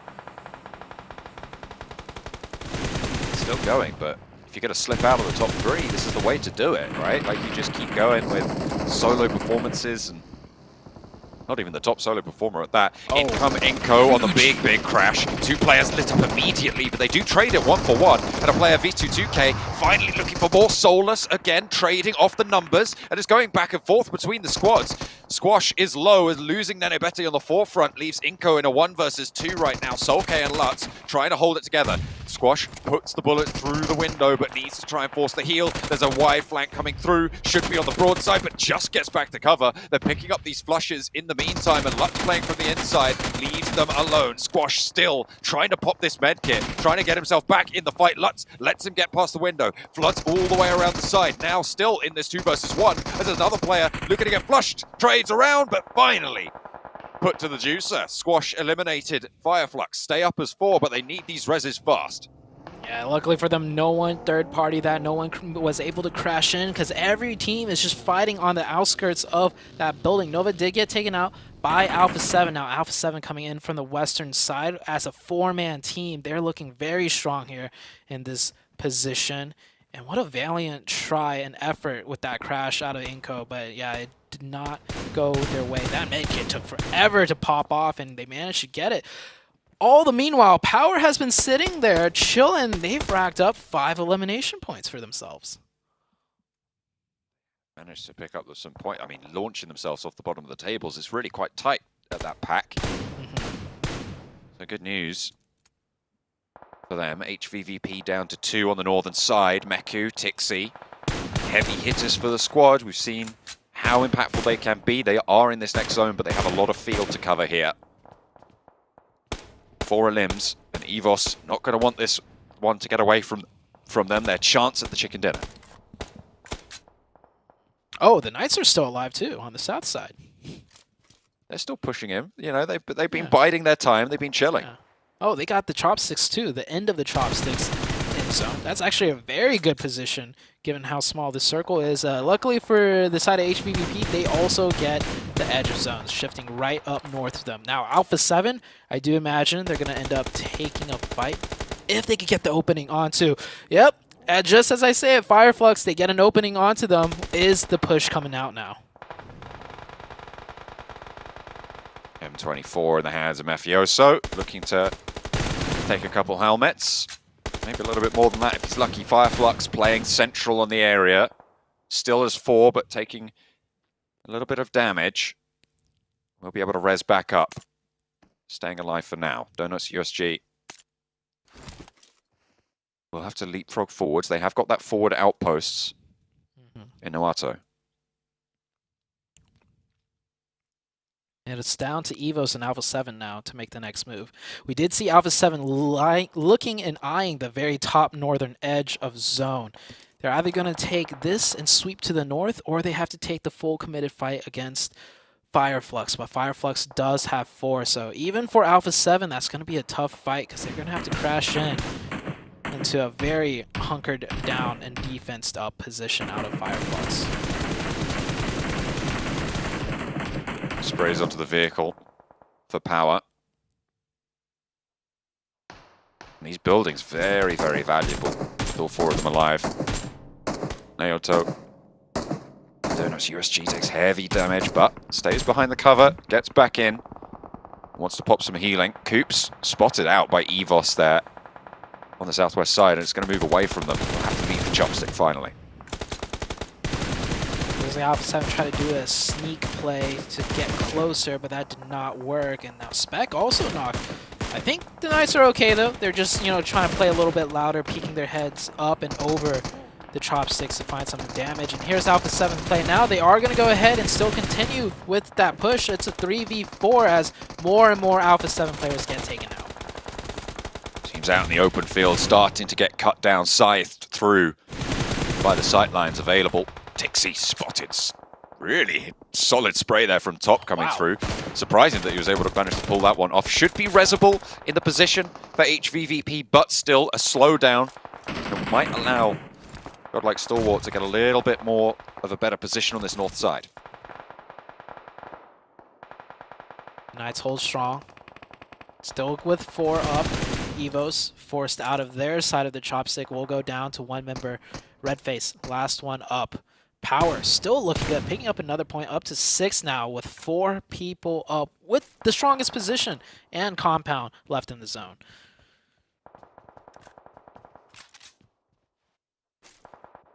POWR on the southeast side trying to bring it back. We talked about how Fireflux are doing really well on their elimination count. Maybe POWR are going to be able to pick this one up. There's 6 elims already as well. Towards the bottom of the tables, it would be a really good result to catapult up those standings at the end of day 1. Donuts USG spotted out by Tixi. They did get back up to 2 on the north side, but have to move. They could maybe prone their way in. I think the grass is already rendered for the side of POWR, so they won't be able to see clearly if the side of HVVP try to prone in, but POWR is sitting so comfortable. They could watch every which direction they want to with no pressure, so they might spot something out. As USG finally losing the zone behind this tree, they're going to try and do a smoke path and run their way in, but yeah, Fireflux now taking shots at those smokes. One player goes down, Lufa last up. Handle the meds, send it forwards. I mean, you're going to take the L there, and either way, fortunately, will fall down. So 5 teams remain now. Fireflux at 4, Pittsburgh Knights and POWR all at 4, all in that red zone, that elimination bracket. So a really solid result for all 3 of these teams. Oh, they managed to find a finish onto Fireflux. The Knights managed to take one down. That is a huge mistake when you're in Fireflux's position with so much cover. Getting knocked, sure, it's fine. But getting knocked and finished, that is a huge, huge loss for the side of Fireflux. They're up to 13 eliminations though, which is great. But when it comes down to the final 3 teams, you would want to have 4 because the other 2 teams, the Knights and POWR, with 4 alive. I don't think anyone would have called this final circle, the 3 teams alive here. Fireflux, Pittsburgh Knights and POWR, but here we are in that very timeline. Pittsburgh Knights and POWR at 4, Fireflux on 3. I do think the Knights is in the worst spot though. They're not likely to get the next circle, and all eyes on them. If they have to leave that chopstick ditch, there is no cover. It's all flat ground. Their vehicles are inside the ditch. They're not going to be able to use anything. They could drop a wall of smokes, but that is just going to insinuate POWR to spam smoke so extremely hard. I don't think the Knights can manage to make it out of this one, not as a full squad at least. Blooming that smoke. They do still have that edge to play the cover.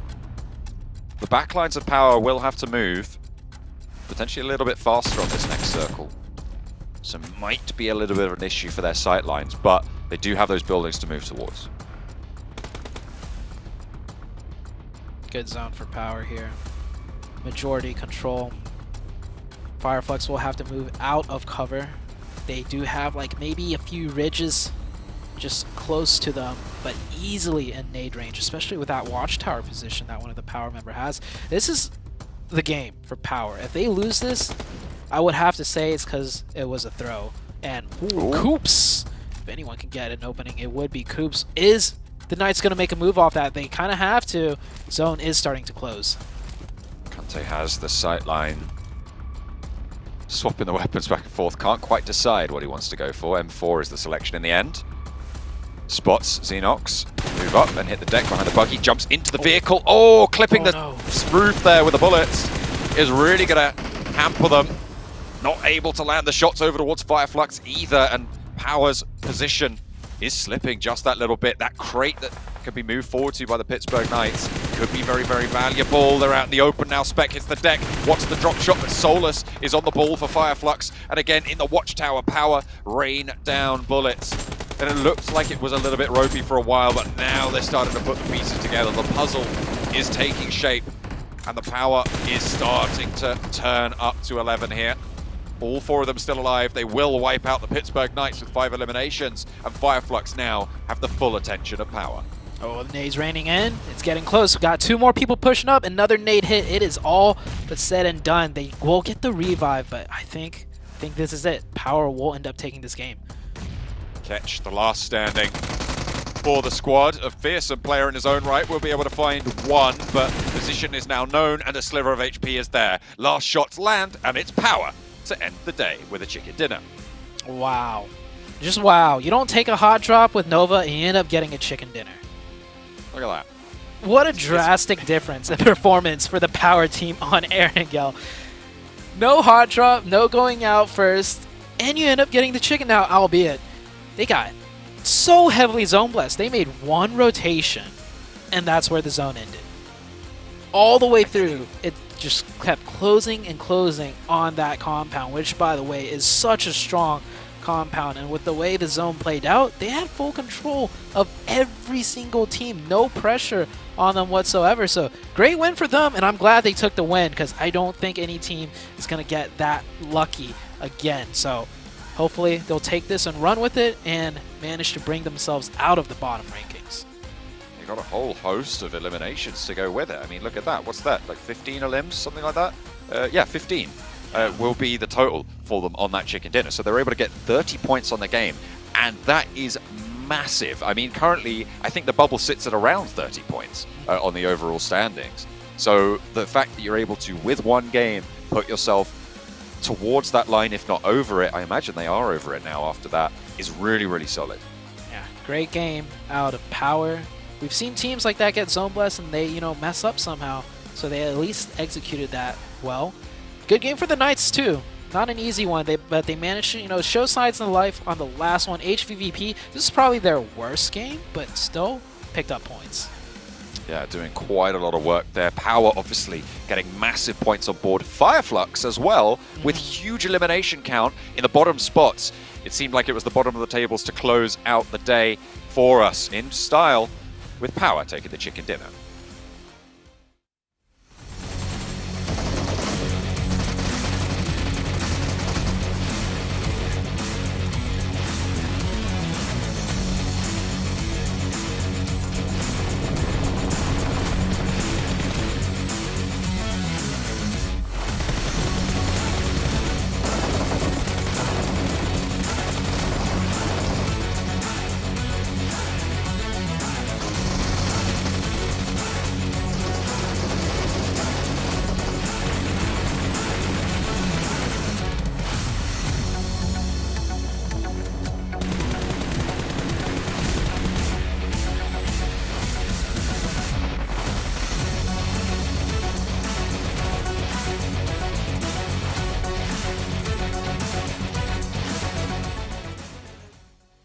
And the legendary POWR Esports wins the last match of the day, and oh boy, did they need it. Damn, it's amazing what happens when you don't hot drop a Nova, right? They did what you wanted in the second Erangel game. They learned from their mistakes. They dropped a little bit further south. Yes, they got a decent bit of circle luck. We have to admit that. But even when they had that compound, they were popping shots in all directions, and they had, I think, up until phase 5, 5 or 6 eliminations, so it showed they were proactive at least. That's that right there. What you just mentioned is what we love to see out of these teams, right? For them to be able to finish off with 15 eliminations, 30 points total, yeah, that is so massive for this team, considering that before this game, I think they were in 15th place or somewhere along there. And then for players to watch, I mean, HVVP has just been doing work. Tixie, we saw what he was able to do in some of those matches. And Magic too. I mean, you were talking about it, Imperium, when we were watching the matches. Man, HVVP, they didn't stop, right? They didn't stop. We had multiple games where it took multiple teams to take them out. John mentioned it, Zute mentioned it, we've all said it. They are absolutely enormous today. Tixie has slayed.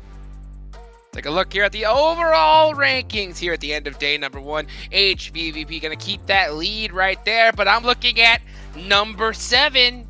POWR Esports making a massive jump in just one game. That's what it takes.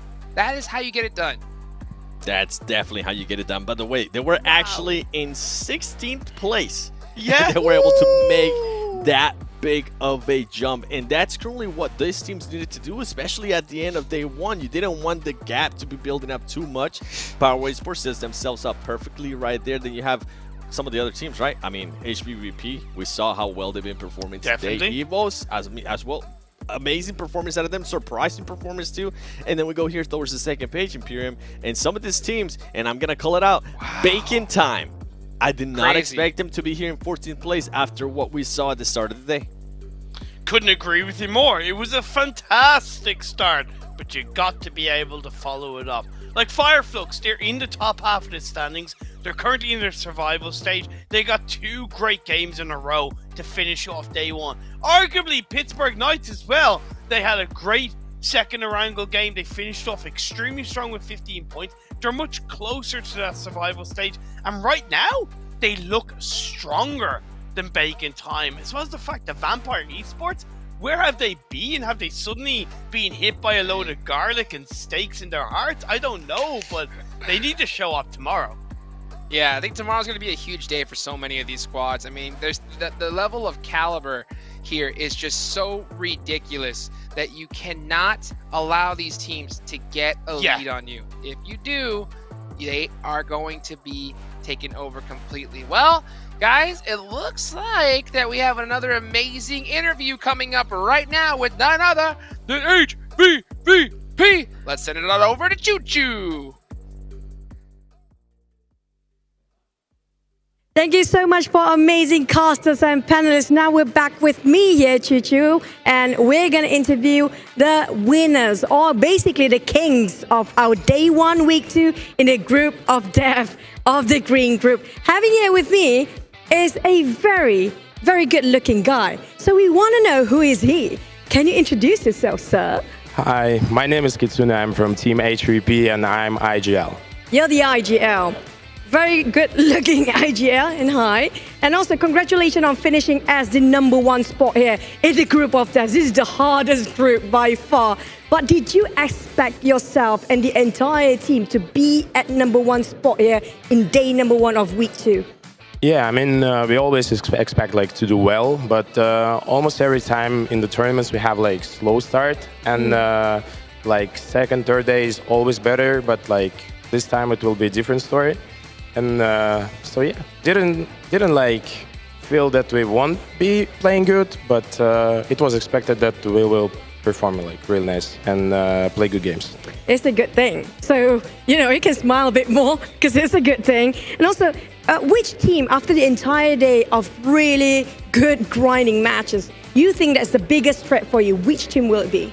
I mean, Nova is Nova is the team that you have to keep an eye on. And I mean, yeah, like all other teams, we are pretty much okay with them. But yeah, Chinese teams are the teams we have to focus. You mean Nova? Nova? Yeah. Any specific person in Nova? I mean, they like team as a unit, not specific person. For us, some of us think otherwise, but okay. Also, what do you think that you can do better tomorrow? And do you think that you can maintain leading off the chart at #1 the entire week here? I mean, today we will do what we do the best. We will analyze other teams and prepare for the next days. So yeah, I think that we will only like have more and more pace through the days, and we'll perform even like better next 3 days. Okay, but at least it feels good. #1 right now, you can agree. Of course. #1 right now for HVVP. So what else you want to say for the team trying to take down your crown tomorrow and all your fans out there? I mean, guys, be careful. We will try hard. For your fans? Nothing else? Yeah. For fans, guys, thank you. Thank you for like cheering for us. This was like hard season, and we will try to perform like better and better and take the championship this year. Oh, that's really bold, but I have confidence in him. And I think that's it for us. Thank you so much for Kitsune, the IGL of HVVP. And also we're going to sign it off today for now as we ended up our day 1, week 2, sorry. But we're going to toss it back to our casters and panelists because they are not done for the day. So get it back to the desk, guys.